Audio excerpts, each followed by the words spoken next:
Thank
To move forward. Thank you so much, guys. I yield the mic.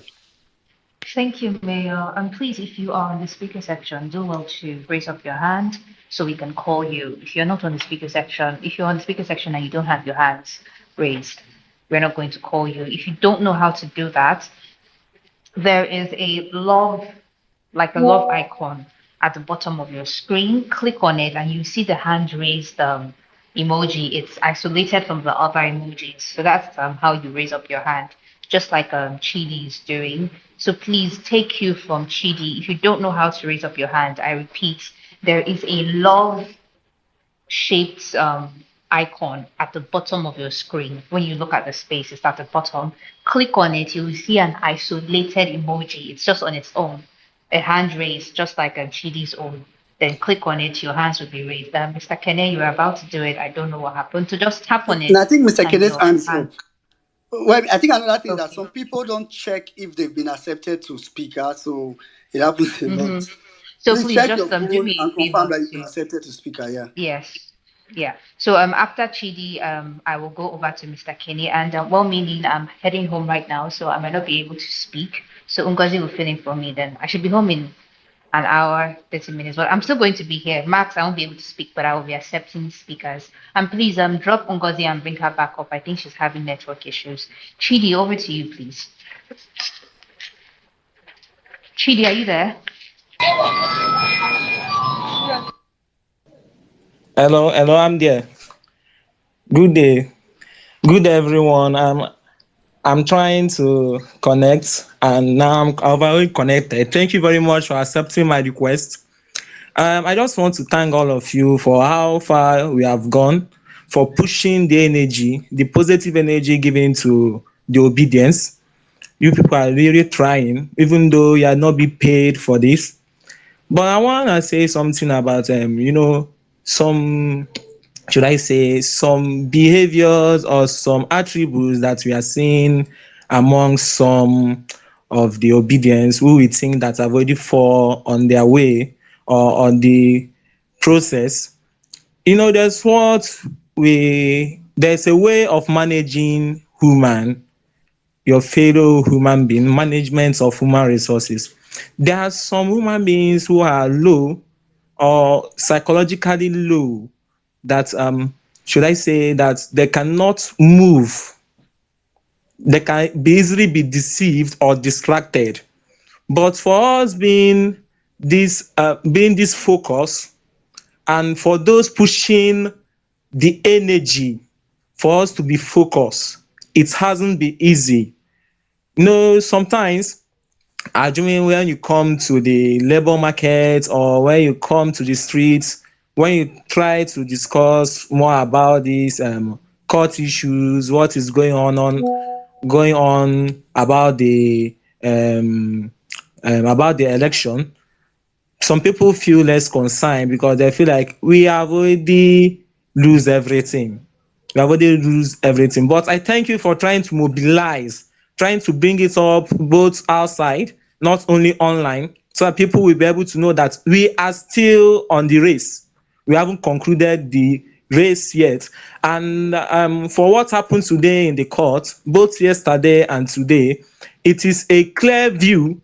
It is a clear view where someone knows that what you are doing is bad and you have no foundation to stand on to defend it. There's no need again. Even the witnesses who are being called upon, they know the truth within themselves. You see, there's one thing you don't do to yourself, and that thing is trying to deceive yourself. Whenever you are talking with someone and that person doesn't have a good point to give, just know that that person is deceiving his or herself. Just take a look. Just look at this man that just come today to bear witness to for the APC council. Just look at the way he just mesmerized himself in the court. And today we already know about their about his background and everything. But I want us to make some further inquiry. Let's take a look at every single person, both hidden ones and opened ones that are working for Tinubu. Since we have found out that close to 60% of them are having a faulty background, that means that this country is going to be having a complete, as will be useless in the next 4 years if we leave this mandate in their hands.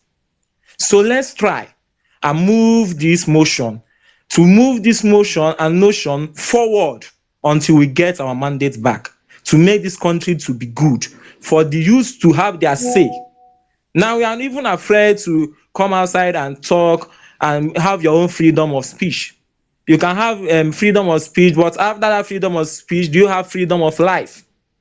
You see, these are the problems we are having in this country, where the rich people are there to talk, where an average person is not able to hear his or her own view. And this is what we are trying to cut off. In a country where every person is not a citizen. Yeah, we don't just have a citizen, we just have the elites and we have the poor masses. In a country where both the presidents and the senior government staffs are higher than the lower government staffs, where they look down on them, where we worship the rich ones. You know, sometimes this mentality, this is just like a weapon, just like people say. I would need you to round up now, please. When you hear that drum sound, it means Okay, no problem. I think Let me just summarize everything. I just want to thank this movement. You know, due to this is the first time of me trying to talk in this space. That's why it seems like I've already overspeak. So there's no problem. Maybe next time when I have time to talk, I'll try to fish out some certain things about the topic online. But thank you very much for the doings which you people are doing. I say bravo and more oil to your elbows as you are doing everything to make sure that this movement is moving further than expected from the Abadorians. Thank you very Yes, much. Thank you very much. thank you very much, Chidi. Thank you very much. 1 minute, you don't want to send me calls again. Not because you be.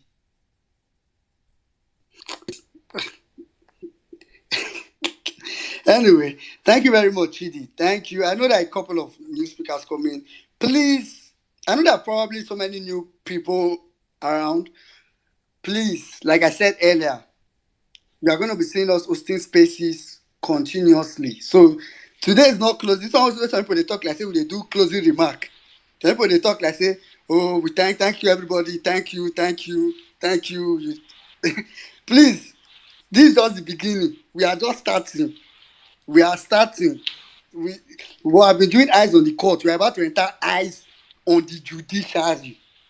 So please, let's know that it's not yet over until it's over.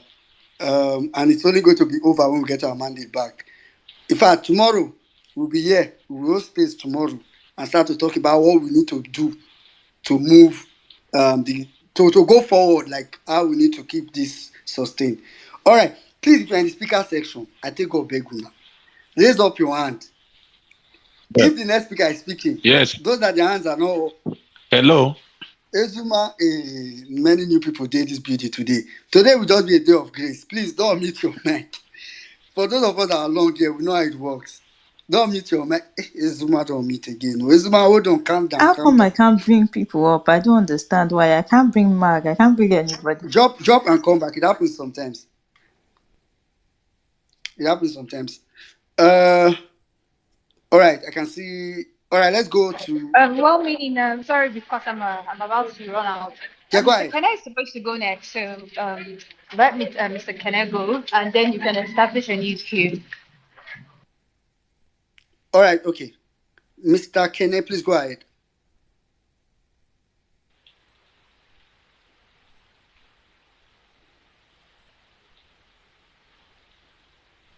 Is it just me or we are not hearing Mr. Kene? Mr. Kene, are you there? All right, Mr. Kene is not there. All right, let's next quizzer, please go ahead. After which we come to Onye. So what we have I been sending? Good morning, Abi. Good afternoon. Good evening. In fact, good morning, good afternoon, good evening, whichever one. Well done, everybody. My body just sweet me out today. So, uh, these guys had an opportunity to defend their case, and this is what they did in just 2 days. Like, I don't understand. In 2 days, and in those 2 days, their witnesses further exposed them. So this Bamidele guy now that came up, what's it called? He admitted to the fact that there was a forfeiture of $460,000. He admitted today in court that there was a forfeiture. And secondly, the two witnesses they have called, both of them on two separate occasions have lied under oaths. Now, the Bamidele guy said he was a lawyer. He's a lawyer in the US. Whereas our FBI have dug up and revealed that the guy is no lawyer. He is not practicing. In fact, I was even surprised when they asked him for his license and he was tendering an ID card. When that happened, I was like, oh man, it's just a given that this guy is not a lawyer. No, it was actually tendering a complimentary card, not like a business card. Exactly, a business card. Thank you. That's what I wanted to say. A complimentary card.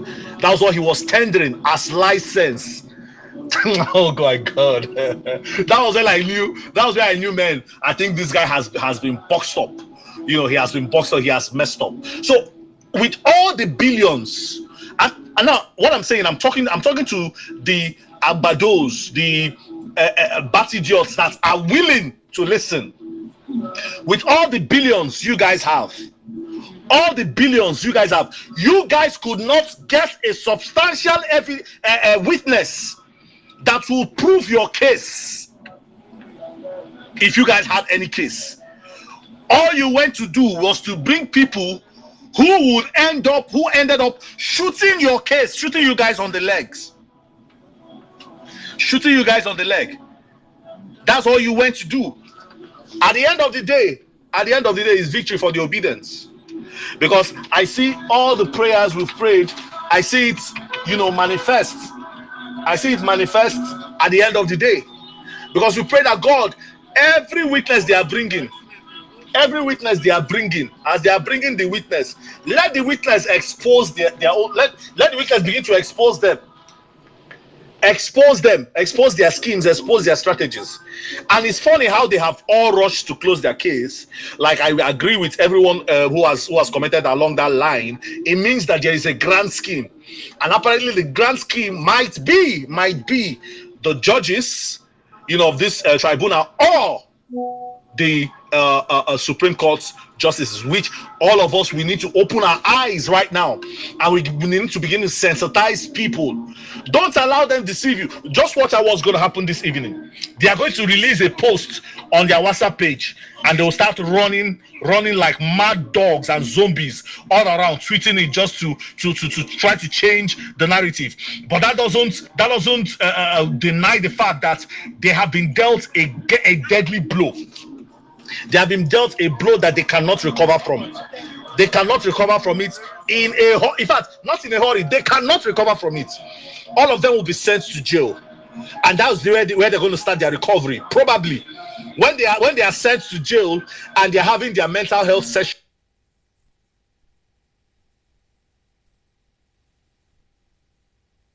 Ngozi and I will be responsible for their mental rehabilitation.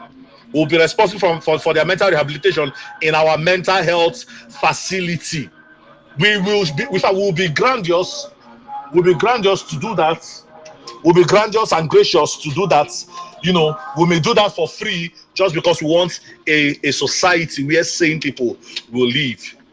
So, guys, please don't forget, this is not a time to sleep. It is even a time to.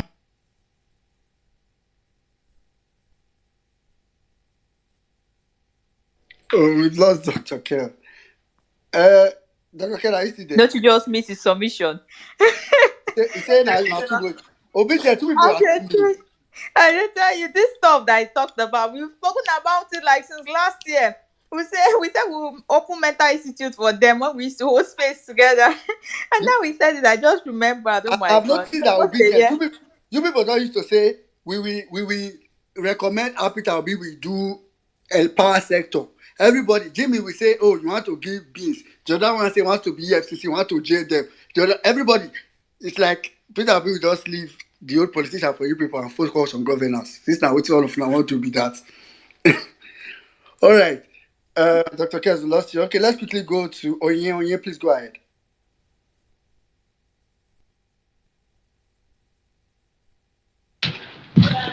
Hello, good afternoon. Can anyone hear me? Yes, go ahead. Can hear you. All right. I'm more like a first time commenter on this platform. So I just want to thank everyone that has actually made this platform a success. I'm actually a Facebook person, not a Twitter person, but I don't know how I came across this page. I think that should be 2 weeks ago. So I just want to, I'm encouraged, I'm actually happy with everything I'm hearing, because I've not known that this platform has been, as in like violence space, has been existing all through the election period. I'm happy. So as in, my own is more like a comment and a question also too, but let me start with the comment. Like one of the person that said that commented today, I can't remember her name, but she actually made something that like triggered one kind of anger that has been in me, because I know I stay in Lagos, so the part I'm saying is Alaba, and I know many people, most women here, we've actually made up our mind that I was a first time voter, so that we've actually thought that we don't vote is normal something. They just rig everything. They put in who they want to.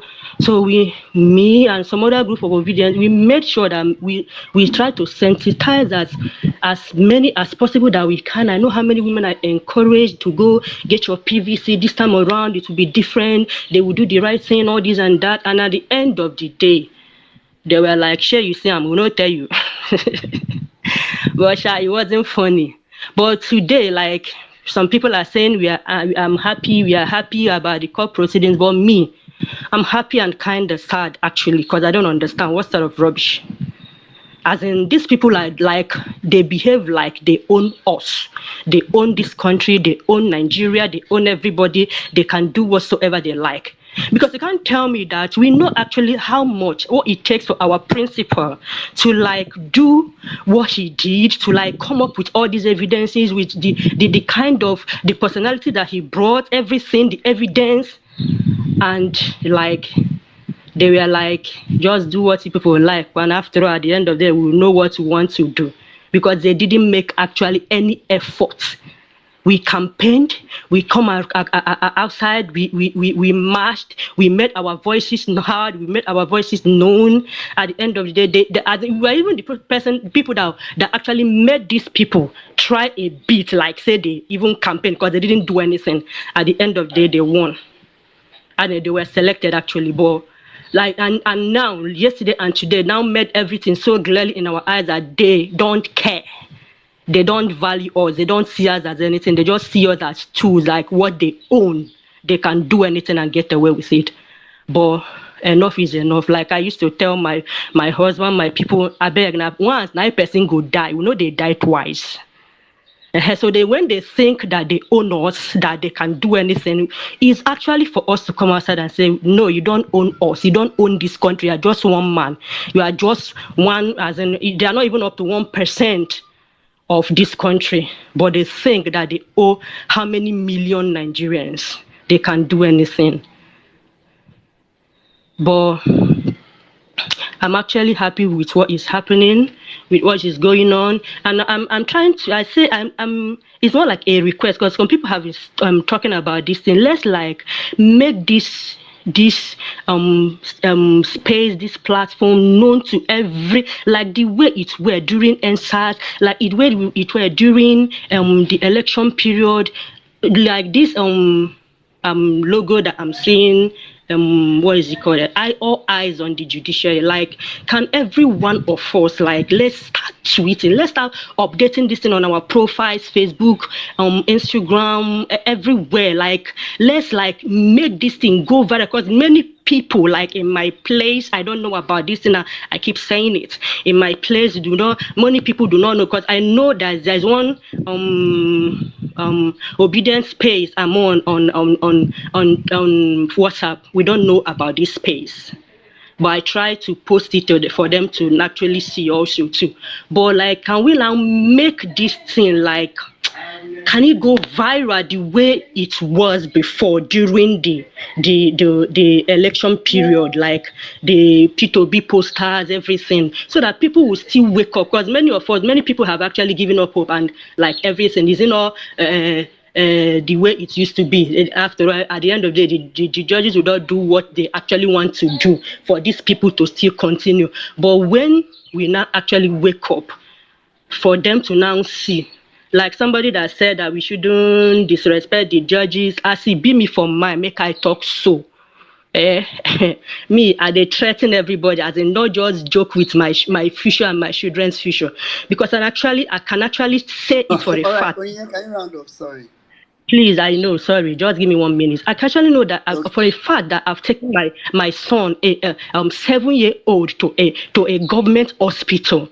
And after he swallowed a coin that has been on his throat for like 24 hours. And at the end of the day, these people tell me that they don't have an oxygen to operate on him, that I should go to a private hospital. So, as in, Nigeria is a crime scene, and we have actually seen the people that are ruling us: con men, thieves, armed robbers. The one that even testified today is not actually a thief; he's a con man, and they've been at the helm of affairs of this country. So, how do we move forward?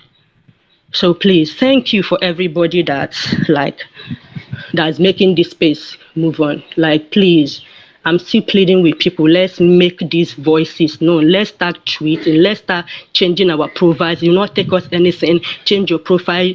All eyes on the judiciary, so that many people that don't actually know about this thing will still know that the all hope is not lost. Thank you. All right. Okay. Thank you very much, Onyinye. Thank you. All right. Quickly, let's go to. I don't. Okay, Savika. So let me just quickly come to you. I'm sure you're busy. That's why you're going back and forth. Savika, are you here? I'm here. Where me, Ngozi, everyone on this space. Thank you so much for the opportunity. Honestly, I think we have to start popping the champagne, right? Because the ambush that was laid in court today is something that, none of us saw it coming. So I think I'm already on gyration mode. I'm already popping champagne right now, because I don't believe there's anything that judges can do to actually wiggle themselves out, no matter how the pressure they might be on, because this case is so glaring that I don't think they can get any wiggle room to wiggle out of it. So I'm already popping my champagne. But what actually stood out for me today is, after San Levy's cross-examination, one of the justices said that, he's afraid the day that Levy will be in front of Senate to sit in front of the Bamidele person, the witness, that tells you that the justices got the effect of that cross-examination. They saw the ruthlessness of that cross-examination. He Savik, you caught it. you know, You caught it. exactly, because that the follow-up, that statement that one of those justices made to tell you that he ruthlessly demolished every single part of their defense. And so it gives you an insight of how the judgment is going to be, because APC just gave up. They threw in the towel today. They just threw in the towel because there's no way they can defend that case. And I know what they are going to be doing now is to mounting pressures on these judges, mounting pressure, looking for a way they can. But Nigerian eyes are on this case. Every single day we are following it up. That pressure will not work, because that's only because what happened today is that they just threw in the towel. They can no longer defend. Now is to mount pressure. We've already had the rumors that they are looking for EFCC. They want to use EFCC and start blackmailing these justices, and they want to use DSS and all. That is not going to work, because this is the people's case.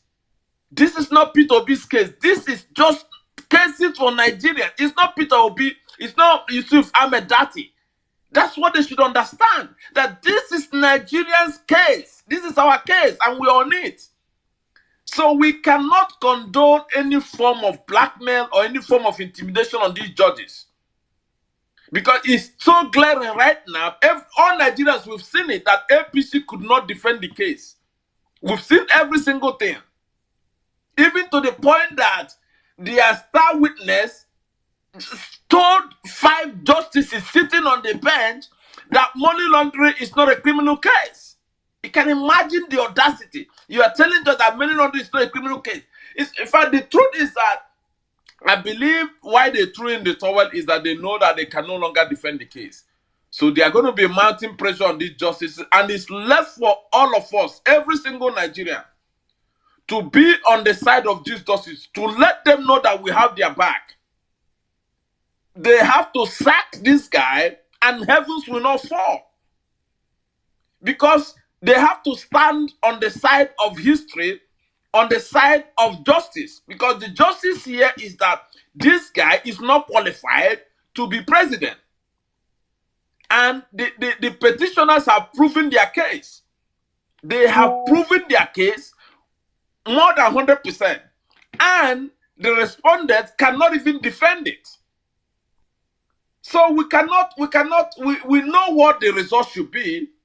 We know it.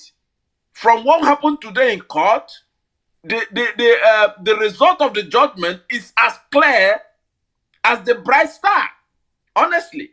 And so what we can say right now is that every single one of us, keep an eye on this, keep telling these judges that we have their back. Because they are going to be facing a lot of pressure. They are going to be facing a lot of intimidation behind closed doors. But we need to continue to tell them that justices will have your back. Nigerians have your back. And you need to stand with Nigerians, because this is not about Peter Obi. This is about Nigerians. And we are going to stand with you. Do the just thing, and which is to render justice without fear or favor. Do the right thing, and Nigerians will have your back. Bola Ahmed Tinubu and Kashim, they are just one person. They are not more than Nigerians. They are not more than Nigerians. And so we have your back, justices. You've seen what happened before your court. You know what it is. I like what Chidi Odinkali, he said, the petitioner and the respondent, they know actually what the case is and who has the case to win. Is only the justices that are on trial. And so here right now, the justices, you've seen everything. The petitioners, they've proven their case. They responded. They can't even defend their case. So it's left for you to stand with Nigerians and render justice without fear or favor. Where in Nigeria are you at this point? I'm already popping champagne. Thank you so much. Thank you very much, Savik. I like what you said. And that's true. The truth, like Savik said, the direction now would be to mount pressure on the judges. As a matter of fact, that's why I would say that if you know their house help, you know anybody close to them, tell them to see that's the direction. And one way to counter it, like Savik said, the truth is, in fact, when I said that, if wishes were else, when I said earlier that we're talking about like having a 1 million man march, we can say it's in solidarity of the judges, but the truth is that we need to let the judges know that we have our eyes on you, but we can also have your back. If you do the right thing, Nigerians will have your back. If you do the wrong thing, so they need to know that they need to choose a side. Are they going to go against Nigerians or against these very few criminal politicians? So choose a side, and you know that greater is he. Nobody needs to tell you. So that's, and we are going to be looking at these justices. In fact, one of the spaces me I will post for 1 million man march in the coming days is all about the PEPT judges. We will talk about them, not anything personal, not anything threatening, things that they've done before, so that the ones that we need to forgive, we will forgive. So that if EFCC want to go after them, we will tell EFCC that don't worry, we're forgiving them. Don't go, don't forget it. You get so. Those are some of the things we need to do, and I really hope everybody is in tune. Please don't go and pop champagne. Savik, don't pop champagne and forget tomorrow. Tomorrow we are back to this race. Thank you very much, Savik. All right, let's go to Peter is better. Sorry, before Peter is better, go. Peter is better, please, before you go, please let's share this the link to the Facebook and YouTube. So please we want people to listen to what's happening. We want people to know what's happening in court. It's not just about Twitter. We need everyone to know that we're in court and we're winning this case. We have a strong case. So please share the link to the 1 million man march crew. Share everything that you know about 1 million march crew from our Facebook to our YouTube, so people can follow up when we even go live. Let people turn on their notification. Even when we crash, we'll come back up. If your notification is up, they will tell you when we're live. Subscribe to our YouTube channel, please, and please follow our Twitter handle too. Thank you so much. Peter is better. Please, you can go ahead. Okay, thank you, Ngozi. Greet everybody, especially. Let me first of all say that Savik's submission is superb, is correct, but there's a little correction I want to make. You said you had a rumor that they want to sign the judges with EFCC and DSS. Please, the correction is that it is not a rumor; it is a fact. So let me correct you on that. It is a fact. That is what has been on ground. We know about all these things. So thank you. But there's that error you made. You say you copy campaign. You're going to form campaign round among everybody on this space. However, we'll discuss that by the back end. But please, all obedient. I want to beg everybody, thank everybody, especially for what we are doing. And I'm so happy that we are pushing. We are getting all our tracks right. And I can tell you for free, based on what is available to some of us, we know what is going on. We are going to win the case clear. It is clear and visible to the deaf and audible to the blind that we must get this case 100%. Nothing to fear, nothing to worry. But like I always say, every time I have opportunity to speak, please, I beg you. I believe in God through Jesus Christ our Lord. I don't know what you believe in. Whatever you believe in, please keep praying. That your prayer is very important. Because this is what we are fighting against. We are fighting against principalities and power, forces of darkness, men who believe so much in voodoo. Because sometimes you may be thinking that you are doing the right thing, meanwhile you are doing the wrong thing. You get, because the voodoo have actually taken over that particular person. So we must put those judges in our prayers, what we are doing. And also commend those prayer groups we have been praying on Twitter here. Please keep praying. And when we have time, we see them on Twitter. Let's join them. If you don't know how to pray, please, if just amen. You'll be saying there, it is very, very important. Please, it is very critical this time. Let us not drop the ball. Don't be distracted. Be focused. I was actually condemning some people who were talking about jam score. When we are having a case, we're talking about jam score. Nothing concern jam.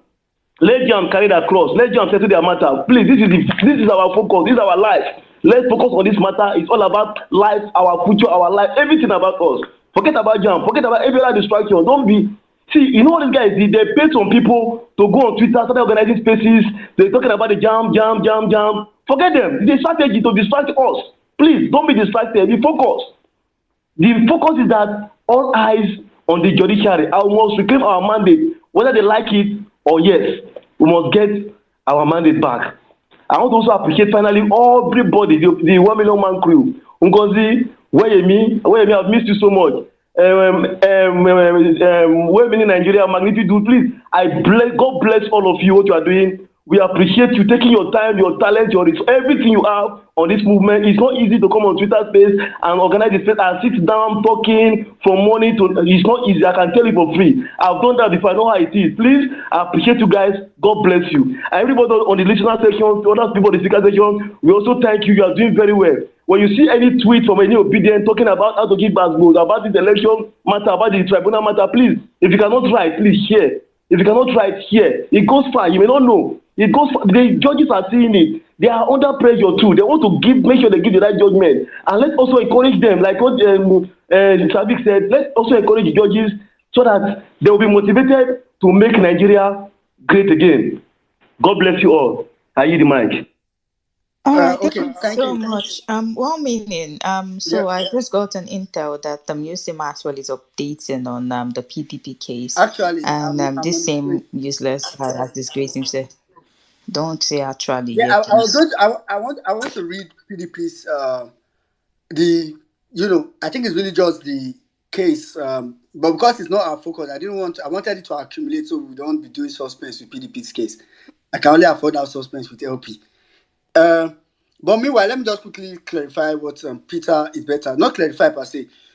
Some people don't think we are saying, oh, go about your normal life. Please, if you feel like you want to talk about what is happening, go ahead. But the point is focus. I mean, if that now becomes something, I know if I go to your tweet and your last 5 tweets is talking about one issue that is not this case, I start to have problem with it. So, for example, it's something that's touching a lot of people and it's annoying. Let's feel free to talk about it, but we need to be focused. Don't allow that carry you away. I think that's what Peter is better is saying. Don't be carried away with all those kind of. That one is even okay. Not massage. Somebody massage. You wanted to beat massage record. What do you consider massage record? Anyway, PDP's petition. I also the cat where is here for Nigeria. They tell me something. I bet send me that PDF. The UC Maxwell. I bet that you must not Okay, let me go send off it to you here, so that we can. Yeah. Let me send it to you so we can have. Okay, I'll just send it from the first. So this is like PDP's petition. I think they've really gone far. PDP not get joy. PDP. Let me. Sorry, Ngozi. Okay. All right, I've sent it to you so you can. We can start from somewhere around that place. Wale Onanipeko informs the court that they will proceed with their case by calling Are witnesses. you sure you sent it to me? Okay, now I've sent it. Yeah. You want to make me fear? Say it. Don't go send and go give Tinubu. All right. Wale Onanipeko informs the court that they will proceed with their case by calling witnesses. And yes, our guy, the lawyer and senator. And meanwhile, let's get this clear. Say you study law, not me say you be lawyer. So that's what Jimmy was saying earlier. So this guy may have studied law, but he's not practicing law. So it's very clear. All right, lawyer and Senator Michael Opeyemi Bamidele is back to the witness box. He has been sworn in with the Holy Bible. Oh God. God, Bible don't suffer for Bible dey Nigeria. suffer. I swear, Bible Me dey say suffer. Bible dey. If once you touch it, I go strike you. People for don't die for that courtroom Monday. But anyway, Anyway, let's let's go on. go ahead. Question. So this is the examination chief. Question. Tell the court your name and address. You want to go through all this? I am Or do you skip it? Senator. Should All we? right, go ahead anyway. It's very fast now. I'm Sen. You don't make me lose where at the top. I am Senator Michael Opeyemi Bamidele of Abuja. What work do you do? I'm a legislator. You are a senator. I am a senator of the Federal Republic of Nigeria, Ekiti Central. Your occupation. God, we won't call the talk this one. I am legislator and lawyer. I hold a BA at University Because you of forget Ife. that one. The man don't mind. Now we don't talk on before. You are here with your resume. Yes. It now applies to tender the resume. Meanwhile, Eyitayo Jegede's son, that's the PDP person that is supposed to speak on behalf of PDP today, draws the court's attention to his previous objects and reads the provision of the schedule to the Electoral Act, which does not allow a witness to go outside his witness statement on oath or give oral testimonies. The court does not say anything according to this Maxwell. Objection to the resumes. All the respondents object. Petitioners, respondents, sorry, do not object. Petitioners, they object to the resume and shall give their reasons in the final address. All right, the court admits the resume. All right, question continues. Because are you following me? Yeah, I am. All right, in April 2023, you came to this court to depose of your witness statement on oath.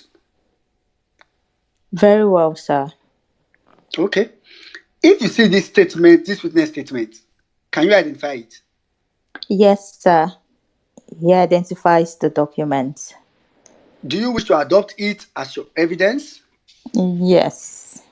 So Wole San now tenders them.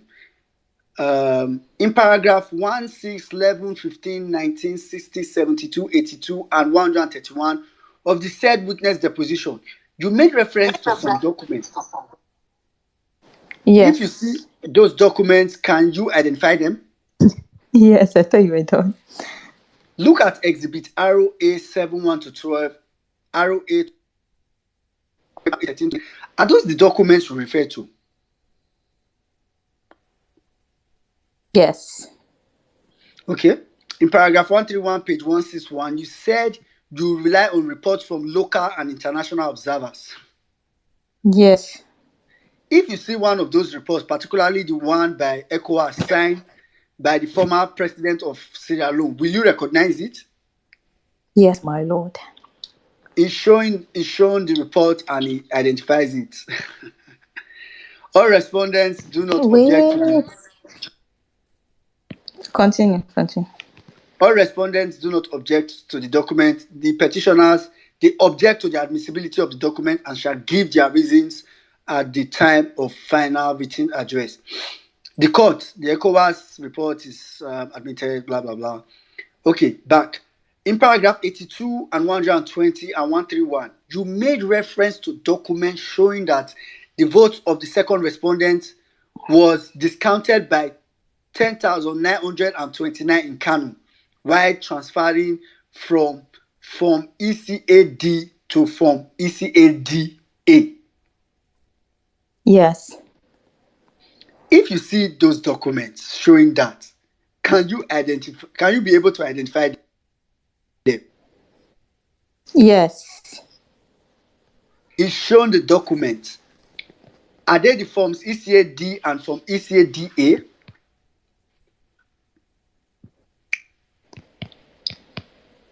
Yes. Okay, you've not gotten into go there. You are sorry they talk yes like person they talk. Yeah, but I don't know what happens when my screen just goes blank. So that's why sometimes I say wait. Okay. Do you want to fix it?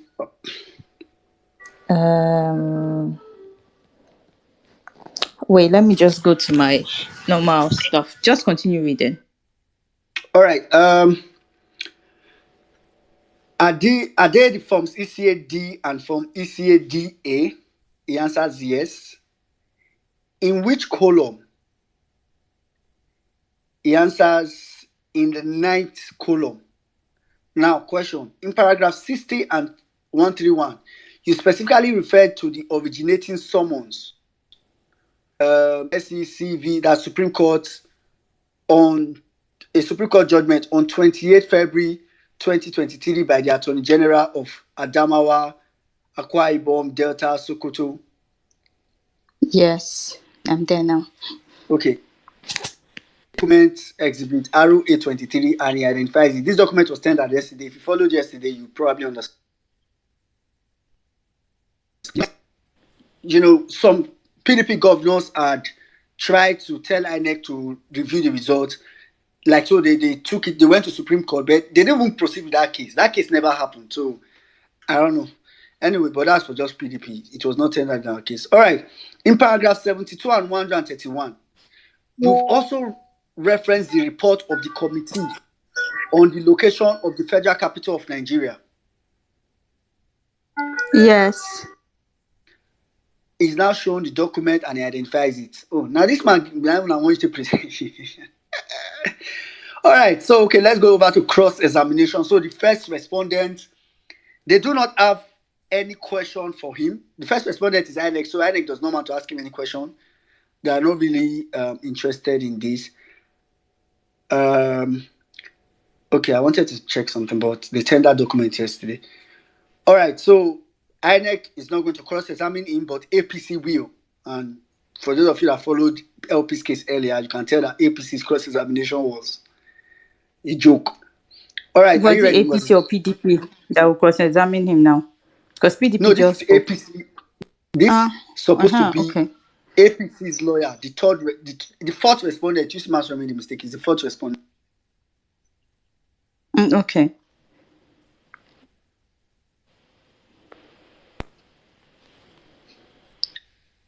As a qualified attorney in the US, you know there cannot be a conviction without a charge, arraignment, and indictment. Very well. Exhibit PBF1 is not a criminal charge.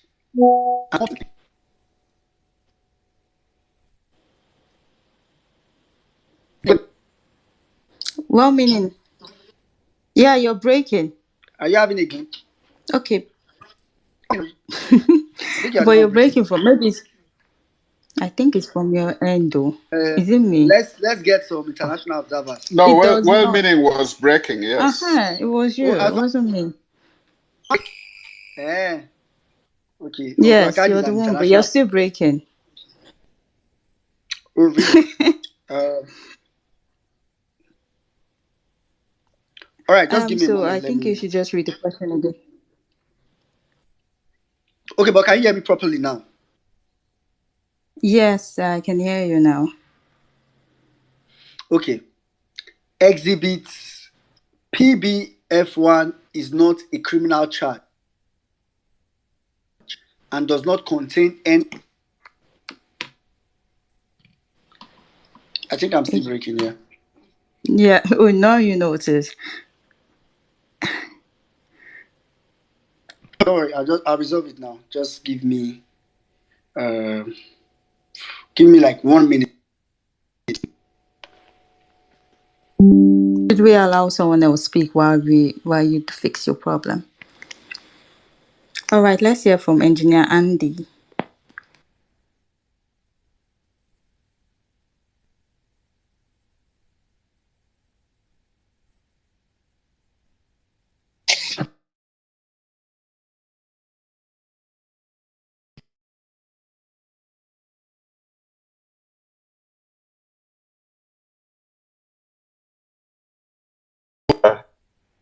Thank you so much.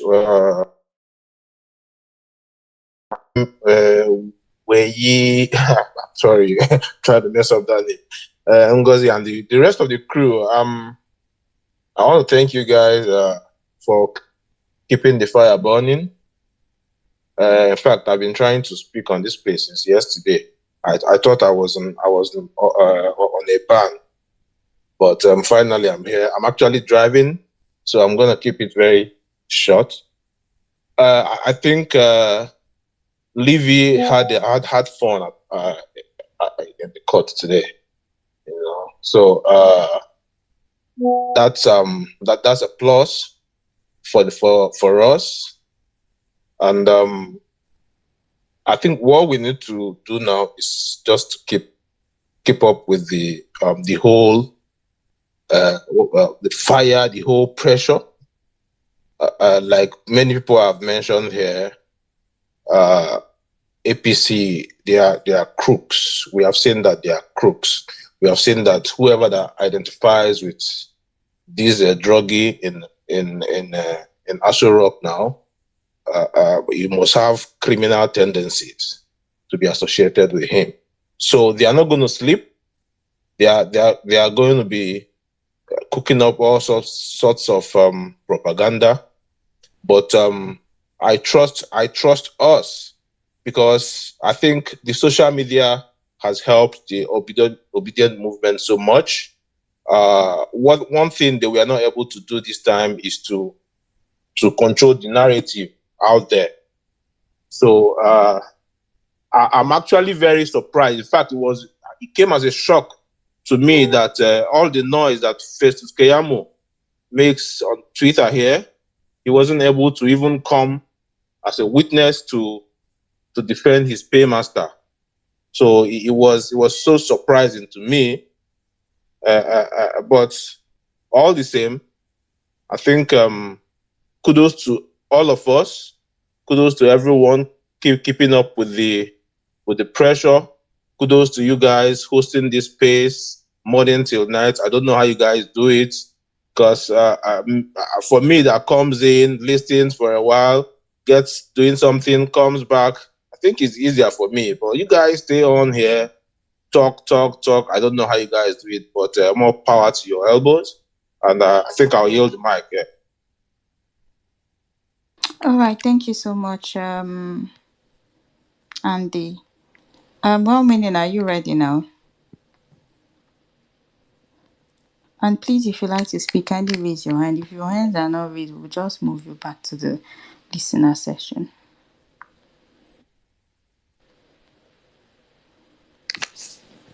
All right, I don't think well meaning is ready, so let's hear from Peter. Is Kizito, sorry. Peter, are you there? No. Then let's hear from Born Cash.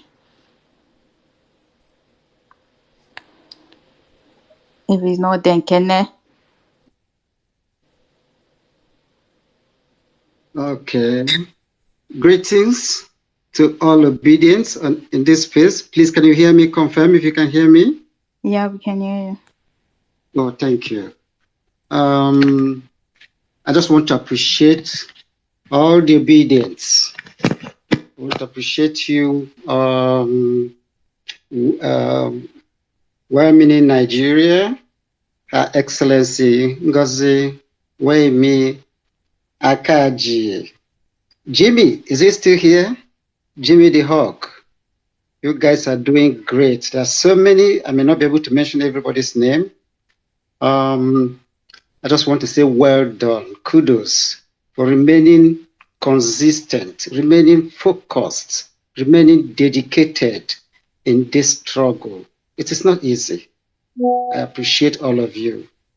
One thing I want to mention is just to add to what Savik said. He hit the nail on the head. Let us continue to drag the judiciary. Judiciary is the key. Just a few number of people will determine the fate of over 200 million Nigerians. I mean, if we think Nigeria is now working, please, it's not. Corruption is still at a very high level. Judiciary inclusive.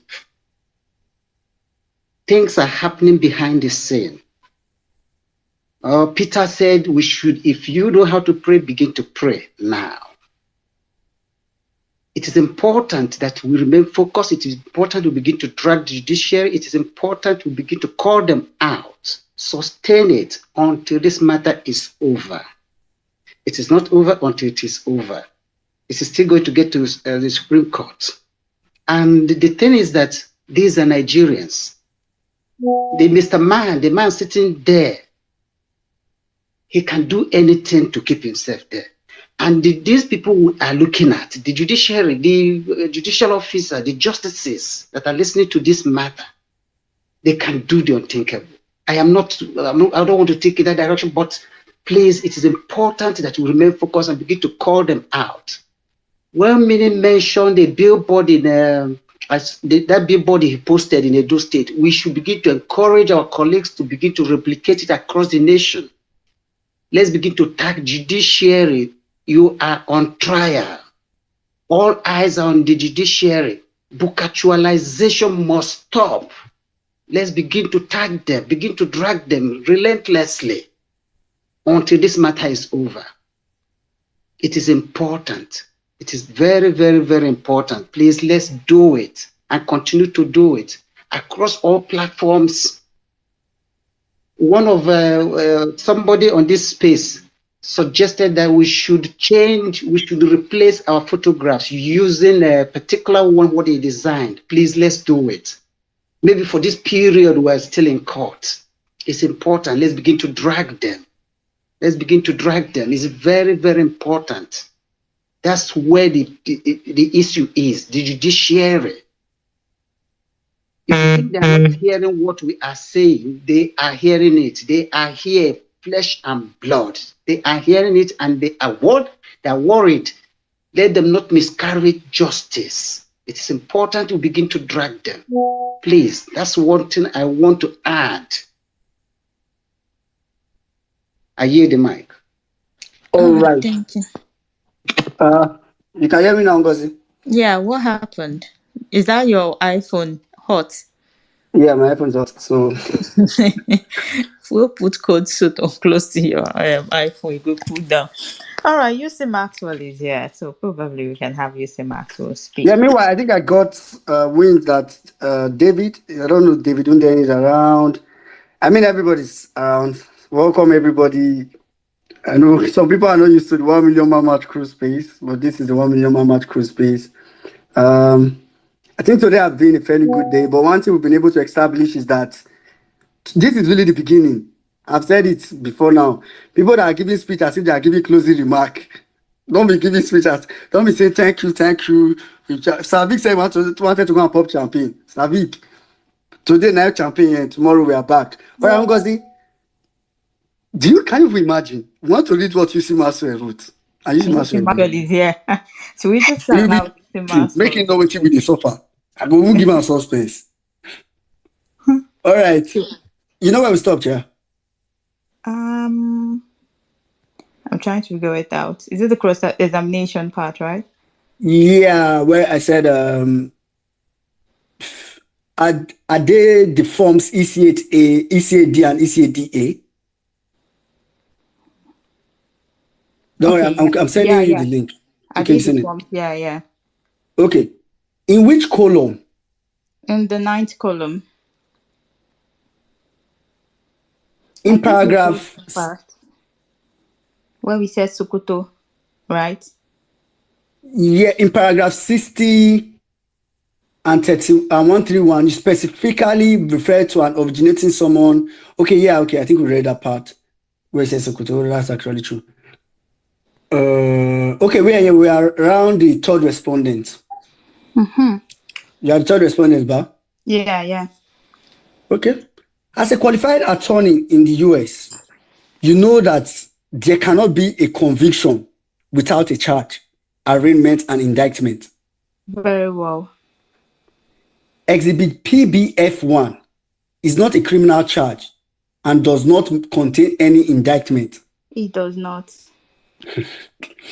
Exhibit ROA 7 and 8 has given Tinubu a clean bill of health as far as criminal case or indictment is concerned. Yes, sir. As far as any criminal case or indictment in the US is concerned. Okay. As far as your relationship with Tinubu, you know is a Nigerian citizen by birth. Yes, sir. You are aware that the LP took INEC to court and INEC ruled that INEC have the liberty, and the court ruled that INEC have the liberty to choose any mode of collation. Yes, sir. Fabemi Sam now seeks to tender the court judgment. All respondents, they do not object. The petitioners, they object. The court admits, and as usual. Now, the petitioner's cross-examination. So this is PDP's cross-examination. And I think this is being done by Itai Ojegede. So the question is, I congratulate majority leader. Is it in your CV? No, it is not. Okay. Look at exhibit RO812. Were you in Kano during the election, sir? Yes, sir. Oh. Look at RO812A. Were you at the collation center? I was not there. You are aware that the collation agents of the petitioners walked out of the National Collation Center? I am not aware. Look at Exhibit 12A. Look at the signature column of the PDP. It's not signed. It's not signed. Look at Exhibit PBF1, the judgment of the US on forfeiture. The name of the second respondent appeared on the front page. Yes, as a civil suspect, not a criminal suspect. You are also aware there is a $460,000 forfeiture. Yes. Forfeiture means taking away money from one person who has the money in his account. Yes. Look at Exhibit RO812. You identified that report on the location of the federal capital. Yes. According to that report, Abuja is supposed to be a symbol of our unity. That's subjective. It is the federal capital. Every state has its capital city. Oh, every state has its capital. How many states do we have? Oh my God, 36.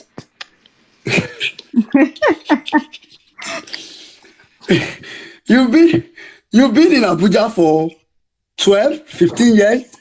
Look at page 51 at paragraph 7.34 of that FCT report.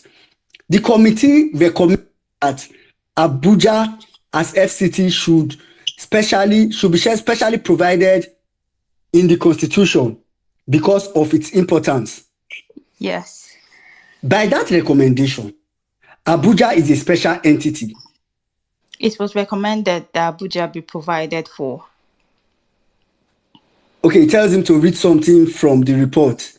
It says symbol of unity. What you read says symbol of unity. All right. Now, do you agree Abuja is a symbol of unity? He says it. It is not in contention. Look at this and tell the court the title and say whether it is certified. That's Exhibit PV. I see. Notify discontinue. Okay, notice of discontinuance. Oh, I said notify.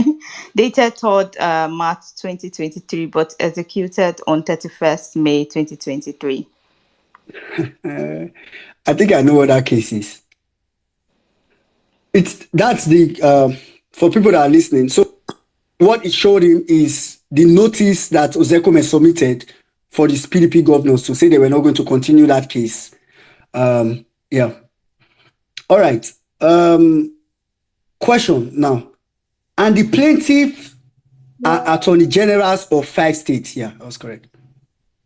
Yes. Exhibit Arrow 823. Confirm whether Atiku Abubakar is a party in that proceedings. Yes. I thought you said attorney general of 5 states. Is Atiku's name a party there? No, it is not here. This one don't confuse. You say yes, no. Focus. Confirm whether the PDP is a plaintiff in that case. No, it is not. Also, confirm whether Tinubu is a respondent or party in that case. No, sir. Is APC also a party in that case? Definitely not. Is INEC also a party in that case? It's just Attorney General. They want you to hear that evidence, I swear. You adopted your witness statement. You stand by it. Yes. You confirm to us that Tinubu did not score 25% in the FCT. He did not need to score it. He scored 19.6%. Yes, sir. The president before second respondent, Buhari, scored over 25% in FCT. Are you aware? I am aware. Confirm whether Yaradua scored 25% in the FCT. I cannot remember. I put it to you that Tinubu is the first person who never scored 25% in the FCT. That was not the intention of the lawma. Court, that was not the intention of the law. So the court interrupted and say, answer the question. So I'm sorry, he said that was not the intention of the lawmaker. Actually, he was referring to himself as a senator. That was not our intention as lawmaker. So anytime we talk it means he was cut off in between, and then they asked him a question. Yeah, so the court says answer the question. This man will interpret law for court too. Hey, voila. Go ahead. Okay, question. Of all the four major candidates, APC, PDP, LP, NNPP, each of those four candidates won in their home state except Tinubu. My own idea of... Court, answer the question. Based on the result declared by INEC, answer it directly. But I say the judge is not the best. Okay, my lord, I am ready for the question. He asked the question again. So let me ask the question again. Of the four states, of the four candidates, APC, PDP, LP, NNPP, which each of those four candidates won in their own state, except Tinubu? Yes. Your party was opposed to beavers to be used during the election. I am not aware. Away, PDP. Look at page 2 of Vanguard of 24th November 2022. This is not a report of... Okay. What document is that? Vanguard newspaper. Good, my lord. I seek to tender it as evidence. Since everybody wants to tender newspaper, where could they tender? First respondent, INEC, they do not object. They force. You see my son nowhere. I know you are here, but you're not well. Bracket says they forsaking Tinubu. They are no longer. First, INEC did not object. 1 minute. Yeah. Is that attorney? Well, who is that attorney that just cross-examined that man is outstanding. What the freaking hell? Is it that man that posted? Oh my God. Even before you finish reading the thing, I already know where this thing is going. OMG. Please, I want to hear from you, C. Maxwell, how this actually played out in real life, man. This is ridiculously funny. What? Anyway, as soon as we finish, we'll give you C. Maxwell. So I think we're almost okay. This is the course examination, so I'm sure we'll be done very soon. Order, because you Maxwell will only come and give the summary, so let people hear it word for word. Others, second and third respondent, of course, they both object to the to the newspaper sought to be tendered. The court, newspaper, I ever admitted into evidence and marked exhibits, blah, blah, blah. Ita Odegede applies that page 8, INEC kicks against beavers, APC kicks against beavers and IRF be taken as read. The respondent do not give consent. Ita Osan, one more question. Wole San, we object to that, my lord. Court, any re-examination? Wole San says no. Wole Olanipekun San have just announced the closure of the case and defense of the second respondent with the calling of their sole star witness.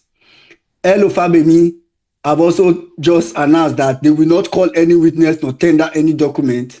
That's all for the defense. Yusuf Maxwell saying, court, all the respondents have 10 days to file their final written address, counting from today. The petitioners have 7 days to file their response thereafter and 5 days for the respondents to reply. What can Yusuf Maxwell say? It's all over likes. We don't need to unfold. It's all over likes from me. Yusuf Maxwell, you say it with your mouth here. All right, I think that's fine. All right, guys, that was the proceedings for PDP. You should say something now. Kizito, please hold on. That was the proceedings for PDP. Yusuf Maxwell is here. I think it's just better for us to go to Yusuf Maxwell first, for him to give us like a full summary. Yusuf Maxwell, over to you. Except you're not ready. I'm ready. Good evening to everybody. I believe that my audio is good and sound. So it's been a very great day. I was happy I decided to wait for the PDP's case because I knew that similar to the Labour Party's case, that they would also close, that is the second and third and fourth respondents will also close their case. Now, prior to this time, I told you that there were distinct things in the Peter Obi's petition and the Articles petition. One of the things is that Shetima is a candidate in Peter Obi's petition, but he is not a candidate. I mean, a party in Peter Obi's petition, but he's not a candidate in Atiku's petition. Another thing is that some of the grounds for their case is different from this other, owing to the fact that this other person is talking about double nomination of Shetima, this other one is talking about forgery and all of that. Now, all of this comes together to play a major role. I know why I'm laying this foundation, because today brings an end to the entire proceedings before we move into the final written addresses. Now, all of this has to affect the case. A lot of you may wonder, at this point in time, why did I start waiting behind for PDP's case? At this point in time, why am I praising PDP's lawyers? Prior to now, we thought that these guys were jokers. Come on, let's admit it. We thought that they were jokers and they were not really ready as we thought. And for somebody like me, I didn't think they were jokers, because there was a time of violence space which I mentioned the petition, and Caesar always wanted to cut my neck that day. And you know, there were distinct things that were so instrumental in the entirety of this petition. I will come down to what happened today in court, but it is always important to note that when you have an election petition such as this, and there are multiple people questioning the petition, and the petition is consolidated, one way or the other, this other person's case have a way it affects the other petitioner's case, because they are questioning the same election, the same transaction of the election, the same candidates to the election, the same party to the election. And that is what we're able to see in today's witnessing or in today's cross-examination. I like to say, some of you may be thinking that the lawyering or the cross-examination of PDP was more outstanding than the LP. Fine, perfect. In some aspects, you may think the cross-examination of the LP is more outstanding than the PDP. But I want to play a scenario to you, or I want to bring something to your attention. Did you also notice that the PDP was not interested in asking the questions that were already asked by the Labour Party, by Livy Uzorbe? That goes to show you something. Somehow, some way, I feel that these guys meet in a room and discuss my own ideas. Because if you want to properly disqualify these guys, 20 minutes is not enough for Dr. Livy to do cross-examination. So if you have 20 minutes, a limited time, the other petitioners, the PDP, have 20 minutes and also limited time, and they are asking the same candidate, why not tackle him from this battlefront, this other person, tackle from this other battlefront, so that we can get the desired result? And that is what we saw in court. Dr. Livy was coming from the aspect of the two of them tendered reports. They asked questions that related to the candidacy. They asked questions that related to what was this question that was asked this guy about FCT, and it was very sweet, very important, because PDP did a good job. They went ahead, read that report of the Committee on the Federal Capital Territory, extracted important places from that report, which they decided to tender by themselves. And we saw a person who came to witness for Tinubu and Shetima denying a report. He said, we do not agree with this content from the same report that you tendered. Okay, so just to talk about a little overview of the case. They were able to call just one witness, tendered about 18 documents for the Labour Party's case. The same thing happened for the PDP's case. They were able to call only one witness. In the totality, all the respondents were only able to call 2 witnesses. INEC called 1, Tinubu Shetima called 1, and APC called none. They brought this guy to come and establish the fact that the documents gotten from the Chicago State University were not actual documents. So they brought whichever one that they thought that they have gotten. They also made the reference to the Nigerian police letter that was written and the response letter. Now, to all of us listening here, none of us know till today whether that letter was actually forged or whether it was actually written. Till today, we do not know. And the questions that the PDP asked him were instrumental. They asked him, my brother, The first letter that the Nigerian police wrote before this reply letter, did you tender it before this court? And obviously, that letter was not even in court. So it is unfortunate that they decided to play this game. They brought a person who they felt is a lawyer, a person who is a senator, so that he can come and interpret the intention of the lawmakers when it relates to Section 137, 34. And I told you several times on this space that with the issue of the interpretation of the Constitution, you don't even need to call any witness. Do your normal arguments and go.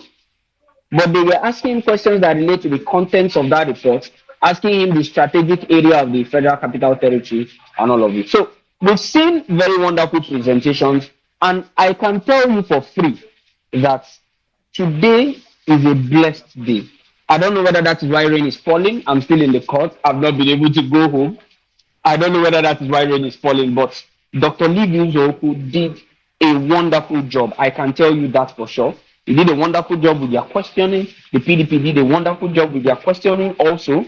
For the Supreme Court's judgment, they were able to establish that the judgment you are bringing to the courts, the parties who are currently in this court, we are not even parties in that case. Peter Obi was not a party in that case. Atiku was not a party in that case. PDP was not a party in that case. What's the name? APC was not a party in that case. Tinubu was not a party. Shetima, all of them, none of them were parties in this case. And you brought it to court to use to prove. And they were able to establish that by reason of this, that judgment does not even have anything to do. Remember that this judgment was not objected to by the Labour Party case. I will explain some things to you regarding it. I'm not going to preempt the case, which is already before the court. Now, you brought a case for which the major issues to that case are issues that relate to pre-election matters. You brought it to court, and you want the court to rule. But the current case before the court is not a pre-election matter. It is a post-election matter after the conduct of elections. And the court is going to rule differently. Well, meaning I've emphasized this several times on this case, and I've tried as much as possible to also do so, that there are some issues that can arise as pre-election matters and can also arise as post-election matters. There are some issues that may be restricted to party affairs at some point, but at another point, it can no longer be party affair.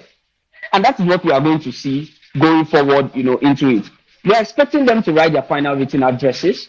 So when we see, I'm hopeful that I can get the final written address, because of course I will get it by the grace of God. I'm going to read it, digest it, and say a lot of things as it relates to, the case. There was a question that was asked that they played a game and did not allow him to answer that question. Ita Jegede asked that this nomination letter, this withdrawal of this letter that was sent to INEC for the withdrawal, when did INEC receive the letter? Because we are trying to see funny things in our jurisprudence, where a court now thinks that the day a person dates a letter is the day that the person files the letter. It is unfortunate, because we've seen subpoenas in court, we've seen documents in court for which, after the court permits the service of those documents, until those documents get to the actual person whom they are to be served upon, they cannot be deemed to be served. So these are foundational things in law that everybody knows. The judiciary is on trial. I tell you this categorically, that the judiciary is on trial. In the ECOWAS report, now, some of you do not know, INEC contracted the services of both local and international observers. Funny enough, they choose only the local observer, ECOWAS. Recall that ECOWAS is being funded, heavily funded by Nigeria. Remember that Nigeria is the presumed giant of Africa. And the president of Nigeria has a lot of say as it regards to the decision of ECOWAS and all of that. You understand where I'm going to? I'm not going to say it fully. You people are intelligent people here, so you need. So the report of ECOWAS was not even exhaustive enough to tackle the true issues that happened during the presidential election. And in their reply to the Peter Obi's petition, which was filed when Peter Obi filed his petition, they stated that they are going to rely on both local an international observer report who observed the elections. Funny enough, brothers and sisters, they choose only the ECOWAS report. We had already tendered the EU report. The PDP has also tendered, the EU report, but they choose only the ECOWAS report. And to be very smart and intelligent, they opened the ECOWAS report, which they tendered, and brought out statements about violence, about rigging, about fighting between APC and NNPP supporters that happened. And you are now saying that you don't agree with the report. There's no problem. I love the attitude of Dr. Livis Oko today in court, the attitude of Eitayo Jegede. I must praise these guys. Anybody who does anything wonderful. Somebody was telling me that why am I praising only one lawyer, that all of them did beautiful works. But if you've been coming on our space, I'm happy on this space today. I can see over 2,400 people on this space. Thank you for being here. It's very beautiful. I feel so satisfied. Now, we've been saying on this space, every time we have the opportunity, we praise every one of those lawyers on the team. Because I have always said that behind the scene is where the major work is being done. And I also told you that the major drama you will see is during cross-examination. That's where you see the fireworks. I promised you that. Some of you may have loved to see Onyechi Bazu cross-examining. Some of you would have loved to see J.S. Okutekpa, outstanding man, cross-examining. Some of you would have liked to see Professor Paul Lananaba, who has several other petitions which is handling, a lot of them. But imagine that they brought only 2 witnesses. So who do you want cross-examine? Who do you want these other guys, to cross-examine? So we've always said that all of them are doing beautiful and wonderful jobs, and the main jobs are done behind the scene, and we've always praised them. But anytime they go to court and they do something outstanding, it is always worthy for them to, grease their elbows, give them all the prayers, give them all the flowers that they deserve. So all I can say today is it has been a wonderful and productive time at the presidential election petition tribunal. So any question you don't understand, I may not be able to go through everything. I know they've been reading it out here, but I'm ready to answer your questions. Thank you very much, my people, and have a beautiful time. Thank you very much, UC Maxwell.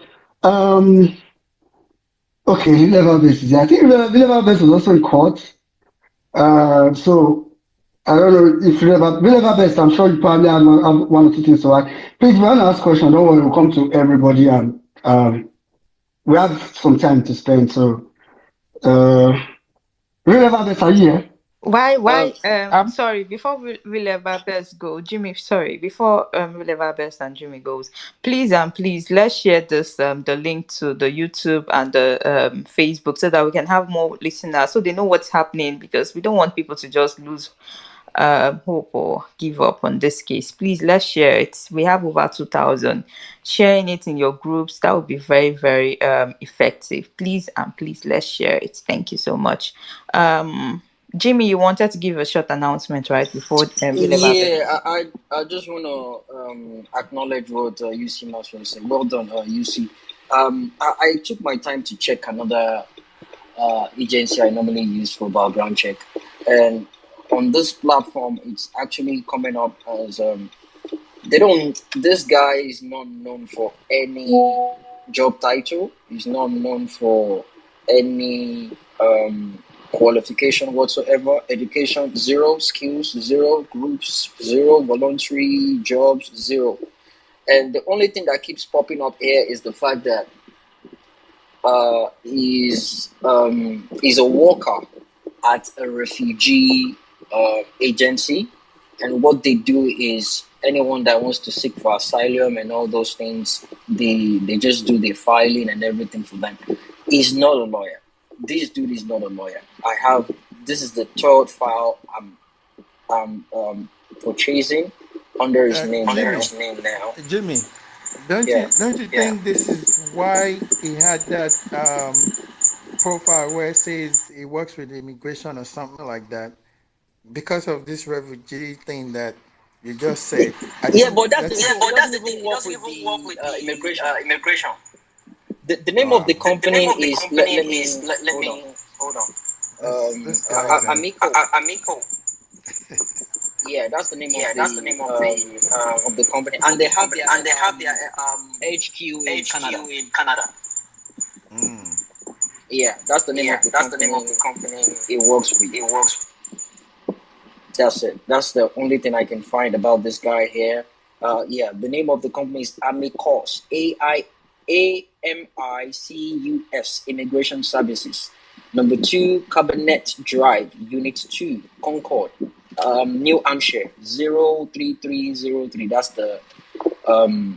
That's the zip code, and the business ID number is B-NB7H-233F. That's it.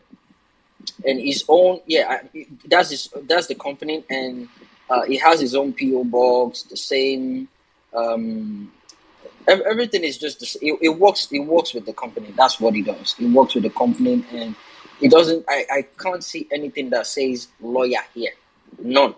And that explains the reason why he tendered a complimentary card, because you cannot be a lawyer in New York and you don't have, ID card or whatever it is they give them to identify themselves as. So, but every other search I've done under his name, the only company that comes up is Amicus Immigration Services, and all they do is just handle people that has the people that have refugee or asylum cases. That's all they do. That is all they do. This guy is not a lawyer. Are you? Thank you very All right. much. Okay. Real quick, well, Minnie, 1 second, real quick. I just want to really, really, really appreciate, UC Maxwell. Guys, I wanted us to kindly, show some love emoji and appreciate UC Maxwell for the wonderful job he's been doing, man. UC Maxwell has been in court virtually right from when this whole thing began till now, and he's typing, listening, tweeting. Man, I just want us to please appreciate UC Maxwell, man. Thank you so much, man. UC, thank you. And then after all said and done, you come here on Twitter and debrief us about how everything played out and tell us verbatim how the whole thing went in court. I just want to thank you so much, man. God bless you, and I appreciate you. And definitely, we would celebrate together very soon, man. Thank you, my bro. I see your hands are up, or your hand is up. All right, let's hear from you again.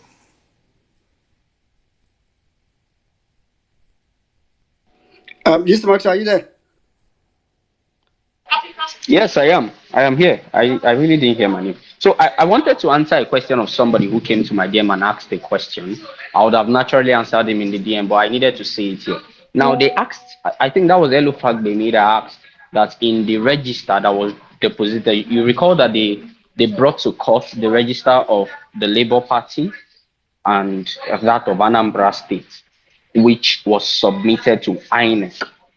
Remember that in their petition, they tried to raise the fact that in their reply to the petition, the Labour, the second, third, and fourth respondent, APC, Tinubu, and the rest, tried to establish the fact that even Peter Obi was not legitimately a member of the Labour Party.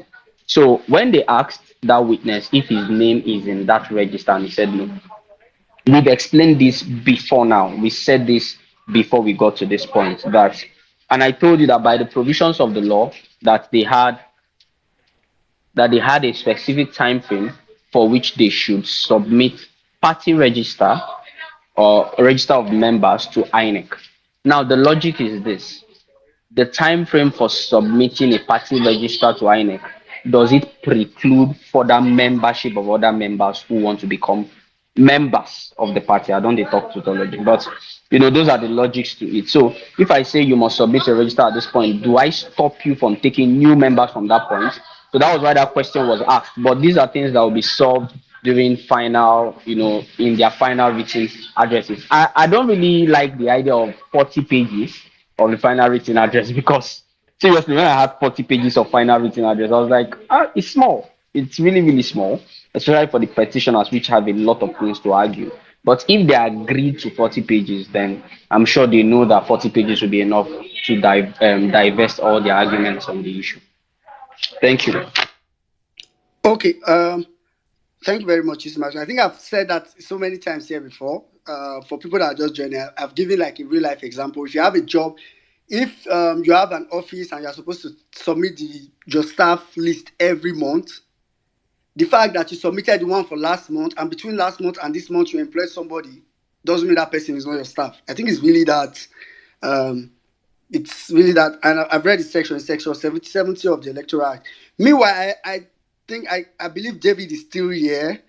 Um, I know today they dealt on issues that are relating to David's huge interest and some of the things that David revealed with huge amount of details at the beginning. So, David, please, you can come up and you know.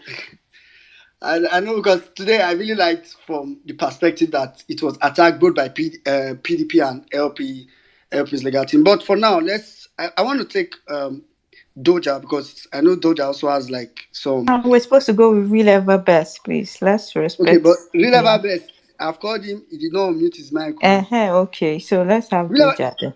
Yeah, because this is a legal issue. You did not call me. You called me and somebody wanted to give an information. I think it was Magnificent Dude. So it's not like you called me and I ignored you. Okay, so let's just have Will Ever Best go, please. He has been here for a long time. Please just hold on because I want to hear your legal decision. Will Ever Best go now. Anyways, good morning, good afternoon, good evening, depending where you're getting from. Just give me a minute. Good evening, ma'am. I was in your office now. Sorry, just hold on. Don't worry. We'll just Oga Doja, please go ahead. Okay, thank you very much. Good evening to everyone. I mean, first off, I would say I should applaud the tenacity and the consistency, that we've been following up with this presidential election tribunal updates. And that consistency has in no small way, elevated this discourse to that of a national discourse and puts everybody involved in it on the spot. And they know that this is an issue of national attention.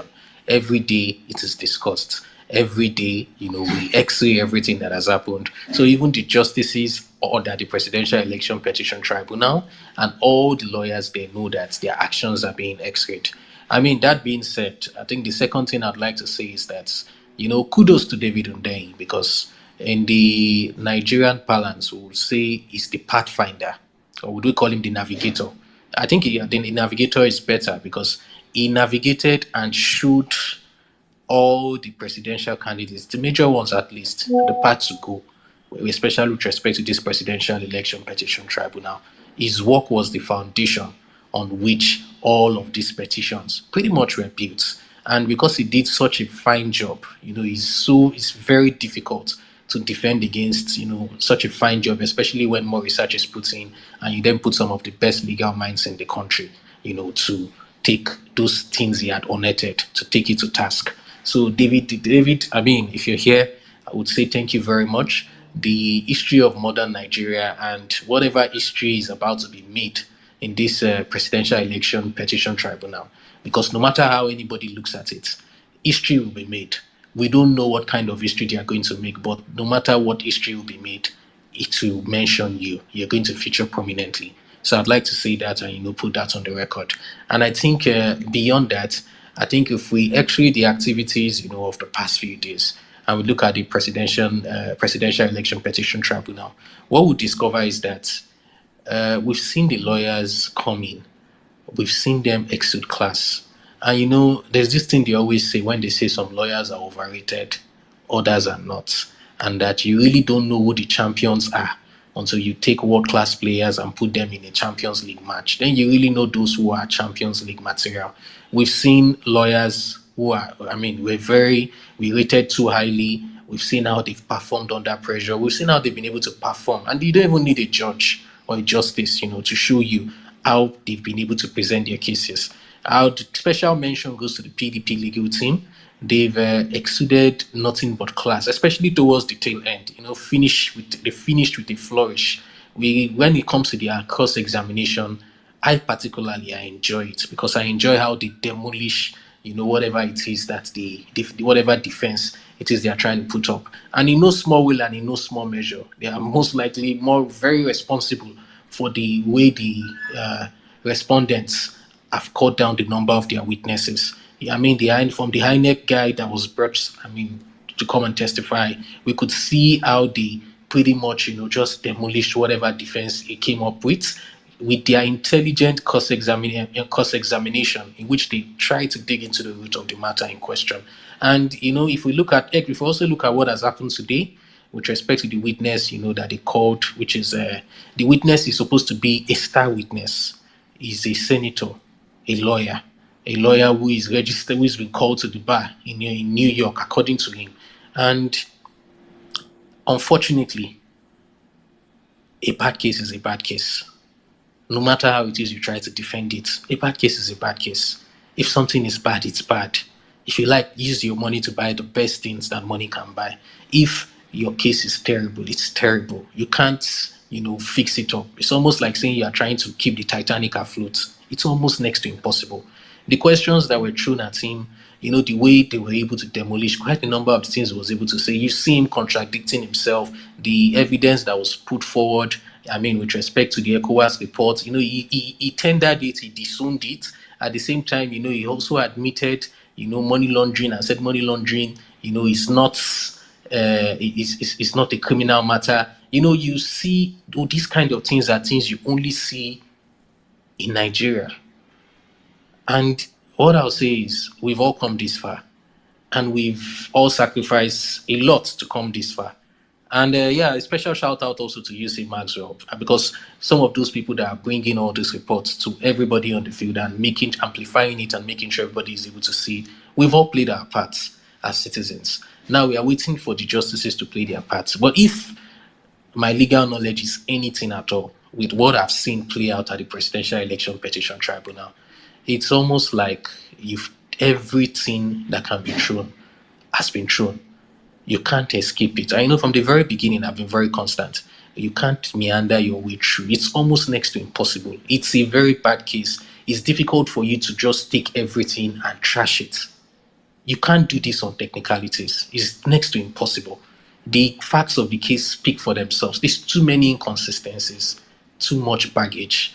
There's too much, that's happened within the context of this case. And I'm sure that by the time we get the final address, from all the councils, it will be more eye-opening, because then with the final address, they will tie everything in together. Everything they've done right from the beginning with the evidence, with respect to the cross-examinations and the witnesses they've brought forward. When they tie everything in together finally, for those of us that are, or those people who are laymen and don't really understand, it will now finally make sense as to why certain questions were asked, why certain objections were made, why certain things were done, why certain things were presented in a particular way, why the examination in chief was done in a particular way. And in my own, to the best of my own knowledge, from what I've seen, and with respect to the fact that the defense, they couldn't pretty much come more than one witness, and it's just one reason.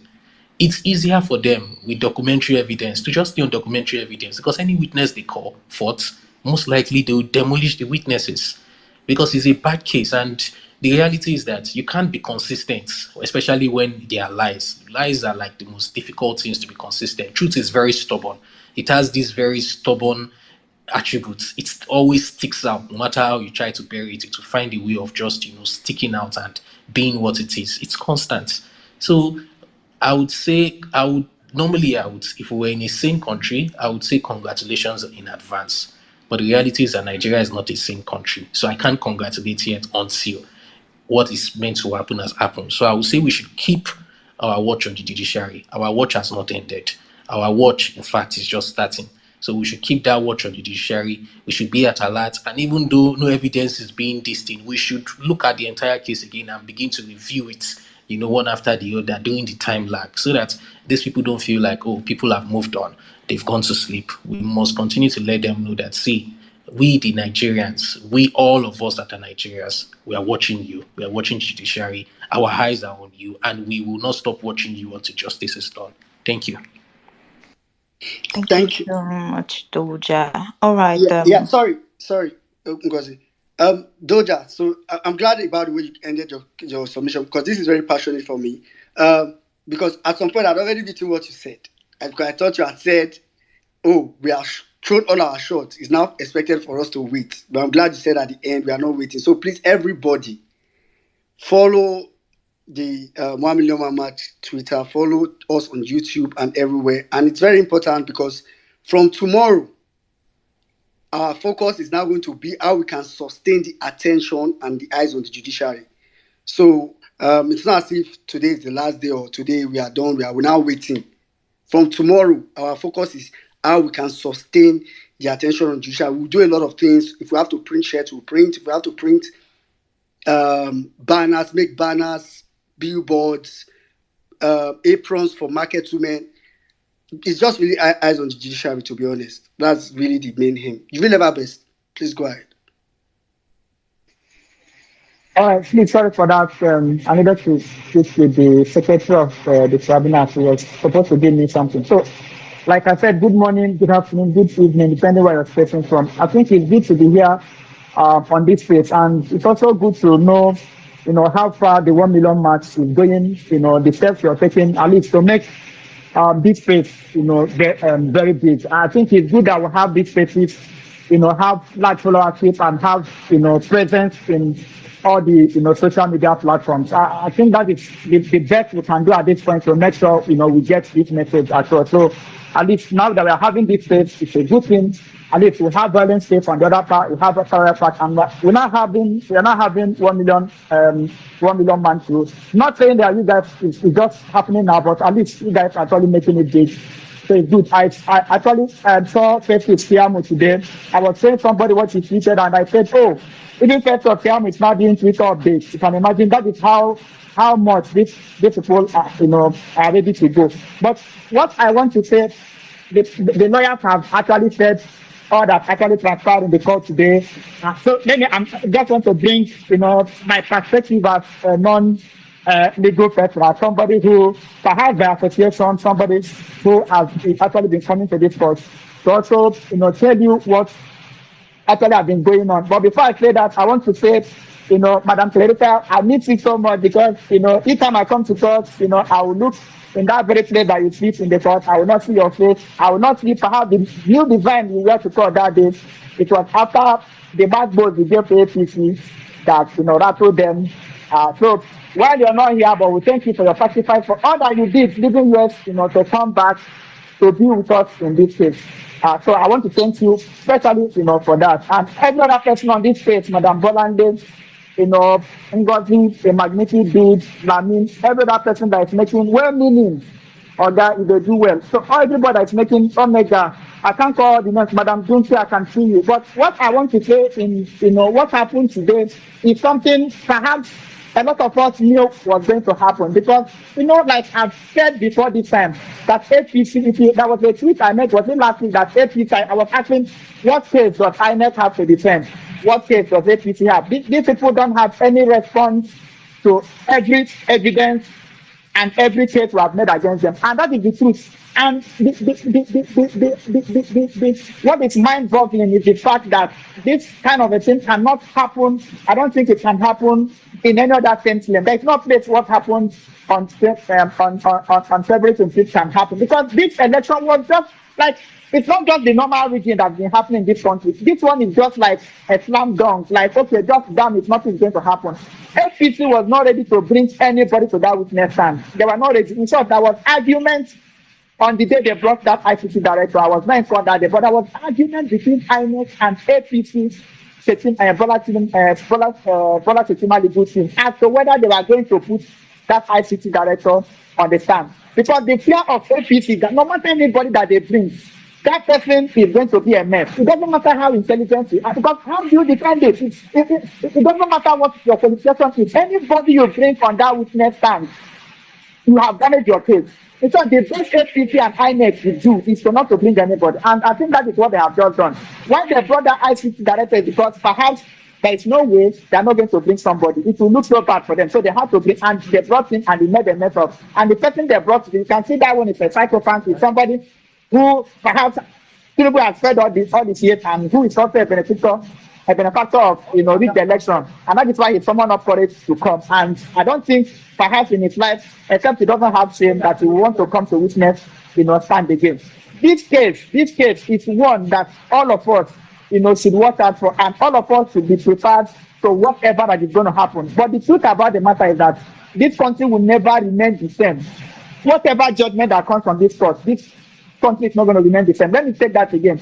If at the end of the day that this judgment is given in favor of LP, Nigeria is not going to be the same again, because Nigeria is going to change. Just like Gatti will say, Nigeria will go from declining to climbing, and will go from poverty to prosperity. So Nigeria is going to change. So if they are going to rule this case against Labour Party, Nigeria will not remain the same, because I don't think that the people of this country is going to allow it to happen. Because if you allow it to happen, it's going to be the end of this country. Anything can happen. They can keep people and use it and make it a truth. We don't even need to conduct elections again in this country. And one good thing about this election is that it's a novel. This case is a novel one. It's a novel one in the sense that before this time, we've not had some of these electoral reforms that was made, even though there are some inconsistency about it, but at least a substantial part of it has actually improved, and we have moved forward from where we used to be to where we are now. So, and again, the APC, like some Richie Marcel actually noted, the PDP legal team, is a class of their own, and every business. So you just see two bright legal teams actually contending for an election that ordinarily doesn't even take these bright legal minds to actually make this safe that this election was. It doesn't take them, but what we are is that even though their case is bad, but we have at least the best of lawyers, to actually proceed with it. The man who did retired that did the cross-examination. I was saying that if you followed my tweet when I said, the LP legal team is wicked, I was talking about Dr. Libby, how he handled the witness, because the witness came to court, as if all grown up, telling us how he's a lawyer in the US, how he has acquired a degree in Univen, whether it was Open University that he used to get that degree, I don't know. But when he said he was so blown, and we don't care to talk about his degrees and all that, but the next questions that Libby asked him actually threw him off balance. And even though he was called to come and witness to the evidences that were going to show him, but he wanted to address the court. That is because at some point he was frustrated. He thought we are going to give him platform to come there and make speech, but he did not come there to make speech. So he wanted to lecture the court. They told him, no, you're not here. You're just here to answer questions, and that is what he's going to do. And they asked him questions, direct questions, that made him look very stupid. And whatever value that was left of him, by the time the entire came, the PDP cross-examiner came, he just finished the whole thing. Like everybody was mesmerized in the court today, because the man never allowed him to answer any question. My friend, just ask what I asked you to do, for you don't believe, to ask him about FCT, because it's in the petition. He went about a whole lot of things about people not being registered, went about FCT, went about a whole. So they asked him these questions one after the other, and he failed. And they asked him, he was telling us that, he's a lawmaker, that he made the law. I don't know how one senator that made law think that his opinion represents the whole opinion according to that made law. But whatever that is, they asked him, how many states do you have in Nigeria? He said the 33 states. And the man said the report. And one funny thing that happened today is that the petitions that these people brought, the petition that they brought, that was what they used to have. Because when he brought ECOWAS, he skipped EU report and brought ECOWAS, and it was on that basis that he wrote his petition. And it is from that ECOWAS that Dr. Libby actually quoted a section of that petition and asked him to read. And the man said he does not align himself with that part. So how can you rely on a report to write? And when some part of that report was brought, so you now said, you disagree with it. And from him, we send that as evidence. And from the report, we actually brought about the FCT committee report. They were asking him where that place specifically said that FCT has a social status and all the rest of them. And he was like trying to. I demand that if they know you that brought this report, everywhere the FCT laid their hand, it's bad for them.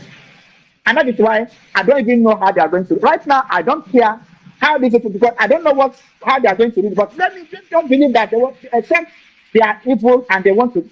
It cannot be that. I think.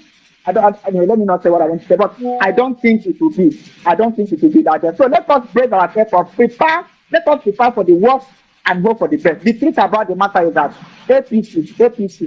Somebody was saying that APC did not win up to 6 states. I don't even think that they won any state at all.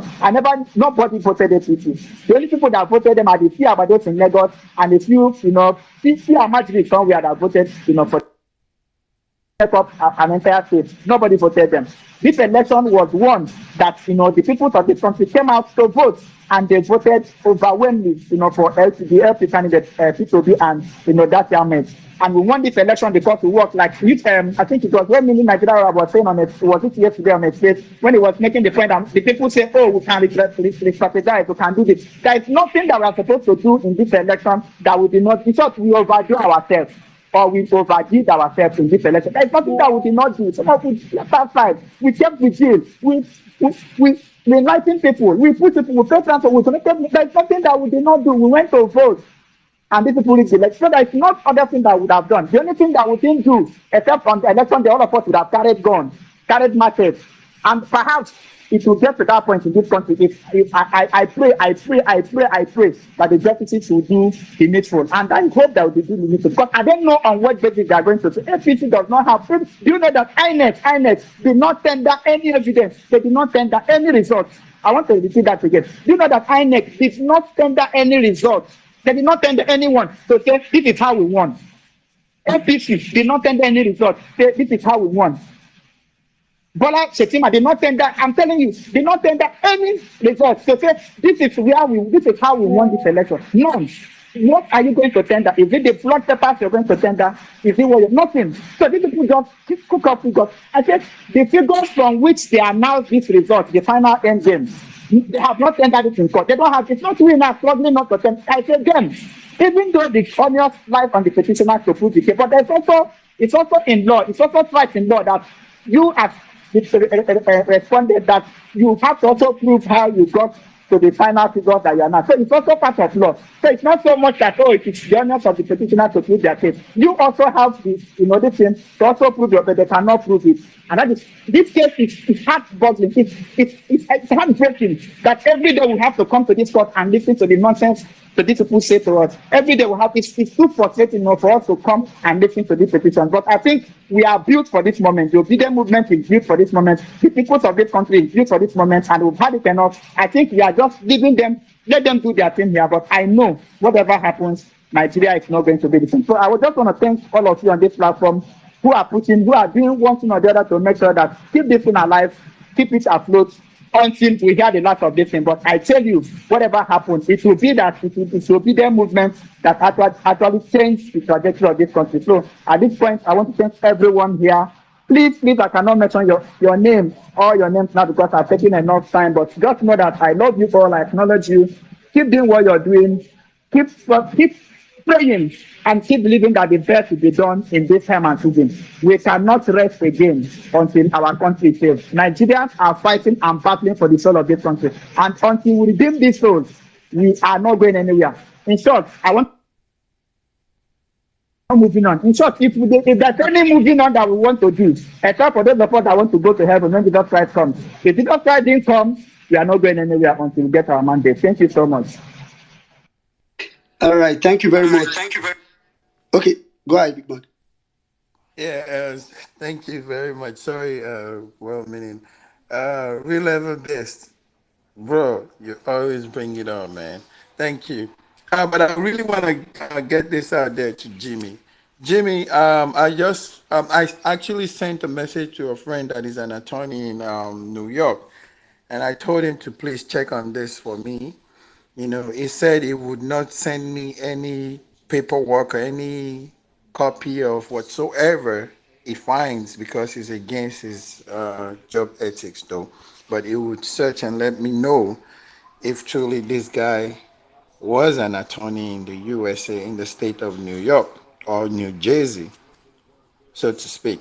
But he got back to me and said he could not find anything of such in their portal that he did the search from 2005 till now, and he did not find his name, no license, no law firm that he practiced or any case that he did represent anybody on.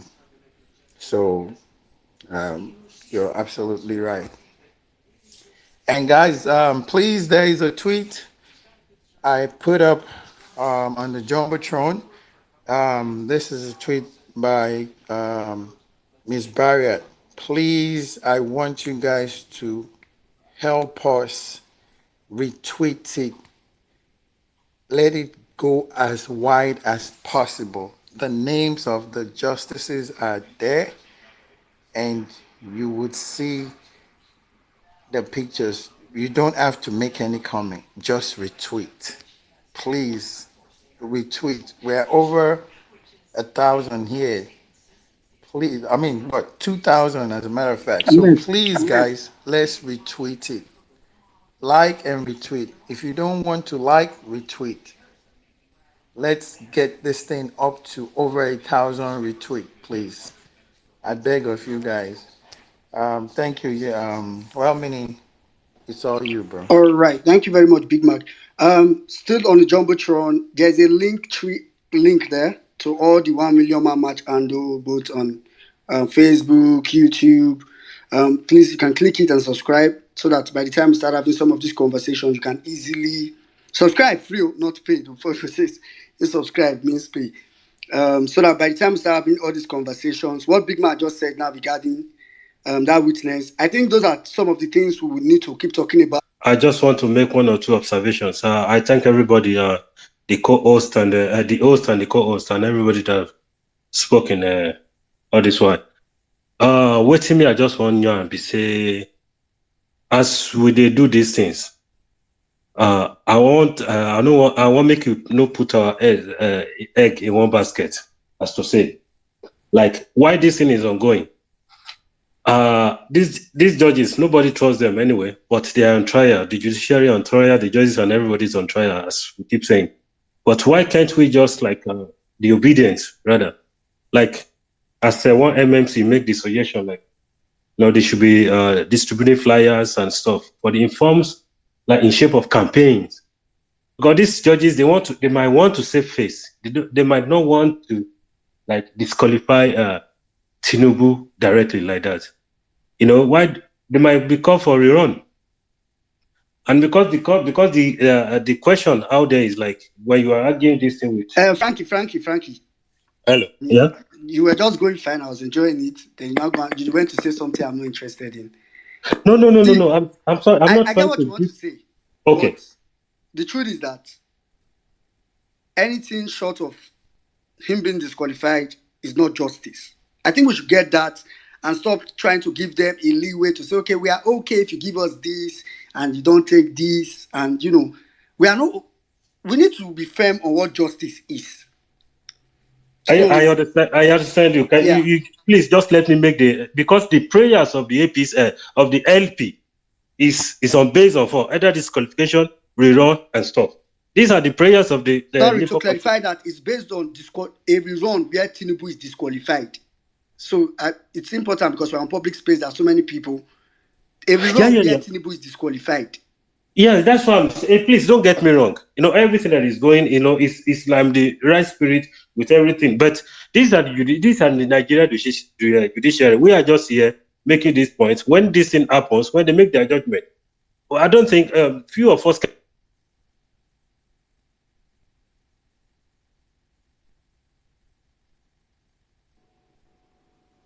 Hello? Frankie, are you still there? Okay. No, I think you lost him. Okay, but I mean, I really don't even like the whole talk of. I think the truth is that we need to be firm. By the time we start saying those kind of things, they're going to feel like, okay, maybe if we give them rerun, they will be okay with it. They're already prepared for it. We are not prepared for anything. So the campaign I was talking about earlier was campaign to put more eyes on the judiciary. Like, maybe I should stop using campaign. I don't know what to call it. I want us to do things to bring more attention to the judiciary. Not awareness. Maybe it's awareness. Thank you, Ngozi. It's awareness. Please. It's more of like an awareness kind of thing. Captain Niger, please. Okay, Captain Niger, hold on. Dr. Abner have been going back and forth. Dr. Abner, please go ahead. Okay, well, meaning, thank you. Good evening. Thank you for all this. Hello, can you hear me? Margaret. We can hear you, Mark. There's a background noise from your end. No, it's Dr. Arun. No, it's Dr. Arun. Hello, can you guys hear me? Okay. Dr. Aruna, go ahead. All right, thank you. Good evening, my fellow obedient. Thank you for all you're doing. Thank you for great input. And we can see the output, is so unique. We are so confident, and we know that anything short of victory for P2B, we are not part of it. So concerning what is on ground right now, I think there is no reason why I will worry. As a matter of fact, the moment I saw what happened in court today, I have to chill out, get hot pepper soup with catfish. I have to enjoy the head from, try as much as possible to break some bones as much as I can. And I step it down with, Chivita 100%, just to keep the ministry going. So, as far as I'm concerned, you know, with what is on ground, there is no way you not look stupid if you come out and say, okay, you want to defend the person of Tinubu, a bloody criminal, then you will look like a criminal too. That is just the truth. No matter how intelligent you are, how intellectually mobile or endowed you are, as far as you have made up your mind to say that you want to be part of Tinubu legal team, or you want to witness for Tinubu or APC, a terrorist organization, there is no way you not look stupid. It's only a fool, a heartless, somebody whose brain has been permanently hijacked, that will support the kind of disaster, the impunity that this so criminal called organization portray. So that is just the truth. So as far as I'm concerned, I think they are getting what they desire. Since they refuse to allow the right thing to happen, then obedient is letting them know that it's no longer business as usual. Gone are those days they do what they did and everybody said, oh, let's move on. We are moving nowhere. This time around, it's no longer business as usual. I've been listening, my earpiece has been on in my ear. I've been listening irrespective of where I am, even if I'm in the operating complex. I keep on doing what I'm supposed to do. I listen. And as I'm listening, it gives me joy because I can see the reality on ground that we are winning. And anything short of victory, we are not going to take.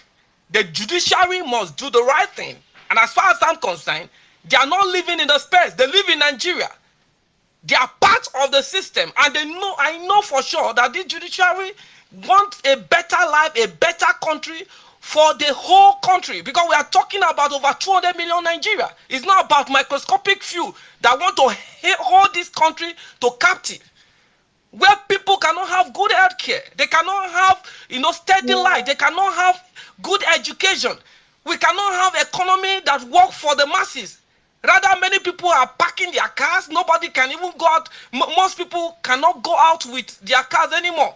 Imagine I drove from Lekki all the way to the mainland. The road was so free. Why? Because people cannot afford to buy the so-called subsidy gun results that everybody is suffering from. People cannot buy fuel anymore the way it's supposed to. They cannot. So everybody is suffering. Nigerians are suffering. And there is no reason why judiciary will allow Nigeria to bomb, because people are angry right now. And that is the more reason they must give the result that is favorable. They must judge based on facts, based on merit. They shouldn't do anything otherwise, because Nigeria will not accept the fact that this man called Tinubu has no business to even be part of the election in the first place. Because he has caused disaster, he has caused the death of many people, and he will come out and say the election has come and gone, it is time to heal. Heal what? Hell no to such a statement. We are not going to take it. There is no room for healing. The only time Nigeria can heal is when the right thing is done by giving the people their voice and their choice, which is P2B, and we are going nowhere. It's no longer business as usual. We have already made up our mind to take back our country. Nigeria must work for all. We want people who have that intellectual elasticity to be at the aim of affair. We want a country where the right people will be in the right place doing the right thing for the good of the common people. Not this microscopic few that just want to hold us captive. They want people to keep begging, keep suffering, keep dying. Enough of all this mess. And I am saying for free that I know for sure, and the judiciary knew, that Tinubu never won any election in this country. Tinubu did not score up to 4 million votes. I can say it unequivocally. I can say it. Tinubu did not win any election. In Lagos, P2B beat him hands down with over 980 something thousand votes. We careless. He's the only one that never won his state, and he claimed to be Jagaban. Jagaban in the drug lord ministry. But as far as we are concerned, we want a good country. We want a country that works. And that is why we are not going to relent. We are not going to allow impunity to reign anymore. Thank you, P2B. I want to thank P2B. Like, seriously, he has shown that he's a true man of the moment, and he has demonstrated the kind of character, you know, that Jonathan demonstrated when he said, no life of any Nigeria worth the blood. No life of any Nigeria worth my political ambition. And that is what he has demonstrated. He said, look, this is marathon. You guys think it's going to come easy? These guys have been there perpetrating impunity, criminality, rascality. You cannot just edge them out within a short, within 8-9 months. It's not possible. They are going to resist. They are going to resist change. But we are determined. The obedient are determined. We are resolute. We are repositioned ourselves. We are refocused ourselves. And we are going to take back our country. A new Nigeria is possible. Thank you, well-meaning Nigeria. Thank you, Ngozi. Thank you, UC Maswell. Magnificent, I greet you, I greet Nello, I greet Ado Akaji. You guys are wonderful. I greet Iri Everbest. You guys are wonderful. You've been doing great. You've been doing wonderful stuff. Dr. Jeff, thank you for standing by our side. Thank you for believing in the Obida movement. Thank you for believing in justice, equity, and fairness. And I want to thank especially the EU report. It was so comprehensive. Nothing is as good. Nothing will be more powerful than if I gave boss to our petition. And I can tell you for free, the judiciary has no option. They have no choice than to do the right thing. We want justice to prevail. We want a country that the rule of law and the separation of power will be the God of the day, where the fundamental principle that determine our existence will be upheld to the core. We want the judiciary to be independent in its absolute term. Thank you, everybody. Thank you, well-meaning Nigeria, for what you do. I don't know where you get your energy, but I know God will continue to replenish you with strength, more grace to your elbow. You are not going to just walk without reaping the fruit of your labor. And I want you to DM me, well-meaning, I just want to do something. If it's to send you data or send you something that will help you get data. To continue this work you are doing, I will do that, and I will do that gladly. So thank you for what you do. You can just DM me your details, and I'll do something. God bless you guys. Ngozi, thank you. Thank you, everybody. I yield the mic now. Dr. Aruna, you never disappoint, man. Thank you so much. But let me tell you, that is the truth. That the honest truth. Take this to the bank. Tinubu only won 5 states. 5. He won. He didn't win, no. No, honestly, he won 5 states. That's it. I know what Mark means. Mark means and it's not more. Yeah. Okay. So, now this other result, we already know what happened. So, they better just return this thing. Dr. They should Aruna, return it. Heroes. Go ahead, man. I think let's allow Captain Ninja. Good evening, everybody.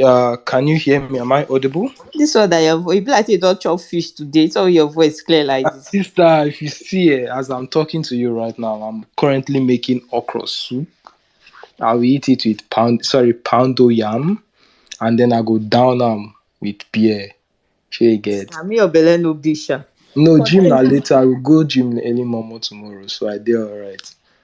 Today was a very, very beautiful day, man. Today was a very... I beg, remember me, oh. Brother, you are invited. You are invited. Because the reason I said that is, I feel every obedience right now we should celebrate. The victory that we actually had today is something that we we can't fathom. I know before the start of this whole the whole court case, there was a lot of fears that we will not get anywhere, but we believed in Obi's team, and they gave us a master class in their the judicial system or in their work, and men are blown away. So I beg everybody, celebrate today. It was worth it. It was a successful journey, because tomorrow we continue the battle. Let us not calm down like that. Rest today, tomorrow we continue. Right now we need to turn up the heat. You see that Ariwola guy with him white baby. Now we need to shine the spotlight on the Supreme Court, because they know that they were not going to win this. Their only way of winning is bribery. Now we need to shine light on the Supreme Court. And this week, I love the fact that well-meaning Nigerians said that this holiday that they are taking, they're going to use it to strategize. Oh my brother, anything, finance or any other thing, we did. Because we must shine light on that Supreme Court. Everybody must know about what's happening. The people are the court is not going to wake up one morning and say, you know what, we're going to give that bat the presidency, and the people will say, okay, no. They will know that the people are behind them. In fact, we'll make them realize that waiting happen for France or waiting they happen for France now child's play. They need to face. They need to just face they need to just be truthful with themselves. Now, the reason I actually took this the mic was for two reasons. Jimmy is not here, but Mag is here. I don't know if it is possible for someone to actually write a letter, or rather for Obedience to actually write letter to American Bar Association, saying that an individual is claiming to be a member of the Bar Association, or an individual is claiming to be a lawyer who isn't a lawyer. I would like to know if that is possible. And then secondly, the fact that the guy even submitted his invitation card or whatever he submitted, wouldn't the appeal court investigate to confirm if those documents are actually real, if he is really a lawyer? Those are my two questions. Oh, finally, UC Maxwell. Guy, you too much, I beg. You are too much. To Sarah, distinguished, Miss Pels, you guys are way too much, man. I give you guys your respect. One love, everybody. Have a lovely day. And if you want to come and eat okra soup and pounded yam, DM me. Ngozi, I'm not invited. I don't go stay to DM me. Sign up for me. I go need visa. Captain Ninja. All right, thank you very much, Captain Ninja. I beg you drop me to listen. Yeah, no problem. Chairman, your hand was up earlier. Please go ahead. Nello, I can see you here. Yeah. Good evening, everyone. I mean, it's just been good news, and good news. And maybe this is a point. Or no, it's not maybe. This is definitely a pointer to the inevitable outcome. You know, it's just a matter of time. They say justice can be delayed, but it can never be denied.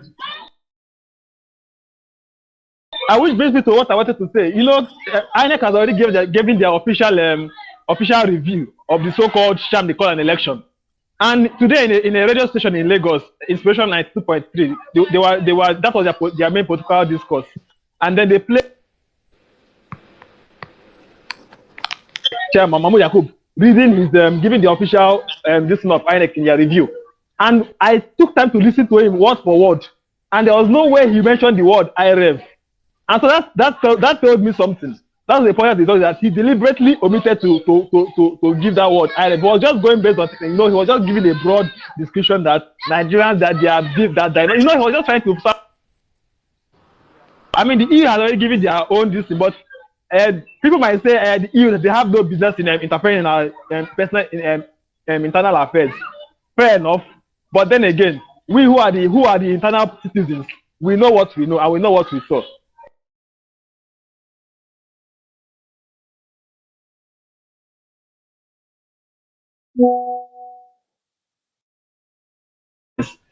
That thing has already sealed, as it has already sealed the space on his so-called capability. As far as I'm concerned, his words are worthless.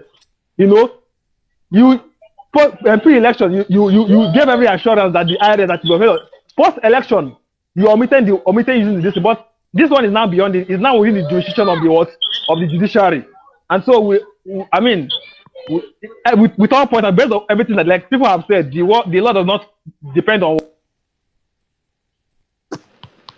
an irreputable fact award Peter Obi's legal team.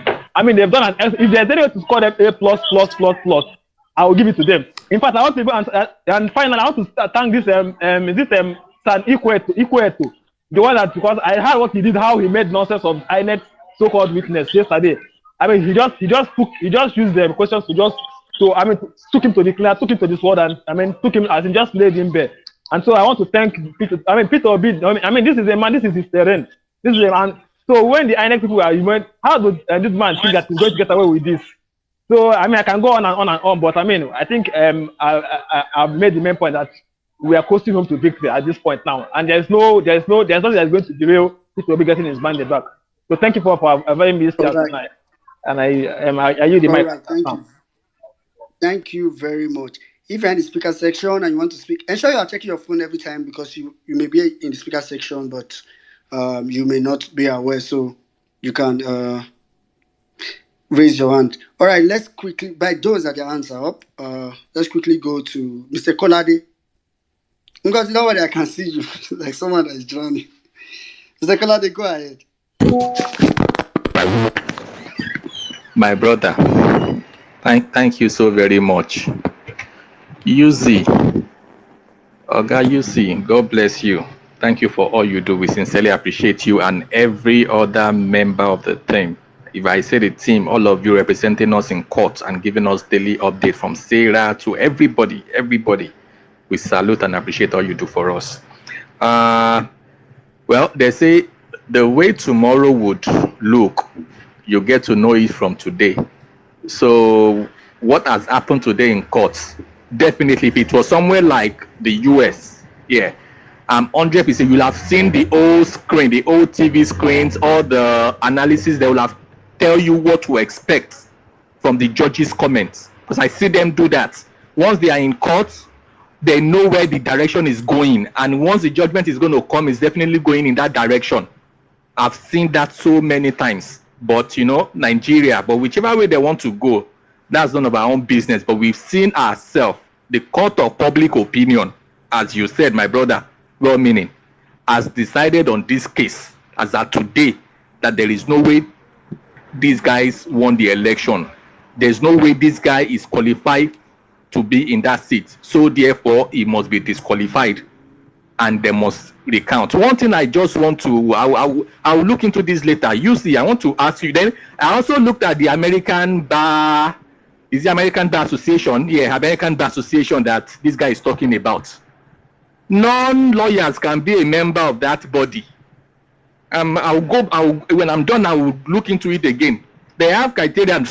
Law school student can be a member. So as long as you pay the fee and you fill in this thing, you can become a member. They will give you a membership card. I was just looking at it before you called me to talk right now.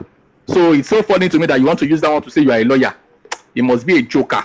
So, but one thing struck me today. You see, I support that your whatever. I think our guys and the PDP guys, they are communicating somehow. Because the way they've been tackling, if you look at what happened to us, the way, if they tackle this area, you see a lawyer come from a complete different area angle. So then I want to believe with that it must be a deliberate thing. And if you look at Mike, I think Mike is part of the PDP team. Mike has always said it, that 25% is a must. Without 25%, you are going nowhere. Mike usually says it. And if Mike is defending, saying on behalf of PDP, as in challenging Tinubu about 25%, he knows his candidate who did not get 25%, then that speaks volume to that 25% part of the argument. So, my people, I beg, more will celebrate, but in celebration, we should double our effort. We should shine our torchlight again. All those justice, as in one after the other, every day, we need to always remind them that the fate of 200 million Nigeria is right there on their shoulder. So let's see if they are going to uplift their fate or they are going to just drop it. I think that is what we should keep reminding them. Thank you so very much, everybody. Thank you. And don't let us keep digging. Every day, all the witnesses they brought to court that we know, let us keep digging and keep throwing things out. They are reading, they are on social media. So before they make their final judgment, let them know that we are aware, we've seen all these things, even after the court, whatever, so that they will know that we mean real business, serious business. Thank you, everyone. I appreciate. Thanks. Bye. All right. Thank you very much, Mr. Kolade. Thank you very much. In fact, you see this Tinubu and Shetima's witness.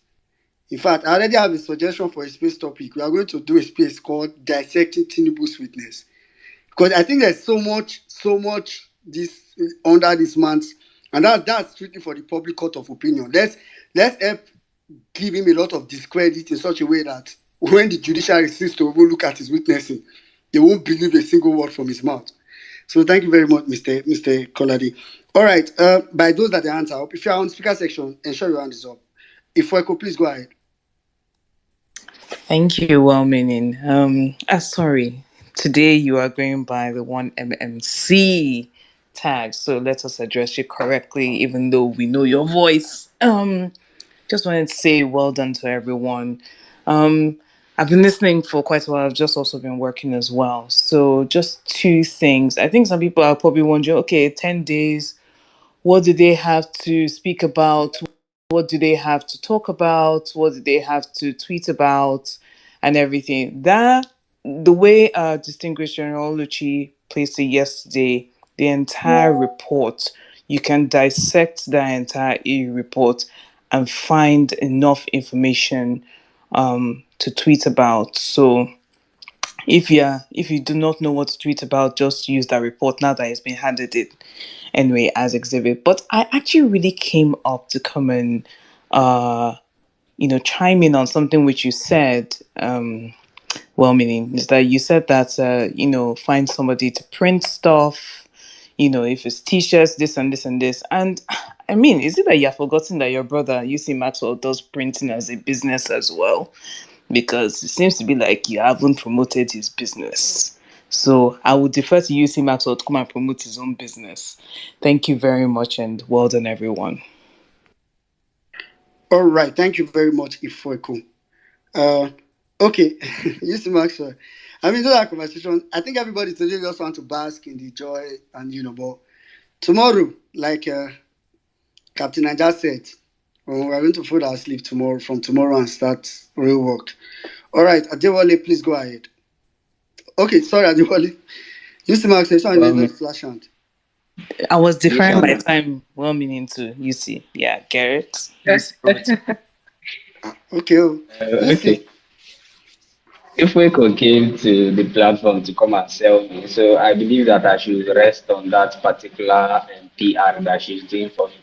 I don't know if I will pay 1 million match crew for the PR. So most of you just know me with all the law thing I do. I actually run a business. I am a professional, not be the ones who no go school, you get certificate, but I am a professional graphic designer and printer, of course. I have a print company here in Abuja. I also run printing in Borno State, Maiduguri. So I do all kinds of printing, branding, full company branding and everything. So you can reach out to me and I'll be sure I deliver nationwide, even to Sambisa Forest, I deliver. So, but I don't deliver to Guinea-Bissau, the place that is linked to one particular presidential candidate. Okay, thank you very much. And I'll just rest it there. Thank you, Fueko, for saying that out here. All right. Just master, you go still patient. Anyway, guys, I think you heard it. And use master, listen, you yourself, you don't really promote them too much. I beg, who posts out make a put down for job which one? All right, thank you very much, Isido. Let's go to Adewale, you were supposed to go. Go ahead. Yeah, good evening, everyone. And I hope you've been having a very great day. First of all, I just want to say thank you to everyone once again. Thank you for the update. I'm always stuck on Wayimi's page to receive update. My post notification is on. I just want to know what is going on. But let me just gist you one or two things. And it's the fact. Okay, I work in Osun State. OAU to be precise. And then, some of us were APC before we became obedient. Okay? And then, so no matter how obedient we are, we still hear things from their camp, and we still have friends in their camp. And let me tell you one thing. You won't believe this, but I'm saying as a fact that the APC is actually pushing towards a rerun election. And that is the fact. Okay? They are actually open and wanting a rerun election. They know what they are doing. And then Tinubu as a person is doing everything humanly possible to, that man is a master strategist, he's a master planner. Okay? He thinks ahead. Whoever has worked with him at some point or knows him will know this about him. He thinks ahead, he plans ahead. While you are thinking A and B, guy is already at Z.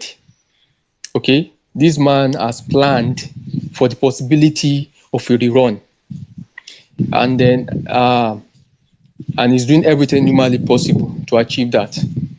And that is very evident in the latest appointment he has been making. Okay? You will be shocked, you'll be surprised why Egbetokun, who was 5 days before his appointment, was a DIG, promoted to an AIG, and then promoted to an IGP. Are you aware that over 100 major generals were retired just to allow his boy become the chief of army staff? All of these appointments are strategic. Akpabio being the Senate president is strategic. Senator Bamidele being the major chief whip of the Senate is also strategic. Every single appointment he has been making is But his strategic. appointment in court was not as strategic. He did not bring witness, so it's not strategic. It's strategic too that he did not bring witness to court. That he only brought Bamidele that want to kill him. Tinubu will be disqualified. Period. Okay, it's all right. I am not saying he won't be disqualified. Normally, that's exactly what we want the court to do. That's what is expected of the court, to disqualify him. The evidences are glaring. But I'm saying what they are preparing for in their own camp. Don't misquote me. This is not me saying he won't be disqualified. This is what they are preparing for. They are preparing for a rerun. They know what they are doing. Okay? So this is not my own words now. I'm just speaking from hearsays and things we've been seeing around and hearing around. Yes. So, and I would just really want to advise us at this point that we need to increase everything we can do, increase our work. We need to. Someone was talking about awareness or something like, I don't know, I don't want to call it protest, but I think it is very necessary at this point. We need to get people back on the street. We need to do it. We need to put pressure on them. And then I thank God for one thing. It is the fact that the European Union chose this exact time to release a report on the election. I so love it. Now the court knows they're in trouble. The court knows they are seriously on trial. Okay, but you see, we still can't. It's like when the Bible says we are familiar with the schemes of the devil. We are familiar with the scheme of this guy, especially some of us who have been in their camp before, who have worked with them before. Thinking they will not try to push something, it's as if we have been ignorant. They are definitely going to try to push some things. They will, whether you like it or Should we wrap not. up in a minute? Okay. Should I hold on? No, No, like we wrap want up you in to 30 wrap up in a seconds. minute, like Okay, end all right, your sorry. thing. Okay, I will. So, No meaning. I'm home now, so you can send me the co-host invite. No, what meaning are host now? All right, please go ahead, Adewale. Okay. So I just want us to do our work too. While they are strategizing and planning on their own in their own camp, I want us to do everything humanly possible, everything we can do to also put pressure on them, to also create awareness, serious awareness. Do everything we can do. I was speaking to one of our one of our guys were together during the course of the campaign this evening. We were even trying to do something like these posters, paste it around town. Something. We've not decided on what it's going to be, but we have just decided that on our own part, and I think it can be replicated nationwide. Just to put them on trial, and then to also find everything humanly possible to do to ensure that the court does not disappoint.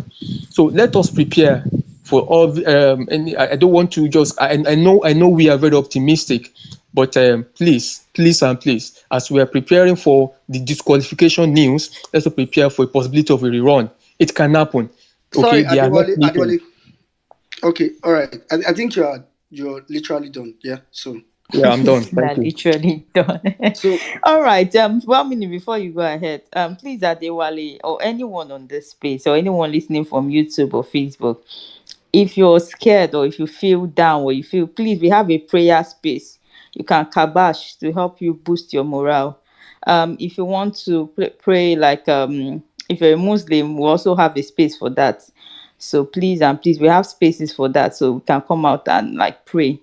If you Sorry, think that who is Tinubu has power. the Muslim prayer space? Sorry? Who holds that Muslim prayer space? I've heard of it, but I don't know the person. Me The name. neither. I'll go and look for it. So please, don't be Because scared. I know But I know Tinubu that is disqualified. the Christian one is Uncle Jacob and Dr. Kilichi and a few other people. But the other one, but anywho, I'll find out. all right. Okay. All right. Thank you very much. So let me first of all clarify the prayer space by Dr. Kelechi is actually open to everybody.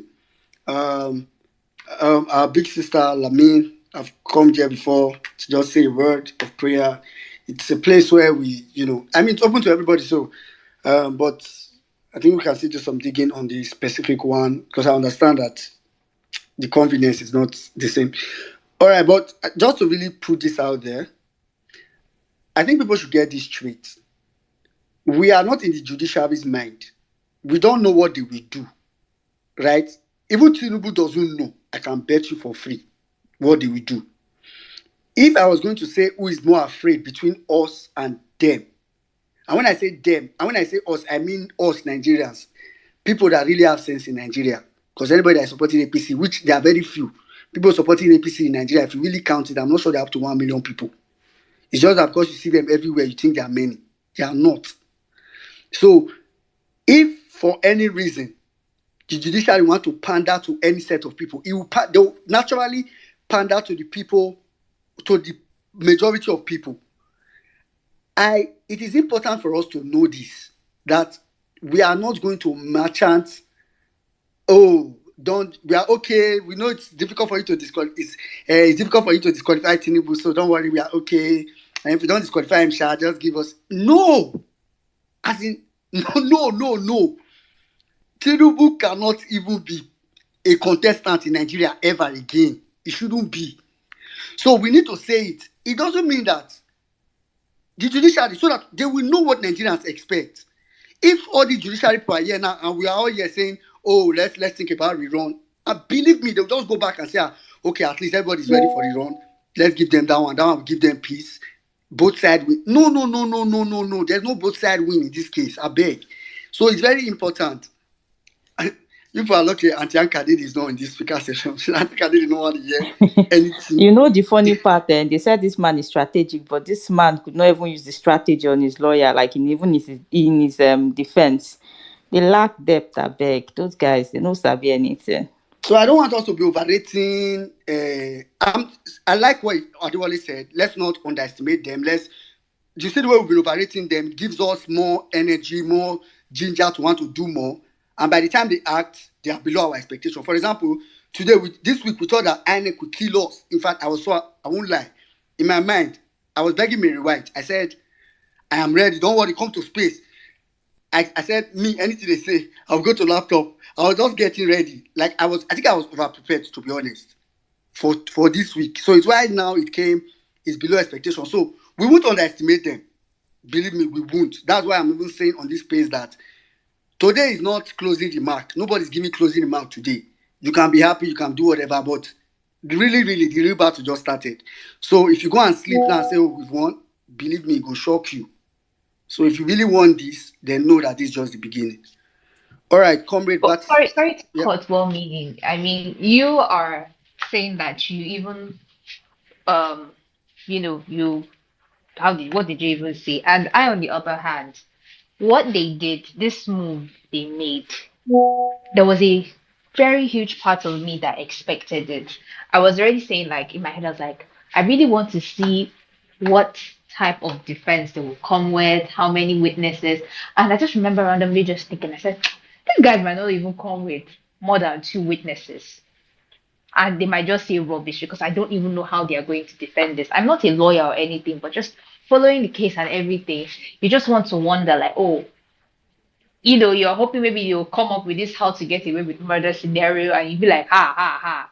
But there's still a part of me that's just like, well, these people are very lazy like that. They will just come with one weak defense and try to tilt it towards one angle and just make us feel like, oh, we don't care. Anyhow it goes, it goes. And lo and behold. And I think that's why I put out a tweet yesterday saying that this was just an E for effort, so it doesn't look like we are not doing anything. But as you just said, this is not even the closing remarks. So now I am looking forward to the closing remarks. Maybe, just maybe, they will surprise me. Who knows? I don't know. The future has a lot to unfold, but we'll still be here, either or. Yeah, thank you very much, Remy. Me, I'm prepared to be over prepared for their closing remark. So, anyway, comrade, please go ahead. Comrade Batista, after which will come to Mr. Ken. Dilich, your hand is not up.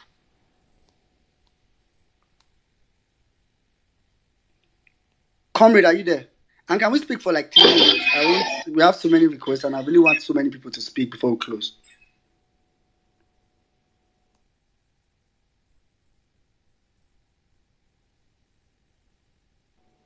Comrade, Mr. Duke, you are not comrades now. Okay, I don't think comrade is there. All right, let's go to Mr. Ken. Mr. Ken, please go ahead. Can anybody hear me? Yes, we can hear you. I was trying to unlock my phone. We can hear you. Sorry, I was trying to unlock my phone. Well meaning. Good evening, everybody. Good morning, good afternoon, wherever you're spacing from. This is my first time of speaking on this platform, even though I'm a regular listener. And I want to say where me, where meaning Ngozi. A lot of you, in fact, it's not something I'm not like a real level best. But my special shout out to Nelo. Nelo is somebody I've liked from the day of what do they call that stuff? That stuff that the APC and the Labour Party guy did, and the way Nelo came to explain. So I've taken special interest in her trying to be an advocate for the voiceless. So anyway, personally, I didn't come up to talk much, but I was just on this what happened today. I was having a conversation with my wife. She's a lawyer. And I asked her, why would these lawyers, why will APC and INEC be doing this? She said they don't want to damage their case more. Secondly, they are hoping towards getting more actions in Supreme Court. That whatever they will do here, they might be having a damage control or whatever by Labour Party guys. And I asked her, what if there is a chances that Labour Party wins this case at this tribunal? She said they know that Labour Party might likely win at tribunal. Where they are strategizing, waiting for Labour Party is at the Supreme Court. I said, okay, that's strategy. But the point I'm trying to make here is this. Nigerians, we have never been consistent for almost all my life. I know Nigeria. That's why they say we have short memory. But this is the first time that we have shown consistency in something, obedience. From the start of the campaign, or before the start of the campaign, prior to tribunal to present, obedience has been persistent, constantly fighting for good governance. I will tell you the truth. Most of the people fighting here don't have anything to benefit directly from government. All they just want is a working system. And that's what brings all of us together. Even at work, I put my earphone, I listen to these discussions. That's why I don't contribute, because most times it happens during work time. So I listen a lot and I see the passion. Wait a minute, I don't know where you've got your energy since yesterday, back to back, till today. Omo, you strong. I've been hearing you yesterday say you want to be like P2B. Oh boy, you don't try. So for me, honestly speaking, I want to commend everybody here. It's not easy. And I don't know whether the, Otumba is listening to me, or if he's not, I don't know if I will speak again, even on the violent. I hardly speak these days. Please apologize to him that his fight against the people with PhD and doctor, professor and whatever, I have given up. I was in a conference in academics from Africa, ministers from Africa, in a conference on Thursday last week. And they were justifying what INEC did, that INEC followed these rules. I was disappointed. And so that day, I vowed never to engage in any educated discussion, because I felt in a gathering of academics, we could have a conversation about the future of Africa. But I realized that tribalism have eaten deep into us. And I believe Peter will be coming into leadership, wanting it to bring, because one thing we lack in Nigeria today is that we don't have a common agreement to say this is wrong. If an Igbo man criticizes a Yoruba, they say because he's an Igbo man. If a Yoruba person criticizes a Hausa person, they say, so we don't have a common ground where we say this is wrong, this is right. But Peter will be coming in today will give us that understanding to start rebuilding as a nation. And all of us will speak out to say this is wrong and this is right when the right things are done, when the wrong things are done. And this is why everybody criticizes all the people who doesn't believe in Arise and Rufai think that Rufai is biased. No, Rufai is not biased. Rufai speaks the voice of the common people. So guys, keep the fire going. Well meaning, DM me when you guys are ready to do the t-shirts. Thank you. Make a write your name down, because now people like you have been looking for. All right, thank you very much, Mr. Ken. Oh, I know, Wahala. All right, thank you very much. All right, quickly, let's go to. I will pass your message to Otumba.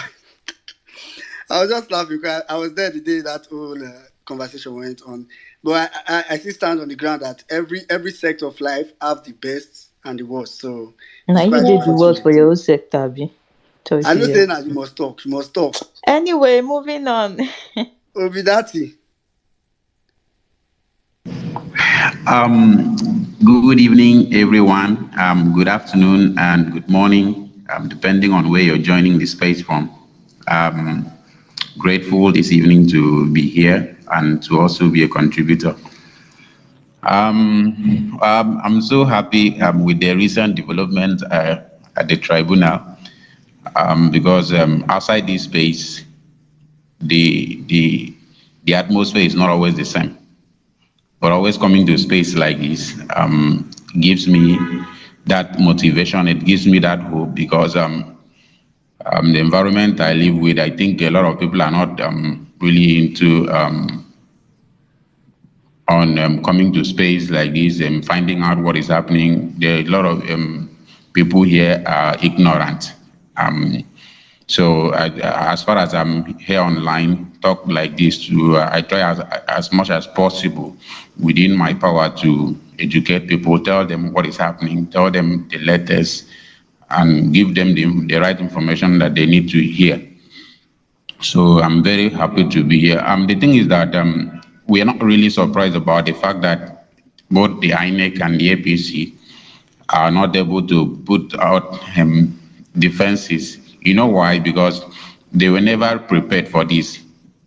They did not prepare for this. You know, their plan was that, come on, these people, you know, Nigerians now, we are not always consistent with doing something. Come on, when we rig this election and after everything, we'll send messages to them just like what they did. We'll plead with them and tell them that we're one nation, we should love ourselves, and don't worry, they will move on. So they never expected that this what is happening now was going to happen. So they didn't prepare for this.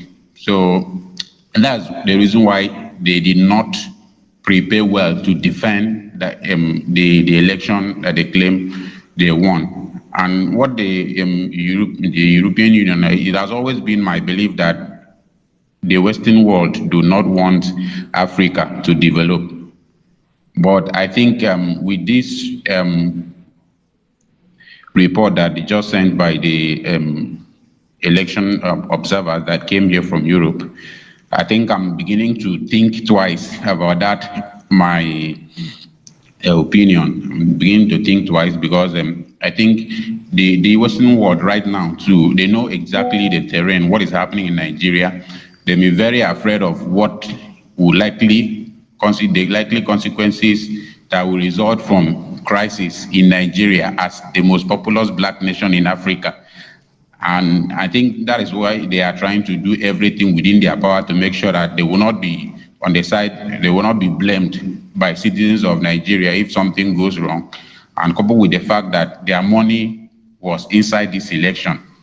So they are trying to do the right thing, and I commend them for that. I think if their respective governments, both in Europe and in the US, can follow up with what they've done, I think it will be a really good thing. So the fact of the matter is that APC have lost this case. I said it even when the judges some few weeks ago were trying to, like, maybe they were trying to act harsh on the Labour Party legal team. I still maintain my opinion that we've won the case because I knew APC had no defense to whatever all the allegations and evidences that we have at the tribunal. I knew they were not going to be able to defend it, and it is obvious. So the thing is that what they are doing now is trying to see how they can take this case to the tribunal and to the Supreme Court. And what are they going to be doing there? It's not about defense. It's what they are trying to do there is to see if there's a way they will try to bribe the judges. That's why we need to continue to call out these judges. When we leave this tribunal and we go to the appeals court and to the Supreme Court, we need to continue to call out these judges because there are the people that are holding us. They are the people that are holding this case. And I don't know how Tinubu is going to, he's going to escape from perjury case. I don't know how he's going to escape that. And I don't know how the judges are going to be able to sweep that under the carpet and say, oh, no, he's not going to be disqualified. Well, I'm not a judge, I'm not a lawyer, but that's their area of specialization. But according to our laws, perjury is a very serious offense that even carries jail term. So they're going to do it. But what I'm confident is that the drug lord in Aso Rock and his terrorist partner are going to be removed, and their time is very close. So I wish to yield the mic for here. Thank you very much. All right. Thank you very much, Ubidati. All right. Mr. Max, I quickly want to say something. Yeah, sorry about the there may be some kind of sound interference, but I needed to say this. Don't start trusting them. This is just an EU report. You understand me? The bulk of the work falls on Nigerians to build our country. No foreign organization, no foreign country will help you build your country. So try as much as possible to build it by yourself. And that is why we are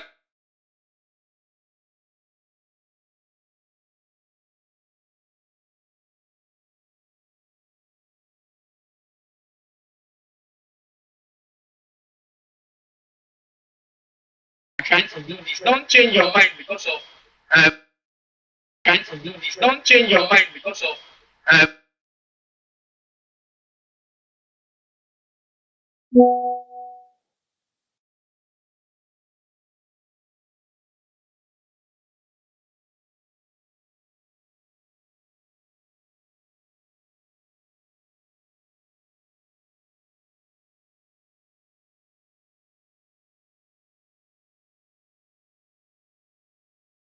of our lawyers and everybody. You can see everybody is, lighting up. And this is the spirit I want, so that we can use it and move into another level of the advocacy another level of the fight and win back our mandate. Thank you very much. All right. I think Mark, I don't know if you're trying to say something, Big Bang. I was trying to tell you, see, Maxwell, to get closer to the phone because Oh, it okay, wasn't okay. moving. Yeah, it was a little bit far from the phone. But yeah, I heard him now. Thank you. All right, Dilich, please go ahead.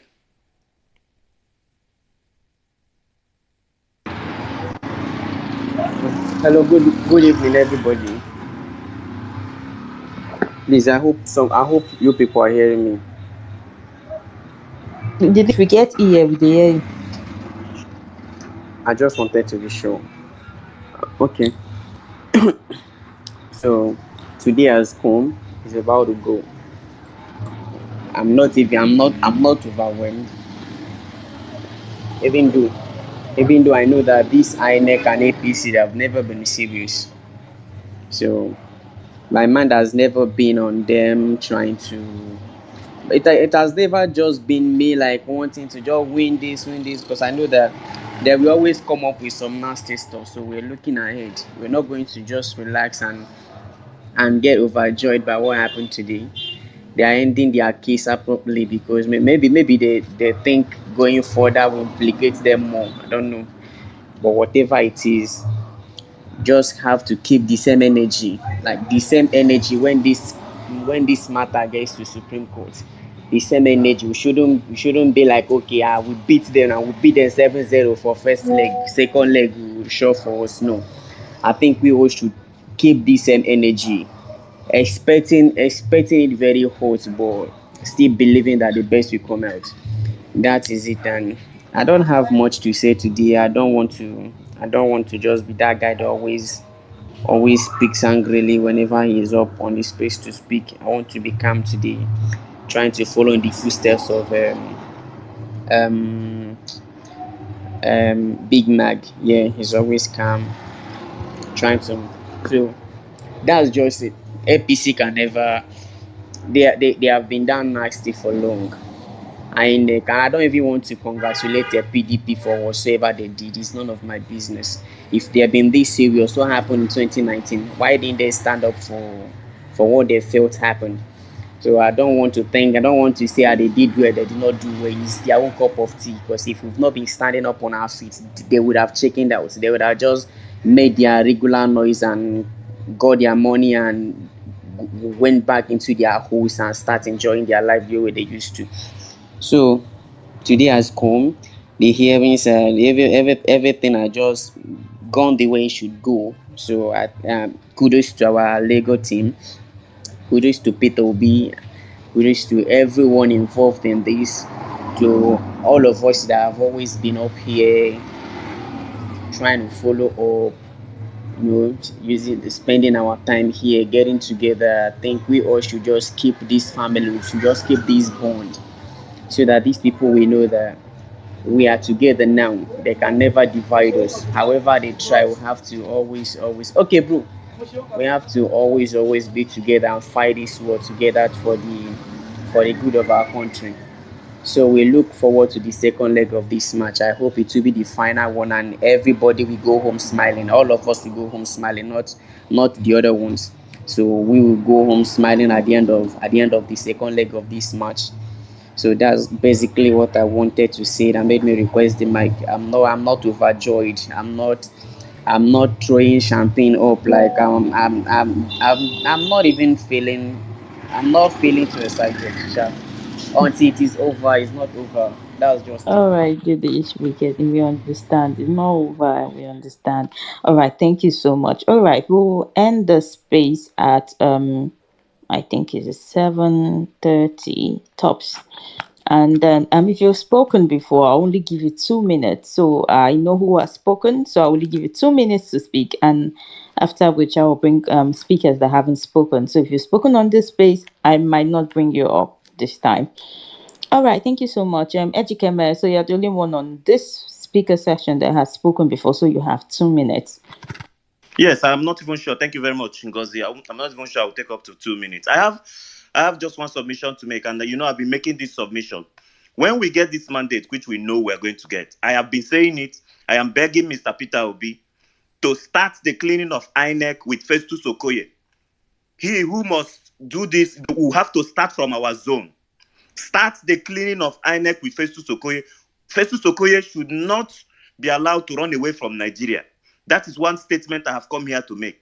Because that is the only way that Nigerians will see that he not only started the cleansing from any other part of Nigeria, but from his own zone. So that everybody will now give him a clear way, to cleanse the system.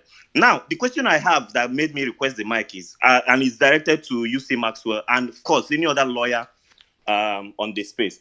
Is it possible that when we retrieve this mandate, another action can be filed at the court, barring Tinubu to be regarded as a former president, since it is now substantiated in law that he was declared in error and was also sworn in error. So he's not supposed to draw pension, gratuity as a former head of state. He's also not supposed to be in the meeting of former heads of state. I mean, this is very critical. So that we just have it in our history that for some reason there was an error, there was a false interpretation of the law, and this guy was illegally and unconstitutionally sworn in. So that going forward, we get to correct some of these mistakes. You don't have to see this type of thing happen in America. So if it cannot happen in America, it cannot happen in most developed countries, it shouldn't also happen in Nigeria. So it's my question. Is there a possibility of filing another legal action, barring anybody from recognizing Bola Ahmed Tinubu, the criminal drug dealer, as former head of state? That's my question. Thank you very much. I yield the mic. All right, thank you. UC Maxwell, are you there? No, UC Maxwell is not. Oh, he's there. Okay, that thing, there's no need of filing any action to make sure a person is not addressed. You can't stop people, individuals, from addressing somebody how they choose to address. But it is already a fundamental principle in law that if the court rules on a particular position of law, which states that your emergence to a particular office was by fraud and removes you from the office, it holds that you did not attend the office. You cannot even get pension regarding the office. You can't get gratuity, absolutely nothing. The only thing you are leaving with you is the salaries you collected, allowances you collected within that time. You are no longer recorded in law as a former person who held the office legally. So it's not something that you need to file any action in court to establish. So it's just for the sake of people's mentality. That's just the people's perception towards it. All Okay. right. Go ahead. Thank you. Thank you, say Ejikeme.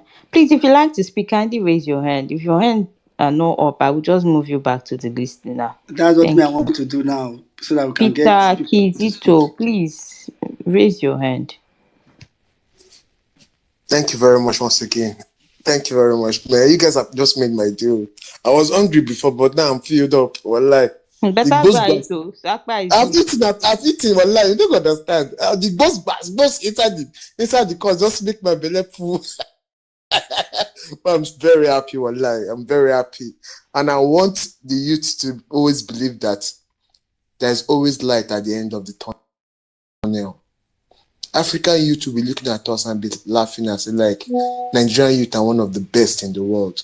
Because if we have stopped back, if we have just go back to our shell, if we have go back to our mother home and eat our mother food and say, okay, it's well, next 4 years, we'll still try again. I'm telling you, Tinubu will always smiling. He has tried everything he can do. But man, the youth are not giving him the space. And he's angry. This evening, a friend of mine called me from Lagos. We grew up together in Lagos. He said, come, disobedient. Where are you guys getting your strength from? I said, no, we don't have strength too. We're only following our principal. He said, who's your principal? So it's Obi. Who else again?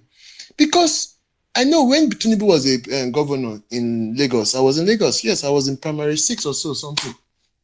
I know how the election looked like. Still remember very well. Even the second tenor, now it goes. And he wants to come back and repeat this thing. See, Tinubu has nothing. What he knows is just that he has the money and he has those thieves that he has raised, like the one that just came and messed him up in the courtroom today.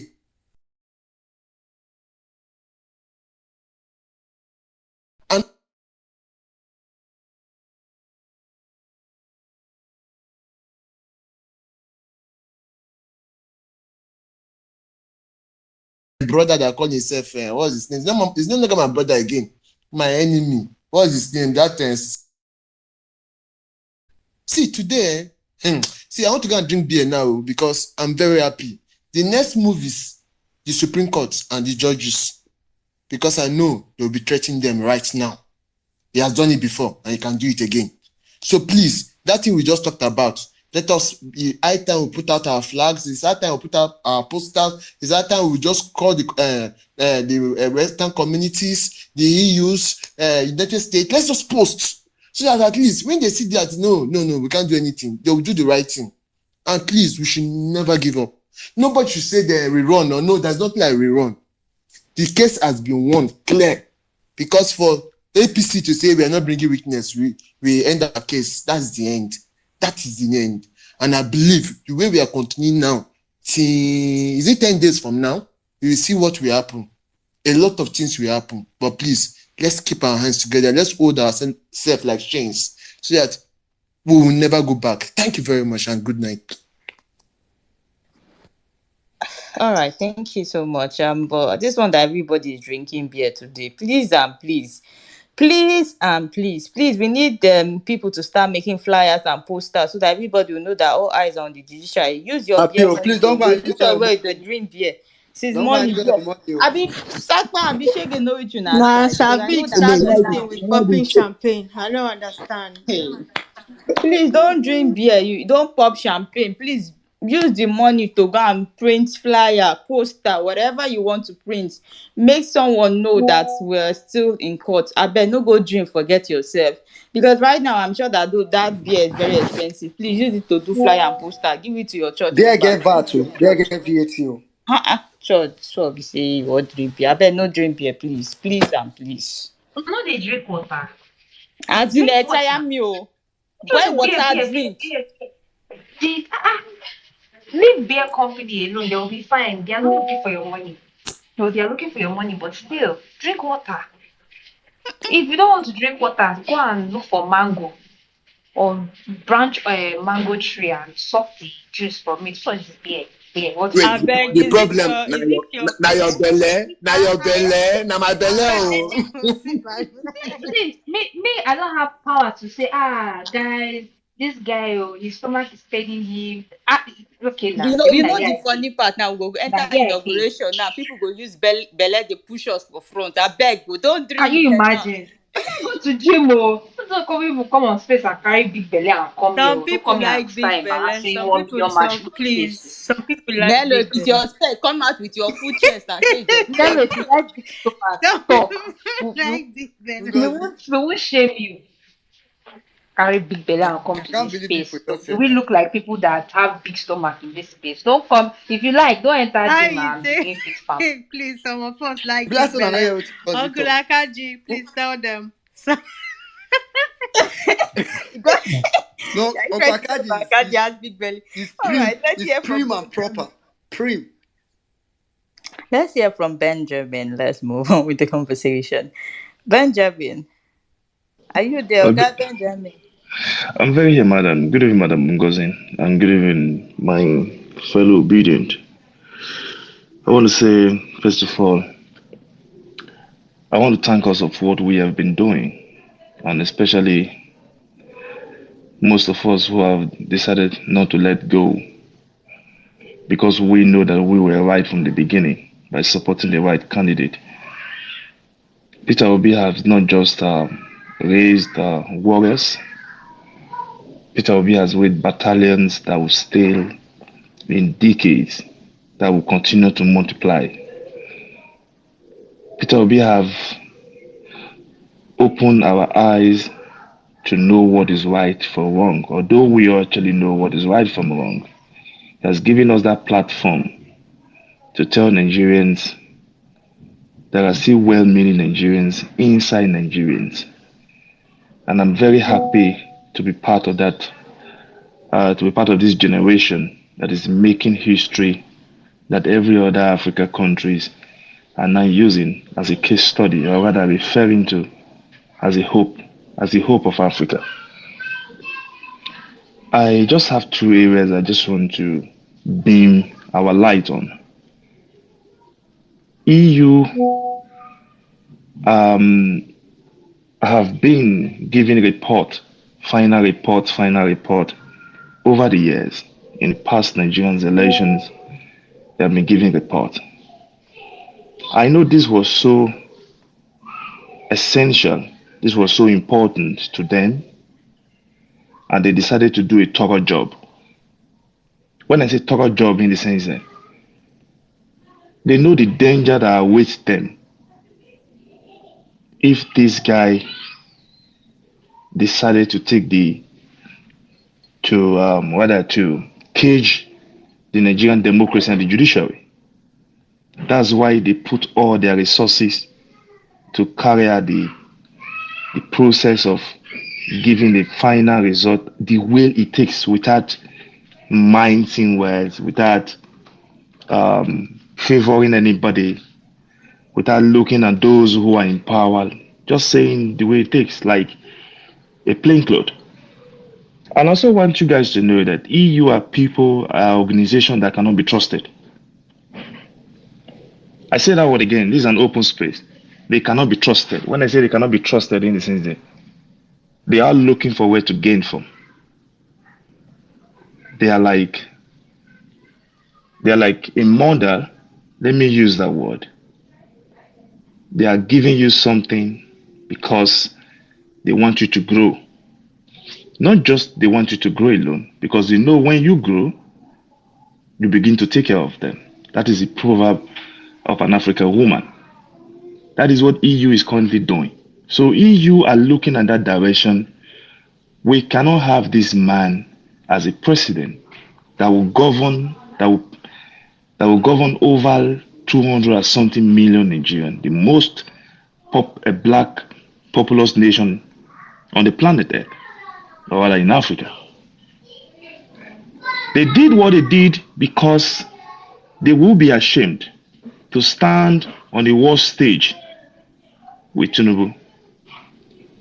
America today is yet to come out in the open, or rather, somebody from the White House to come out in the open to congratulate this guy.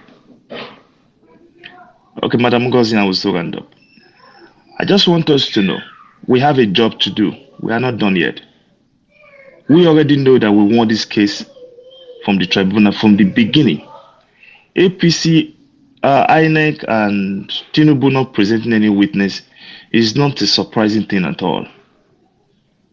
All our eyes must be physically and spiritually fixed on the judiciary. And we will not relent until we claim our mandate.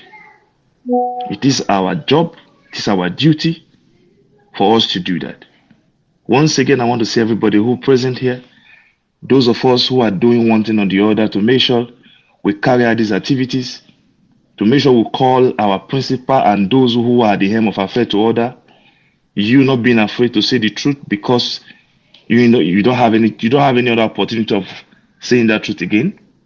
I want to say thank you. And God continue to bless you all, and God continue to give all the strength to carry it to the end. At the end, we shall all celebrate and have a new Nigeria. Thank you, and God bless you all. All right, thank you so much, Mr. Benjamin.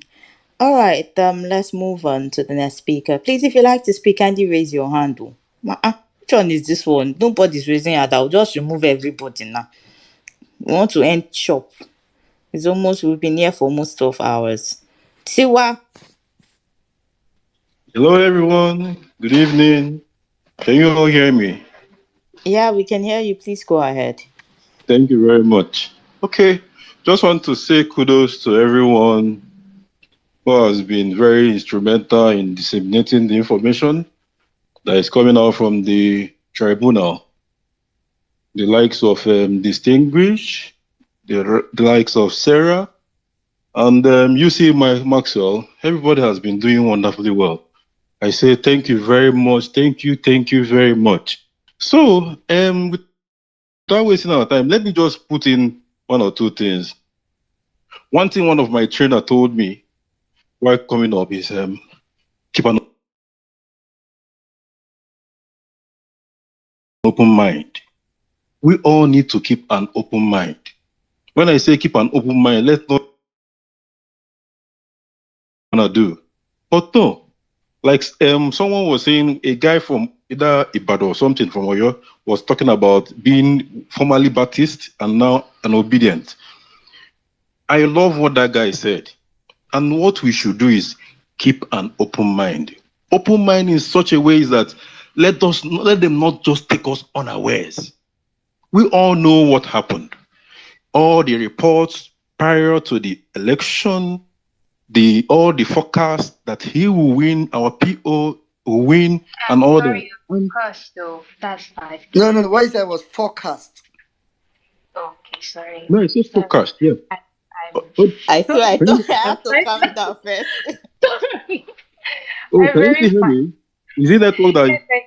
Yeah, can please hear go you. ahead. Sorry. Sorry, I sorry don't. I about don't. I want that. to I understand what think I said there's no technical glitch. Yeah, I want to understand Maybe what there is in where Miss EO, but continue. Okay. So the point I'm trying to make in essence is that yes, we know what the rule should be or what the judgment should be, but let's not just lock in and fold our hands and telling us, okay, just give it to us as we want it, and they will now surprise us again. That is exactly what they did us. Mahmoud surprised us. Let's not just wait on that. We can't wait on it again. Let's just take the bulls by the horn on every side. Like we are making what's it called? We are making plans on disseminating the information into the hinterlands and trying to make people to understand of what is actually the point. And also, like so people we are proposing putting up billboards. As in, there are some captions that you will put on billboards that even though they are devil, when they read those things that are on the billboard, as in let their mind be the judge. Because there's a way you will just form a word for something on a particular subject. When someone reads it, as in it will still, as in it will pierce the person's heart. So, as in, if if the crew of the 1 billion march should come up with such strategy, billboards, do captions, graphics, share in so many WhatsApp groups, because I know there are so many WhatsApp groups for obedience. Share, people post in their, WhatsApp status, use it as DPs on social media and everywhere. Let's not wait and those guys will take us unawares again. And you shouldn't, as in, they say that, how do they say, you can't allow something to pierce your eyes the second time. We shouldn't allow that. Let's not just give them that fight. Because as much as it is, they are also strategizing in what they can do or what will happen. And like someone said, okay, so in essence, strategy is the key, and then we need to do something. Thank you very much, guys. All right, thank you so much, Tiwa. Moving on, let's hear from Ifan. Ifan, you've spoken before, so I'll give you 2 minutes, and Emily 2 minutes, please. Please, if you like to speak, Andy, raise your hand. Please don't stress Ngozi. Thank you. Thank you, NG. Okay, I just requested the mic when I heard well-meaning mention aprons, t-shirts, and face caps. By default, I love action. You know my last name is Odogu, so when I heard that, my whole antenna just stood up and I said, yes, finally something. So I would also like to propose if it's okay, we also release an EP with the guy that sang similar to what that song Peter Obi, now my president, we get do something like that, citing eyes on the, I don't know if it's legal anyway, citing eyes on the judiciary, protect our democracy, do not destroy our democracy, obey the constitution, something like that. Having those lyrics in the song so we can push it out there as well. At this time, children would even sing it, everybody in the market would know the song and they would sing it just as we're used to this Peter Obi song. And this is the last phase, if I'm to say that. And we cannot, I'll liken it to a mother pushing out her baby and maybe the head is out. You will not leave that mother to die like that or the baby to die. So we'll have to push, and with this last lap, we'll have to end strong, like give it our all, even more than we did before. That will throw them off balance. Okay, that will throw them off balance, get them confused, and hopefully force them to do the right thing. This is what I'm proposing. So please, let's do it. I'm in. Thank you.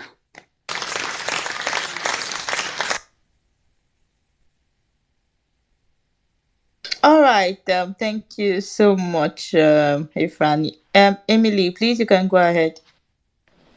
Good evening once again. Ngo, you're on fire. You're supposed to be one of the lawyers to give them water for court.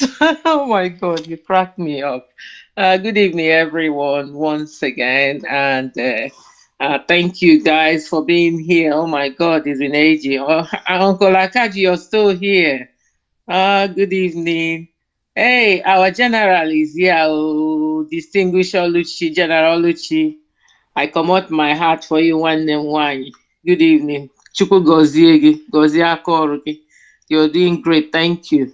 You seem as well. Thank you for today. You are awesome, awesome, awesome human beings. All of you here.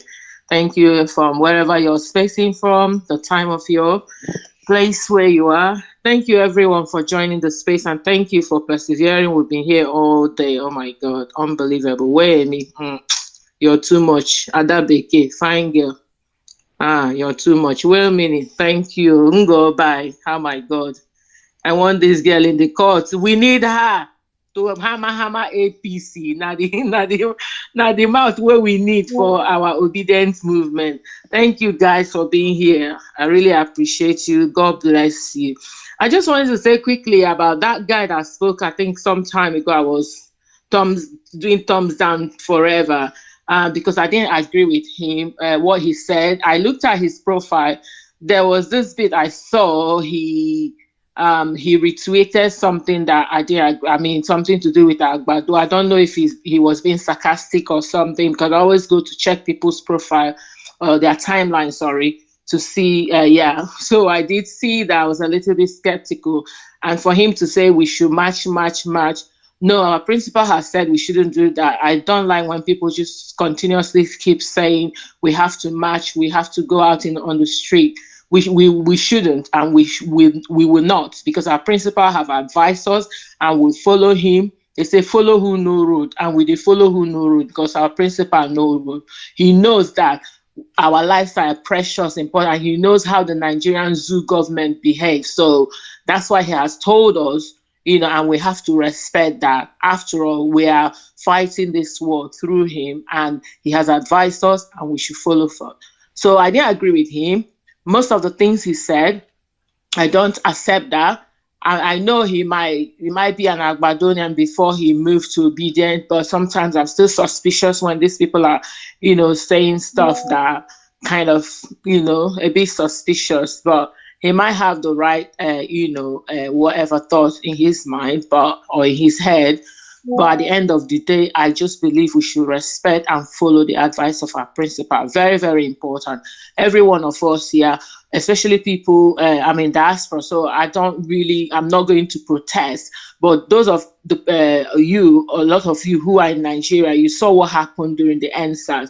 And our principal has seen what's happening and know how the Nigerian government works. Please do listen to his advice and follow the way or whatever he has advised us to do, and don't listen to anybody or anyone else. I mean, some people can go to the court, like Dr. Mo, to protest those little protests they had in front of the court in Abuja. That's different. But like someone advising, please, I beg you, my Nigerian youths, don't listen to anybody. Your lives are very, very important. You are the future of tomorrow, and you're no one.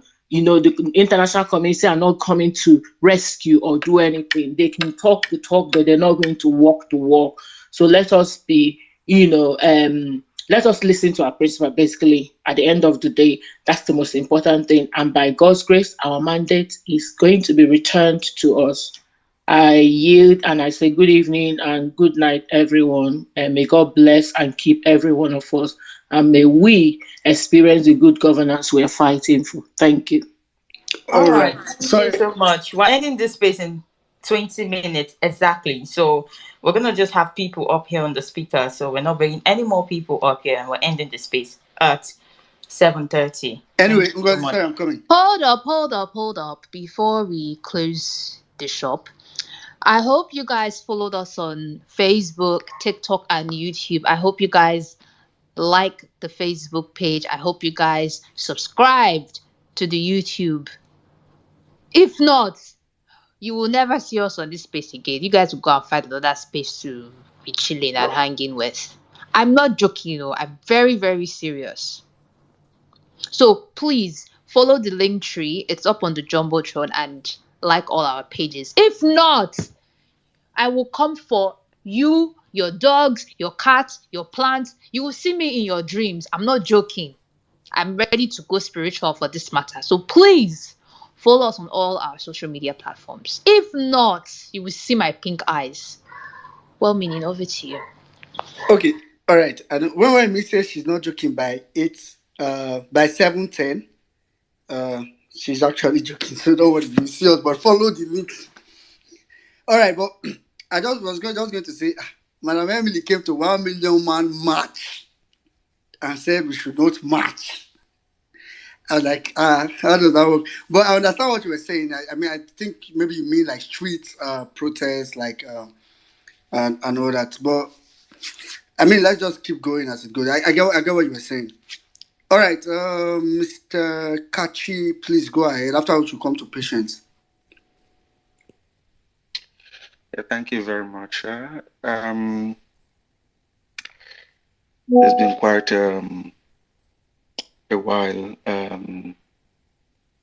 I've been part of the platform. I've been following everything going on in the Nigerian space, which belongs to all of us. And the obedience have been very committed and faithful. They have been pushed around. So many things have happened. Things very demoralizing, but again, we keep holding our heads high, and that is what we're required to do now. Can I quickly say this? There are people who believe that things are just happening haphazardly. And I want to say this. No, that is not the case. There is a pattern to everything that is happening. Again, I love what the person who advised that we follow Peter B's lead.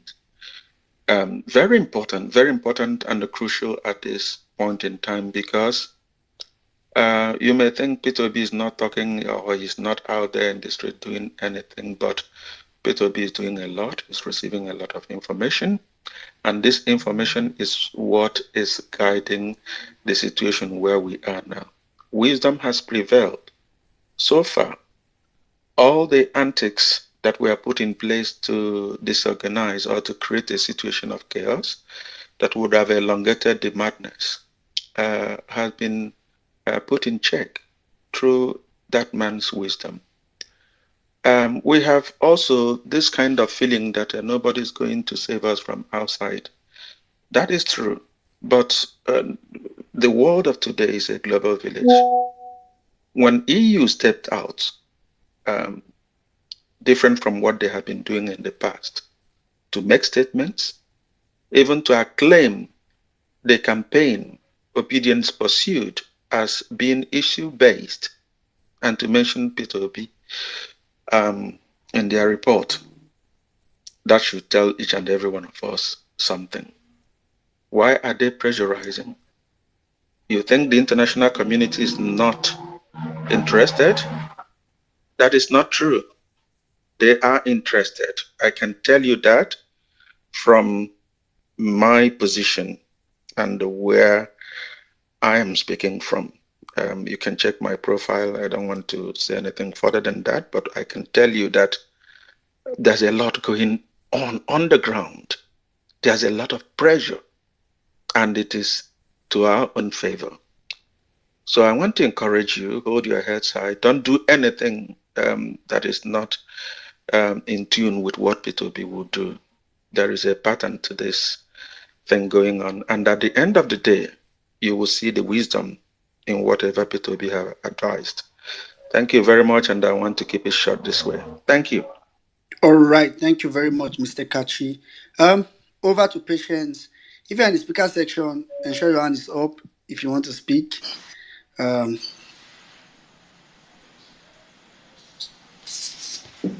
Okay. Good evening, you all. Please, am I audible? yes, you are. Please go ahead. Okay. All the hosts, greetings to you all. UC Maxwell, you've been doing so much for the team. Personally, I appreciate you. Okay, I'm not here to say much. I'll start with this. I am an angry Nigerian. A lot has been going through my mind just because of how things are going in this country. Like something is telling me it's already a win. Yeah, but going to Supreme Court, a lot has been going through my head. Like this man is like the number one most corrupt criminal we have in this country. So he will want to give it his all in that Supreme Court. Like, I don't know. I am actually optimistic, but at the same time, you get it. So I just want us all to just try to, of course, keep pushing. And the idea, well meaning, that you came up with, we need to maybe put out there some printed t-shirts, billboards and all that. Yeah, I'm all in for that. And yeah, I will also like to contribute. So please, maybe you just send me the account number. Yeah, and I'd like to contribute. And all obedience out there, just believe. Yeah, I know a lot of us out there, we are still heartbroken with how things went because this long process we're going through, we shouldn't be going through it at the first place. Our principal won this. He won it. Why all this stress? Why this stress we're going through? It's been how many months already? From here, we're going to the Supreme Court, maybe like 2 months there or so. I don't know. Like, it's crazy. I haven't been happy. Like, at work, at home, like, I'm always, he said I get on Twitter to check on what's really going on. If I maybe stumble on some good news to just cheer me up a bit, or I just get on the space. You guys are doing a whole lot. Well-meaning and the crew. You guys are doing a whole lot. And I really appreciate you guys. And obedient, every well-meaning Nigerian out there, I salute you guys. And before I go, I would like us to also keep it in mind that no matter what we do, we should also pray. Yeah, no matter how optimistic we might be and how convinced we might be that man is a must win from here to even the Supreme Court, we should also pray. So let's pray, let's keep pushing, let's spread the good news because today has been a good day so far. Yeah, so that's all I have to say. So thanks to you all. I'm out. All right. Thank you very much, Patience. I just DM'd you the 1 million match account details. Okay. I know we've not officially launched that process, but since you are here today, thank you very much because you may not be here whenever or at that particular point in time. Although we will be doing it for a long time, but I sent it to you. All right. Okay. All right. All Thank you right. very much. And please, I know you talked about being concerned about the Supreme Court. I usually tell people this: let's get done with this appeal court first. I think people, by the time the appeal court gives the right judgment, the reaction from Nigeria alone, make I talk out for PG, they're not born Supreme Court way. To be honest, so I think let's not, so you don't put yourself at the danger of panicking over I don't know how to put it, but let's just get done with this. Let's do as much as we can do, put the words out there, and when we are done with this, the Supreme Court has 60 days or maybe less to deal with whatever they want to deal with. Who knows? The beating might be too much. Tinubu might decide not to go to Supreme Court. We don't care. He should go if he wants to go. But let's just deal with it first. That's my point. Okay. Thank you very much. All right. Thank you. Bye. All right. Okay. Let's quickly go to $1 Million Girl. I'm sure you want to say something urgent, so 2 minutes or less. Sorry, before Million Dollar Girl comes in, quick one, guys. Delta State will be having a hearing tomorrow. The hearing will determine if Labour Party and Ken Pella's case will go forward or they will strike it out because PDP and APC they filed a ruling that to stop the application. All those nonsense saying that they didn't file the application on the right time, whereas they did. So I just put up a tweet in regards to that on the Jumbotron. So tomorrow is the hearing for that. So we are trying to reclaim mandate for Enugu, Lagos, Delta. See, we just have to clean this country. So, if you are in Delta State or you are within the premises, please go to court. The same way we get reports for Lagos, Enugu, and all of that. Let's do that for Delta State as well. Let's know what is really happening. We've never seen anything like this before, where people are going to court because they believe that yes, they did the right thing and justice should be upheld. So I've always said it, if you have a case, please by all means go to court and people will support you in the best way possible. So Ken Pella is going to court tomorrow. Hopefully everything will favor us as Obedience, LP, and all of that. And we will see tomorrow. So please, I just put up that tweet on the Jumbotron. Retweet, share, do the needful, and yeah. Well meaning, over to you, please. Yeah, Million Dollar Girl, go ahead. Yeah, thank you guys. So I just want to give updates on what we mentioned this afternoon on putting light on the judiciary. So there's this NGO called the New Order NG. It's on the Jumbotron. Please follow. On this website, you have all the drafts of every single day at court, so you can read up. And also now, for people that don't like posting pictures or just tagging people, you can actually send a link so people can read up. Now, please, nobody stole anybody's credit. It's courtesy of UC Maxwell, Miss Pierce, General Lucy. Thank you. Thanks to all of you guys. So it's just an edit and a well-drafted text of every single thing that happened in court on each day. So people can actually go to www.theneworderng.com to read up on this and share with all your family members, because why, and friends, please, because why, people will ask questions from now on. This is the time people will actually know that we have a chance. Since this is they no believe us, Abby, now they will ask more questions. So you can just tell them, oh, go read up on this website, do this, do that, share with other people. Thank you, guys. Please, before I leave, we have one speaker. Her name is Mrs. Loretta, and she's running as a gubernatorial candidate for the ticket of the gubernatorial candidates in LP Edo State. I would really appreciate if we get to hear from her. I know we are all exhausted. We've been here all day. Thank you very much, guys. Ayud. Interesting. Hello. Madam Loretta. Yes. To. All right, just go ahead. Hello, good evening, everybody. I just want to commend the tenacity of everybody here. My name is Loretta Oduware Ogborooko. And since this space is started today, for instance, it is people who understand that there is no free freedom. I always say there is no free freedom that would leave everything they are doing and tenaciously be on this space till this hour. I'm really proud of us as a new emerging Nigeria. That's what we all are. And I want to just speak to something that Kachi said. He said it looks like things are happening haphazardly, and actually reassured us to say that no, they are not necessarily haphazard. There's a pattern to what's going on. I want to tell us that there actually is a pattern. You know, revolution starts in the minds of people. If you look at the French Revolution, it was the same way it happened.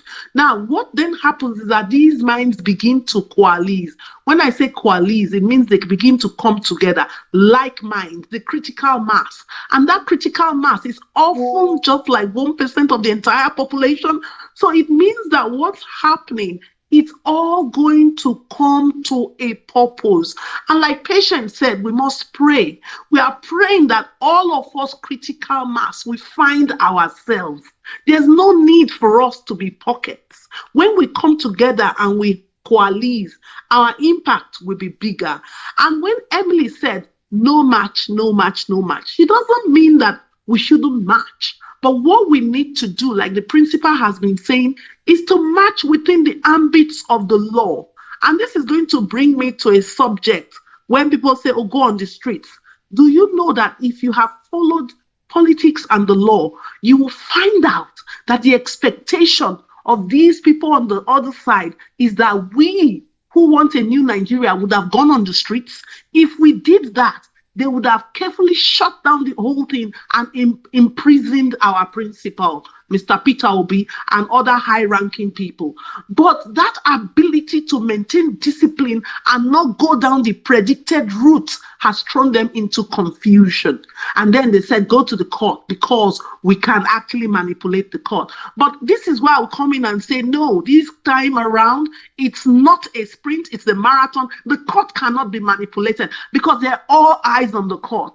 I live primarily in the UK. I belong to a coalition of Nigerians living in the UK. We held a press conference, and I can tell you, we have written to the Prime Minister of the United Kingdom. We have sent letters, personally signed by myself, to over 300 MPs in the United Kingdom. We are working within the ambits of the law. They are not finding it funny. They have realized that well-meaning and key Nigerians here are prepared to do anything for our country, as much as down tools in the NHS, which is the biggest employer of the black labor and which is constituted by majorly Nigerians, and they know what that will do to them. So it's not everything that is out in the open, but a lot is happening on the ground, being fueled by like minds like you and I.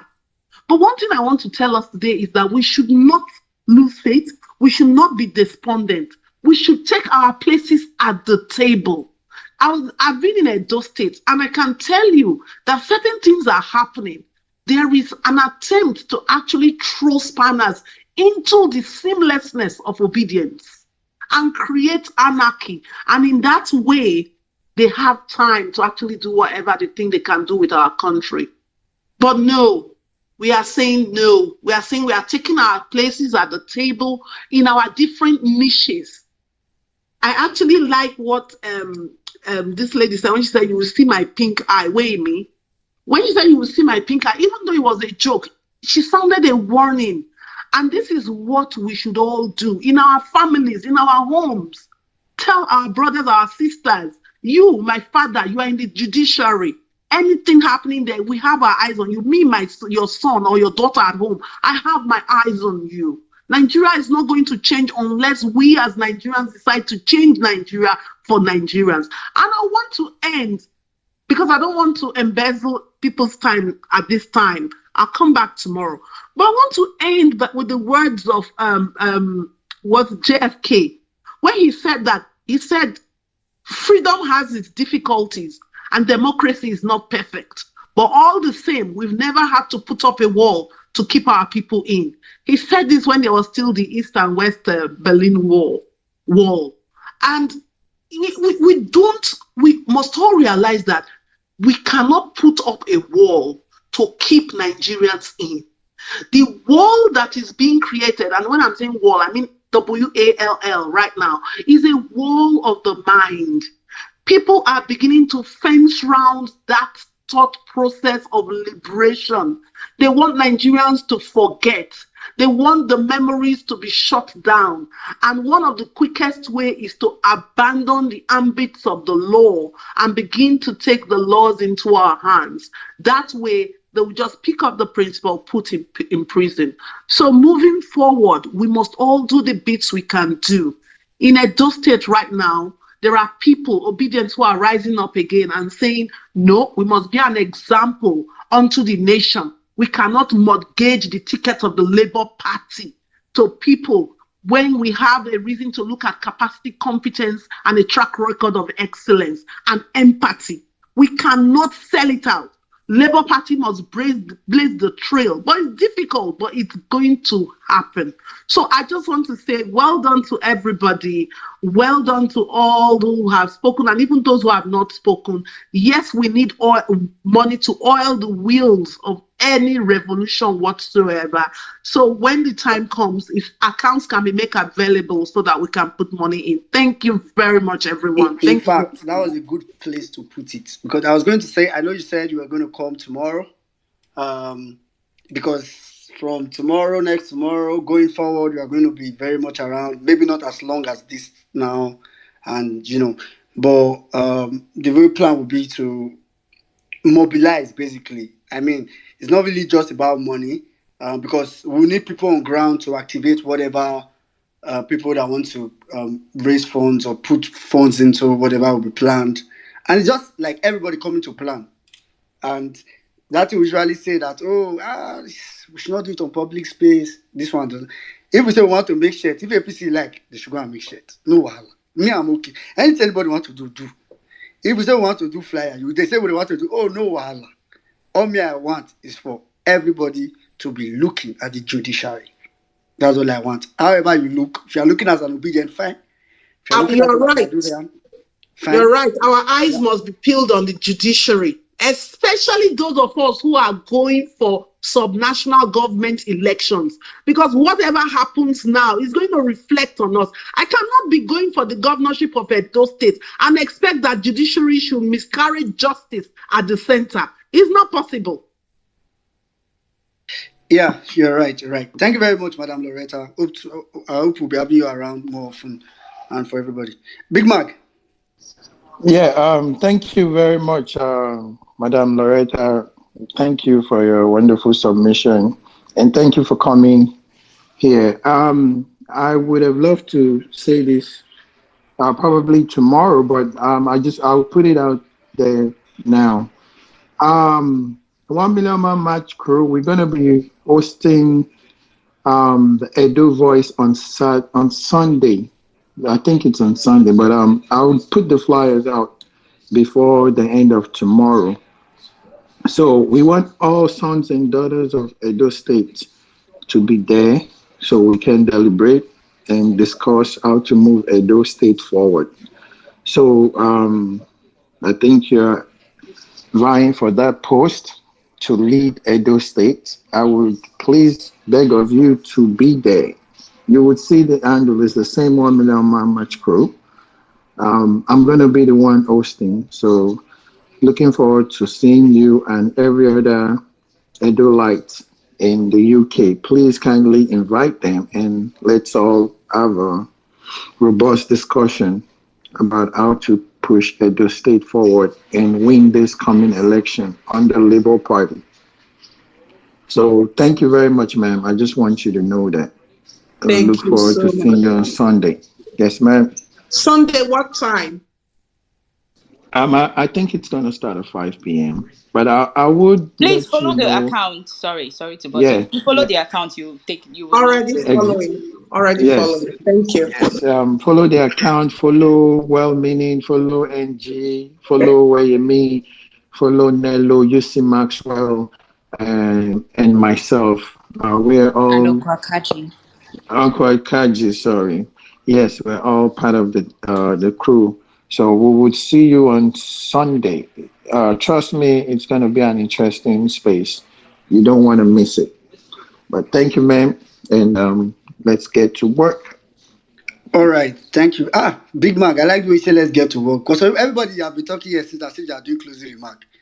The work is just starting. All right, Arigosaki. Let's end the space. Oh, this guy don't talk like 6 times today already now. Hey, God, you're coming. This master, don't worry. We will come to you for like closing remarks. The real closing remark. I don't know why you guys are like this. I beg, I want to close my shop. Thank you. Please allow me to talk and make a very funny contribution. A very funny closing remark. Allow me to make a very funny closing remark, which UC Maxwell is gonna comment on. So, quick one, two funny things. The first one is this issue of final written addresses. The way it is arranged, it appears to be some kind of a sequential game where there is a leader and a follower, and he placed It placed Tinubu Shetima. I mean, it placed the opposition on a followership advantage because they will first of all write their address, Labour Party replies, then they react to the reply again. So it's like they have two. They have two chances to address the issue, but Labour Party has only one chance. And Labour Party was given 7 days, while they are given 10 days and 5 days, making it 15 days. Is it not somewhat cheating, so to say?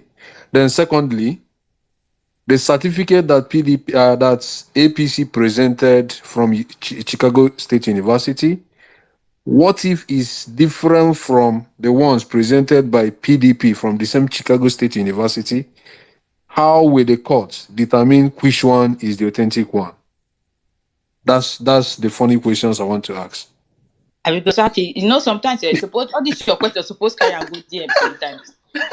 Thank you. We'll answer this question tomorrow. Arigosaki, you know somebody saying he wants funny question. He said he wants to give a funny submission. Because this guy is funny. Arigosaki, I don't understand. Funny where? This question is it not a funny? Is it not a funny? Is a very funny question now. Which funny question? Which funny question did you ask? I do ask question. Some people will think it's not an important question now. No, not important. I know it's important. But you said funny. I don't know. Anyway, Max, are you there? Me like say you see no. I'm here. Did you hear the question that Arikosaki asked? I had the question, but just as he was asking the second one, I forgot the first one again. Okay, go ahead. No, remember again, don't move in space. Arigosaki enter DM. Go they ask question morning to night. That's also question they ask. Even me, I want the answer to that question. No, I think some people would like to hear. Because you know go sell market for customer. Now I go remove you. What happened? No, we are not selling market again. We are not greedy like that. If we sell all, which one will we sell tomorrow? And them questionnaire. No, let me ask you people, is that how you guys used to do? So you think it's easy for us to go to market, stock shop? If it's easy, do it now. We'll stock shop, finish. That one. Obi just go ask question from now till morning. Continue non-stop. I go sack now. Those kind of people like this where they ask question for inside class where they won't beat every time go they go. Okay. Excuse me, sir. Say excuse me, sir. Please, sir. That question. Can you take it again? Guys, you see. I remember the question now. I remember the question about the certificate thing. So the thing is when such things happen, by principle of law, there is a presumption at first that the person is a student of a school, the person have a legitimate certificate. That is the presumption of law at first. Now, when you bring up a claim against the person, there is a need for you to foster that claim in line with the institution itself. So the question is, where was the Labour Party during their petition able to tender documents which came from the school itself? Then the court will now judge. And I've said this, the issue of forgery is not Peter Obi's case. It is the PDP's case. Sorry. Arigosaki, hold on. I know what you want to ask. I was going to ask you, Simaswell. Arigosaki had said this thing earlier today. APC today, Tinubu, they tendered certificates, they tendered university-related qualifications for our case. And it was funny, actually. So maybe that's why I stay asking. That's not the question I asked. 1 minute.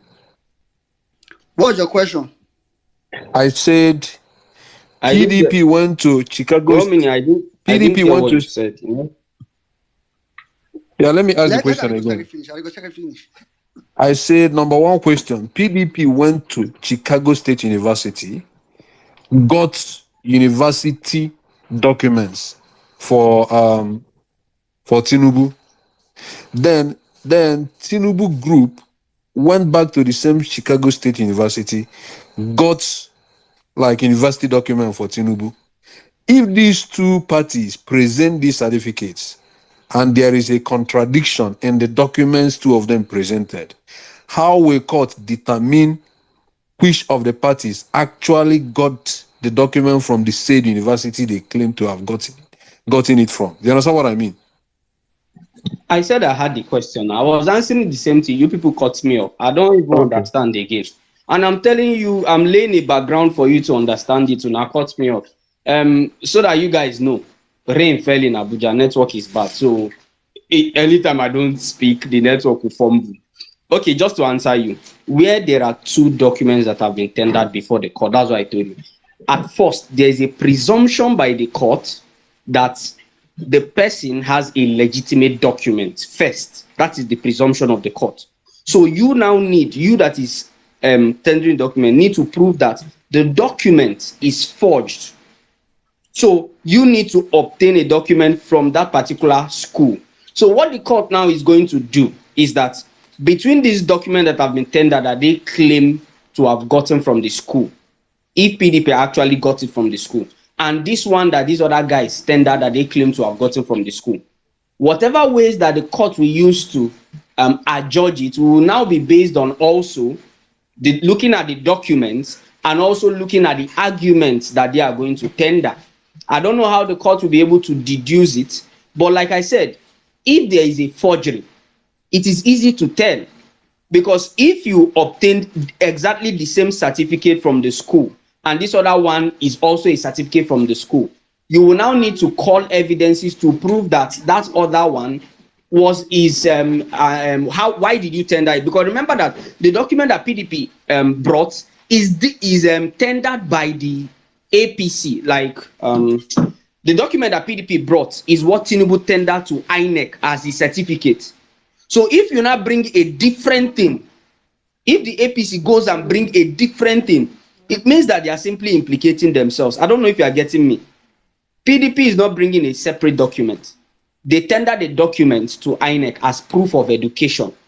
PDP brought that document to court. So if APC got a different document from that, they would need to explain how. I didn't see the document, so I may not be able to give you elaborate explanations as to the entire thing. I don't know whether the document that PDP has tendered there is the one they submitted to INEC or the one that the school gave to them. I don't know. Yeah, see what PDP did. They collected document from INEC, submitted when he was governor. Then they also used a lawyer in the United States to get documents from the University of Chicago. That was what they got document from University of Chicago. They also got some document from what he submitted in INEC. Justice UC. Now Rigosaki go call justice, because Rigosaki know everybody. Anyway, I think you see, actually have already answered the question. The method that the justices will use to just digging into. But it's just that there was the second question that you asked that I think you did the second question. Yeah, the second question I asked was, I said, this final written address, the time for this final written address, the two parties, that is LP and the opposition. You see, Yeah. No, see what I'm saying. You didn't let me finish. So what I'm saying is that, is it not an advantage for the opposition, given that they will first present their written address, LP will respond, they will now present another reply to LP. So they have two chances to react to the same issue, why LP only has one chance? Is it not an advantage to them over LP? That's like, I don't know whether you understand what I mean. Arigosaki, for the where we will start to run space to contribute money, may go study the law once and for us, so we'll get space for this space. I don't think you can. Yeah, you said it's raining in Abuja. Can you hear me? Can you hear me? Okay, go ahead. I can hear you now. Okay. We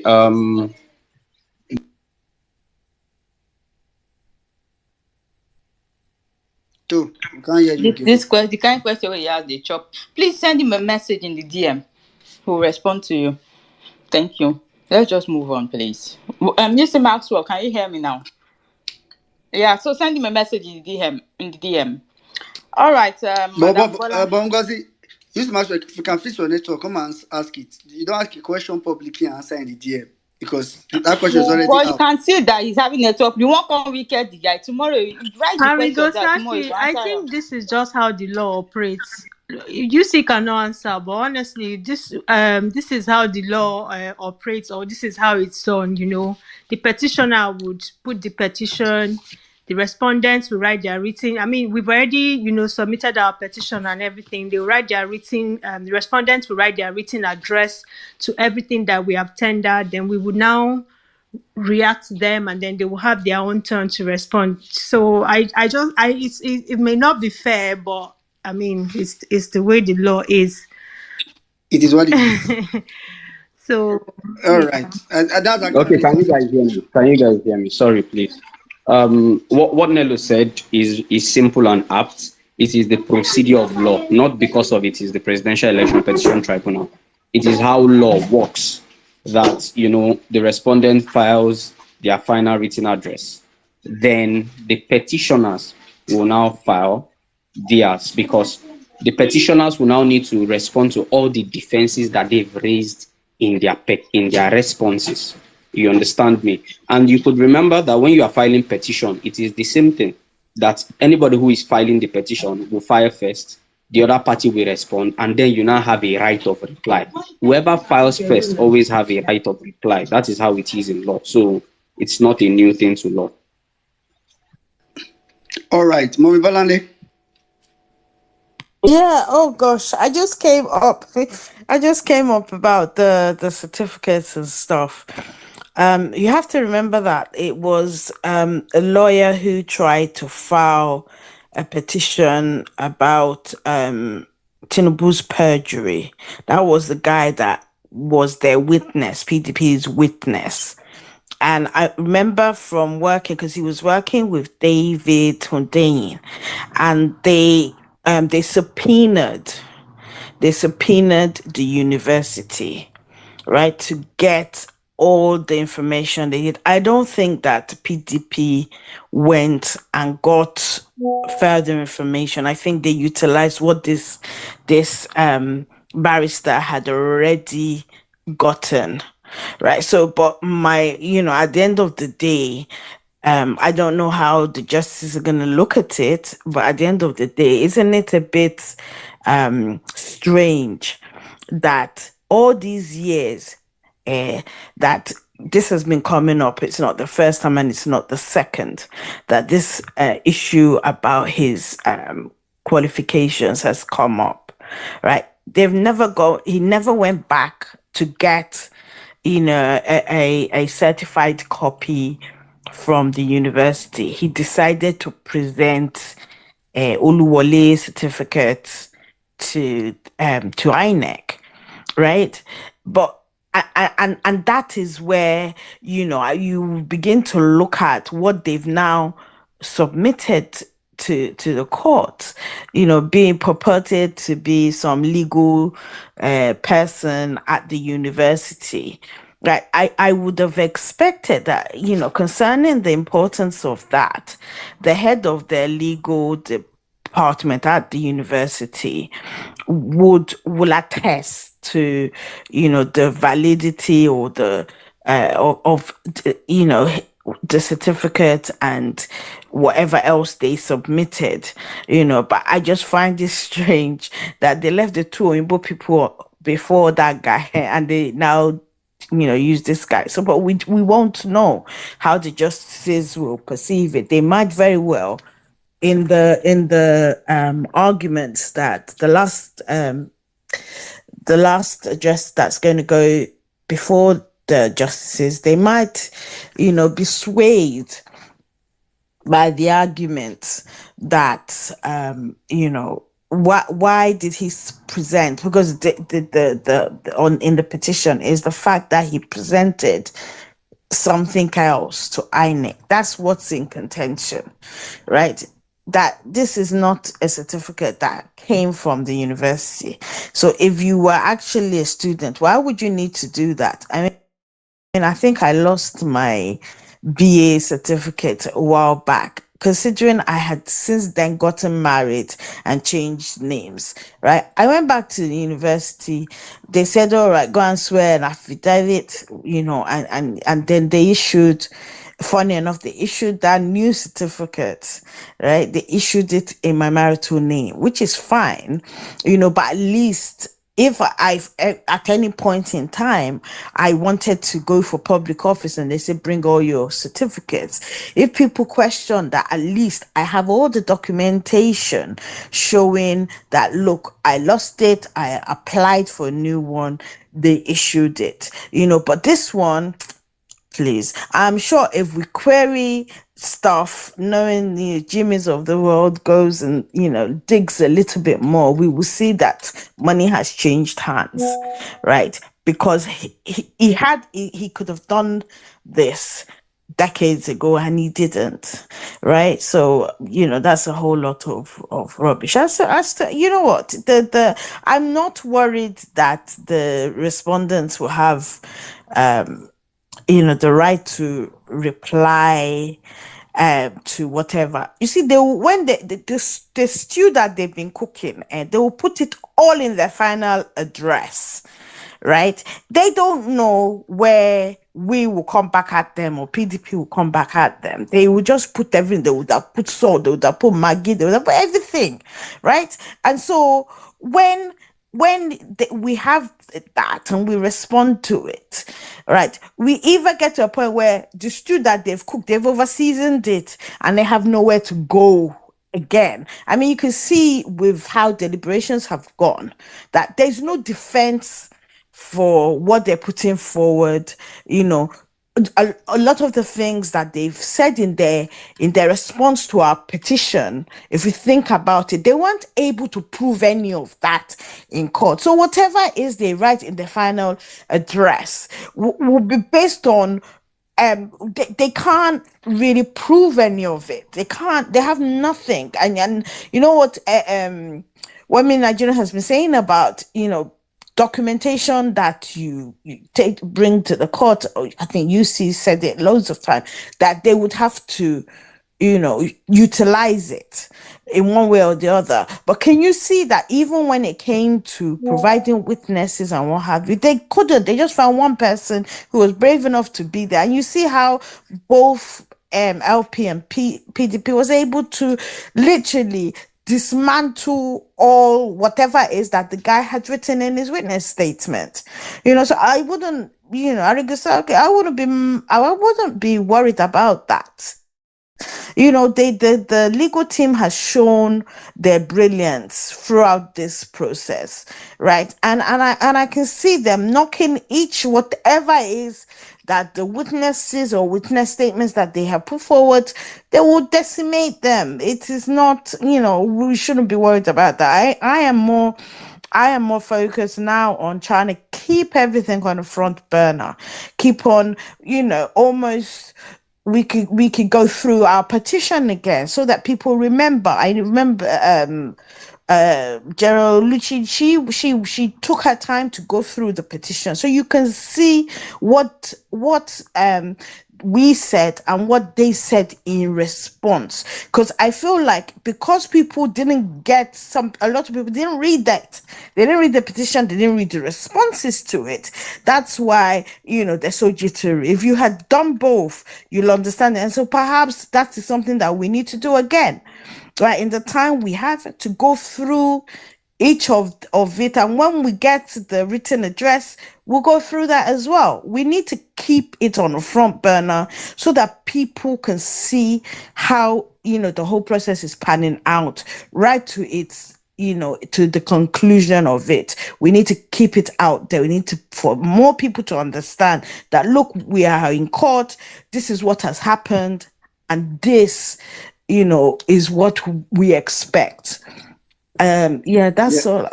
I woke up from my nap to come and talk about this. All right, I yield the mic. All right, thank you very much, Mami Valanle. Thank you very much. Mr. Maxwell, you want to say something here? Yes, I want to. While I want us to close the shop, I want to quickly say something, a final thing on this certificate issue. Now, one of the outstanding things that PDP would have done one of the outstanding things was to call somebody from the university. It's always difficult to prove documents where there are two different contradicting documents before the court. So I don't know if it was due to the shortage of time or whatever it was that they couldn't. But I know PDP. I know Atiku. He has the money. They could have called somebody from that university to come down here and simply testify, and it would have been final. But nonetheless, the documents are before the court. They will look at the documents, they will look at the arguments, and they'll make their decision. But what would have been a final blow that I could have authoritatively told you that it suffices was if a staff of that institution came down there. So that's all I'm going to say about that certificate case. Thank you. All right, thank you very much, UC Maxwell. Really, to clarify, what they submitted today was student record of Tinubu. If you go to Chicago State University and you say, I need a record of somebody called Tinubu, you will see a record. What PDP submitted was two certificates. Like UC Maxwell said earlier, it's now left to the court to say, oh, they might not even make reference to student record. They are seeing two certificates. They may also make reference to it. It's really left to them. Jimmy, please go ahead.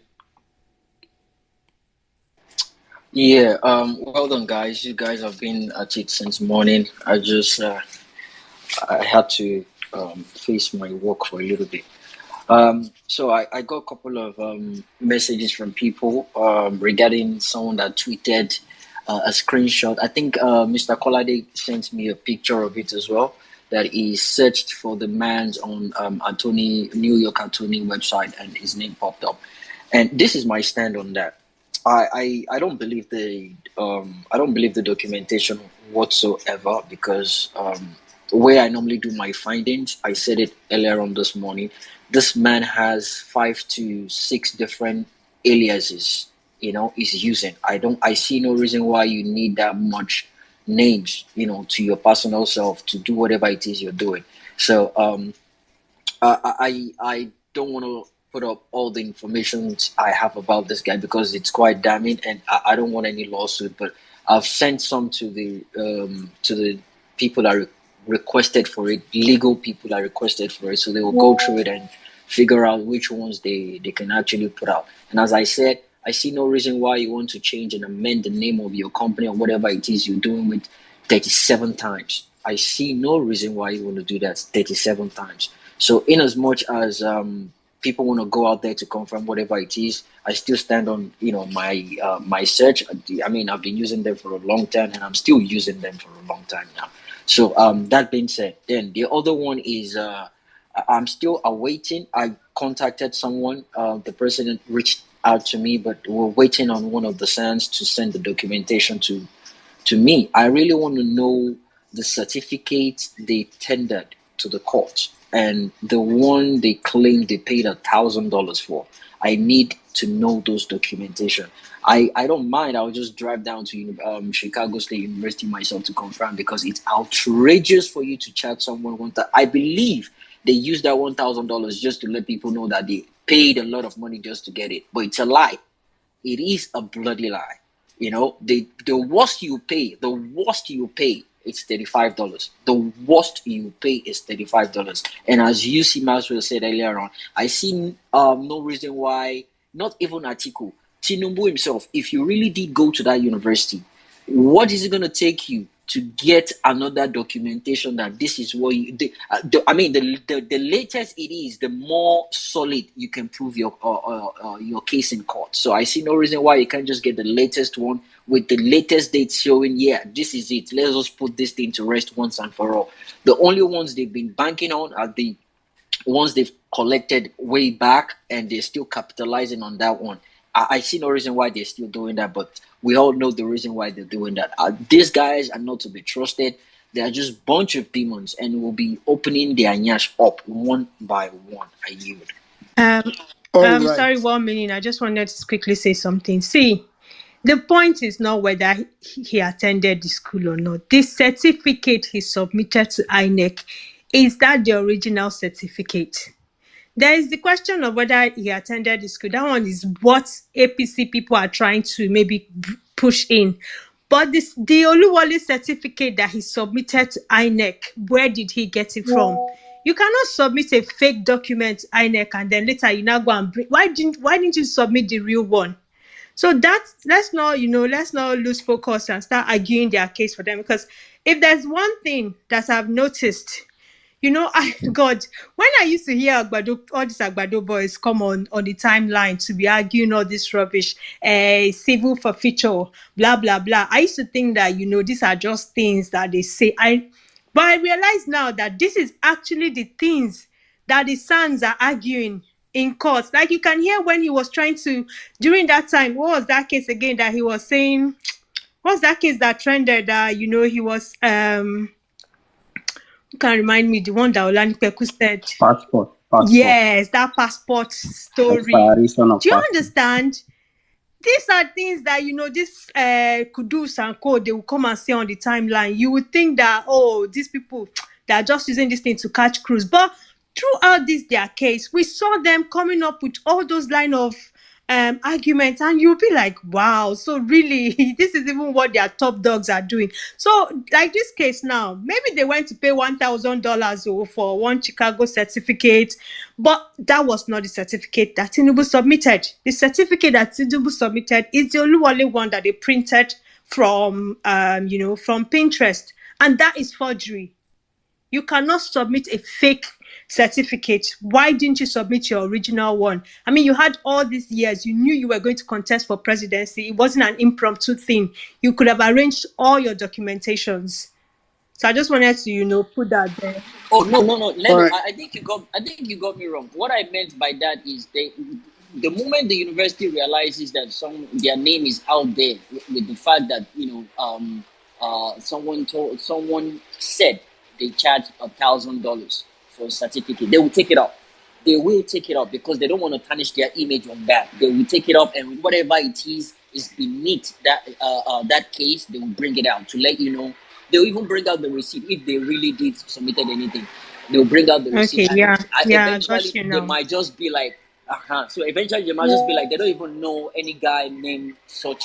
Then I'm not sure if there is a female named that name, Bola Tinubu. Exactly. So that might even lead to them exposing what they're not even meant to expose, because it's a lie. You're telling a lie on an organization like that. That's my point. All right. Thank you very much, Jimmy. Thank you, everybody. We're rounding up right about now. But Jimmy, just now, I know you said, so the association that man said he belonged to today is American Bar Association. And I think Mr. Kolade had said it earlier on this page that that's an association that you can belong to. There are a lot of associations all over the world that you can belong to. Listen to the people that can be member of American Bar Association. Lawyers, law students, other professions. Under other professions, there are paralegals, affiliated professionals, graduate students, recent graduates. So wherever I'm attending, in fact, there are many websites like that. If you want to become a first aider, there's a website. In fact, let me give you Maxwell one as the senior advocate of love. There's this website they call getordained.com or .org. You can go there, put in your details, you'll be an ordained minister. In the US, you can conduct wedding and do everything, and your wedding will be recognized by the law. So the fact that someone goes to a website and registers something doesn't make him anything. All right, I think that's a good point to drop it today. So I'll just go through my bosses so that we can round up. I think I'll start with... Can we just end this place like that and come back tomorrow? Because let me start with you so that if you want to leave, you can be going. You know that I can actually crash this space, right? I know. So let's just end it in peace and not in pieces. Because your final submission. All right, follow all our handles, follow our Twitter, our Facebook, our YouTube, subscribe to our YouTube channel, I beg. Please share the link with someone. If you guys don't follow, you will not see us here. You think it's a small picking play we are playing with. Yes, now we're going to go and check our subscribers. If it's not up to 1,000, that means all of you here do not subscribe. Let me crack you guys up before we leave. Crack again. Nelo, leave your crack. Leave Just your one crack. thing, just one thing, please. The Remember, space will crash. Continue. remember when they were introducing this big nose guy that came to witness? They said the guy has known Tinubu for 33 years, so he can speak to the fact that Tinubu is a Nigerian by birth. Is Tinubu not in his 80s? So somebody that you met in your 50s, you can prove that that person, is Nigerian by birth.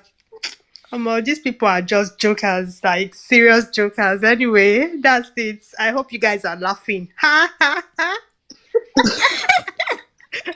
Are you? Nello, the All right. bad, I swear. All right. Nello, don't. Three of you. Ngozi, where you mean Nello, you have made your final submission. I beg, subscribe to our channel. I'm not done. You can also share the link tree with someone so they can connect to any channel they like the most. So please make sure to share. I'm going to check if we don't have up to 1,000 subscribers on our YouTube. I'll just know that you people are not fearing God on this space, and it's not We fair. will go on strike. 1 month Pay your strike. You guys I will don't tithes. mind. see. They will miss us. They will not be begging us. What are people? Pay Please, your your people will not tithes. allow us Pay to your rest. tithes. Who is Subscribe. bringing more They go the people up? send Well, person meaning. threats for If DM. you want You to people see don't know it's time Ngozi's to open face, if you space. want to see Ngozi's face, once we hit 10,000 subscribers, Ngozi will do the review. Oh yeah. As per celebrity now, the only we get fan base, friends of Ngozi. When we reach 100K, 1 million will unveil. All right. Oh, by the way, guys, sorry. The obedient prayer space is ongoing. Let me quickly see if I can put that up on the jumbotron. All right. Okay.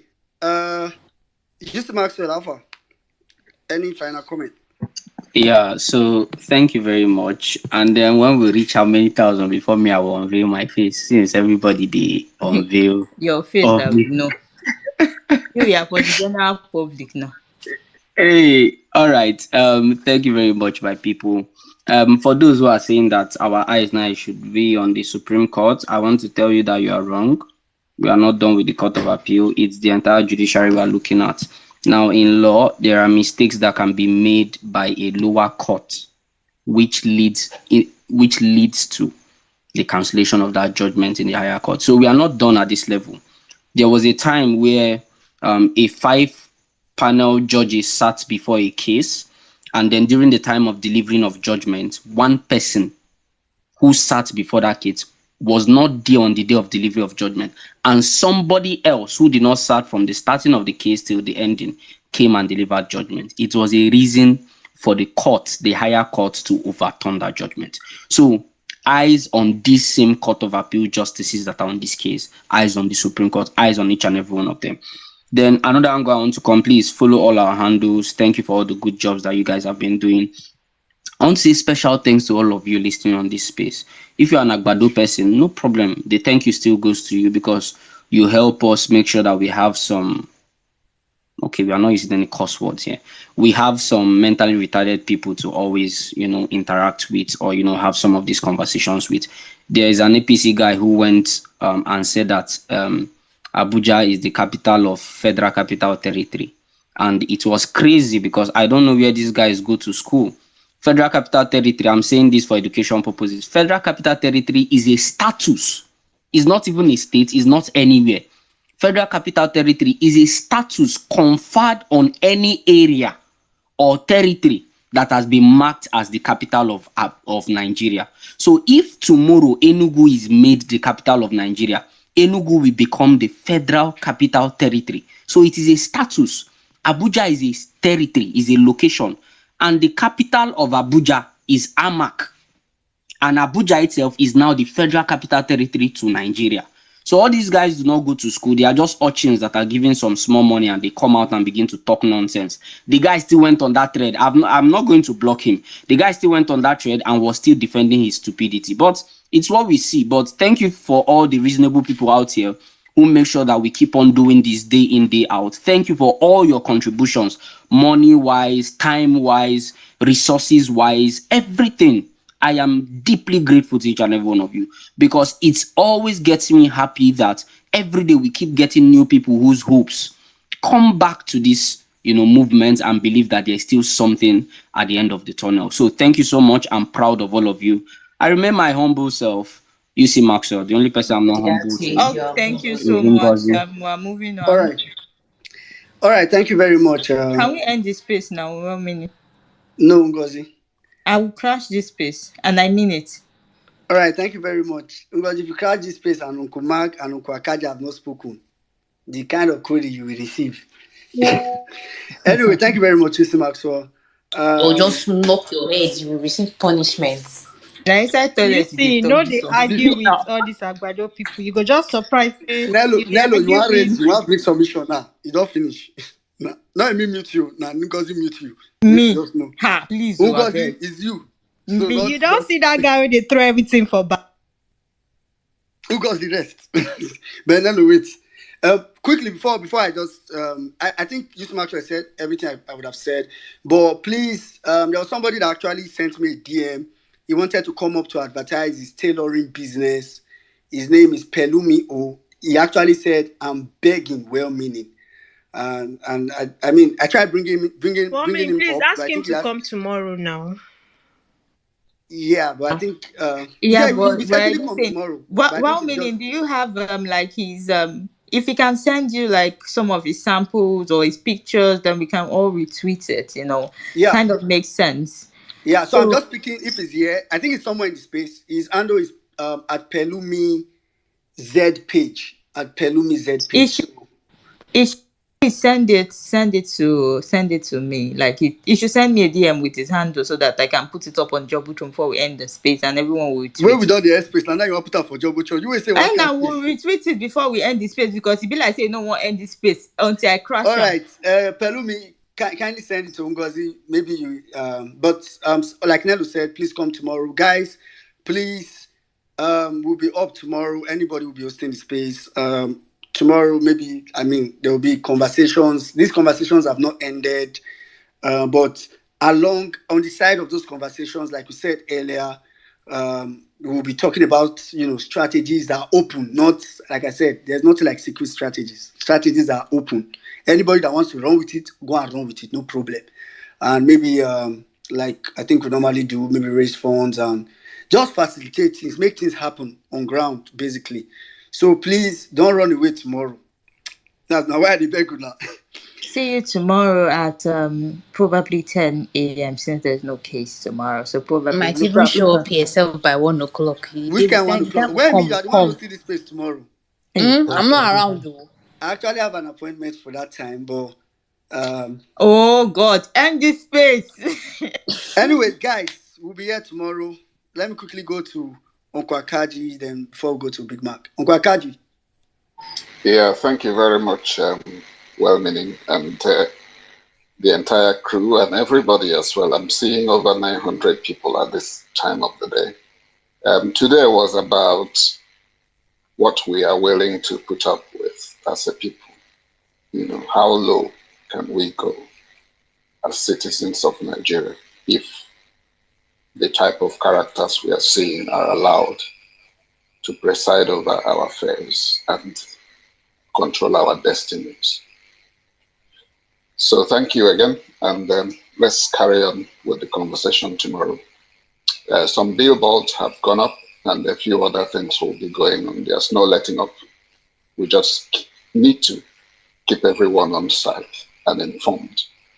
Thank you, my people. God bless. Thank you very much, Uncle Akaji. Big Mac. Yeah, thank you, everybody. Thank you so very much once again. I appreciate you hanging out with us. Like everyone said, please follow our handles. Follow. Please, we beg of you guys. Follow and let's continue to engage. Let's continue to talk about this. Let's spread the word. Let's get to every nook and cranny in Nigeria. We want to let them know it's not over. So when you follow us, you get updates. You share with your contact. You share with your relatives. You share with your acquaintances, people around you, people at work, people in the market. Please, let's spread the word. We have to fix Nigeria. It is a must. At this point, We're not going back. So for us to help you and you to help us, follow all our handles, share it amongst your contact, and make sure you follow us as well. Um, Lamin, I am super sorry. I did not intentionally skip you. So guys, follow Lamin, follow Lamin, follow Lamin, follow Anka Dede as well. Yeah. Follow Kandaki, also Mr. Tony. Man, follow every one of them, please. I did not call those names. Uncle Akaji as well. Yes, follow them. Guys, they've been working tirelessly to make this happen. The Twitter, the YouTube, the Instagram, the Facebook, the TikTok.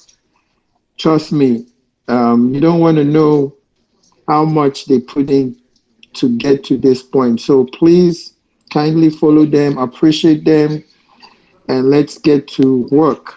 Like I would always tell you guys, let's talk more action. We have a lot of work to do. This is not the time for celebration, please. Stay focused. Nothing has been achieved. I'll tell you guys again, absolutely nothing. Nothing has been achieved. So if you're excited, I don't know what's exciting to you yet. We like what we're hearing. We see what our legal teams are doing, but nothing has been achieved. So have that mindset. This is a marathon. You don't get to have the race and start getting excited and forget that you still have a lot of miles to cover. Please, please, and please, everybody, stay focused. Stay focused. I repeat, stay focused. Jimmy is not doing all this research to let you guys know and to be excited. No. Saddam and the violence space, they're not coming up on air every time to make you guys laugh and make you feel good. No. The 1 million man match crew, we're not going to court every day to allow UC Maxwell go there and just come and crack you guys up. Absolutely not. Steve is not opening his space to tell you guys what you want to hear so you can feel good and laugh and go to sleep. Guys, there is a lot of work to be done. Everybody, they are pulling their strings one way or the other.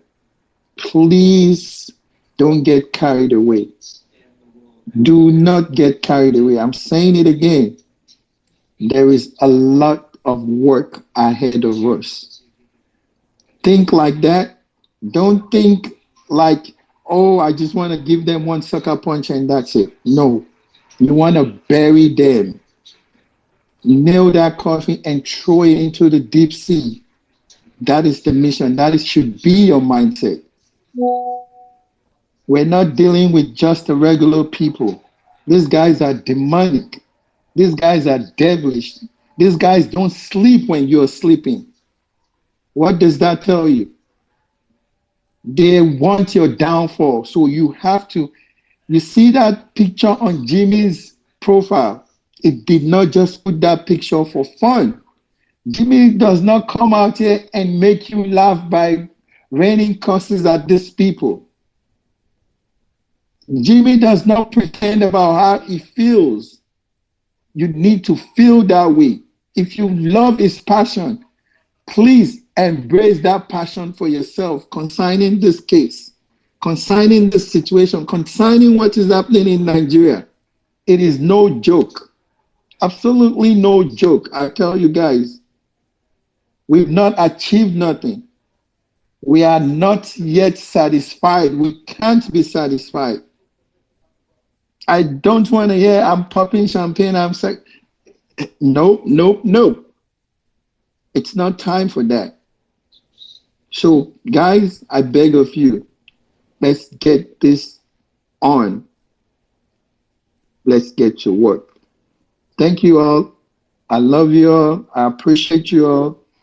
I always say this, there won't be no space without you all. From my end to your end, one love, and I'll take a bow for now. Well, meaning, All go right. ahead. Thank you very much, Big Mac. Don't worry, guys, you can catch the space now. Thank you guys. We'll see you tomorrow. Shout out to everybody. Shout out to Easy. Shout out to you guys. You can crash it now. Now shout out at now. See, witchcraft. She wants you to go. She's really. Anyway, if the space ends, just know it has actually ended officially. Ended Shout out to good. Easy. Shout out to Jimmy. Shout out to Mobi Bolanle. Everybody, those that couldn't speak, we're sorry. I mean, we couldn't have taken it. Shout out Damian. Shout out Lamine. Mommy Mandona, Jerry Thanks N. everyone for coming to today's space. See you guys tomorrow, same time. And do have a wonderful rest of the evening. Bye.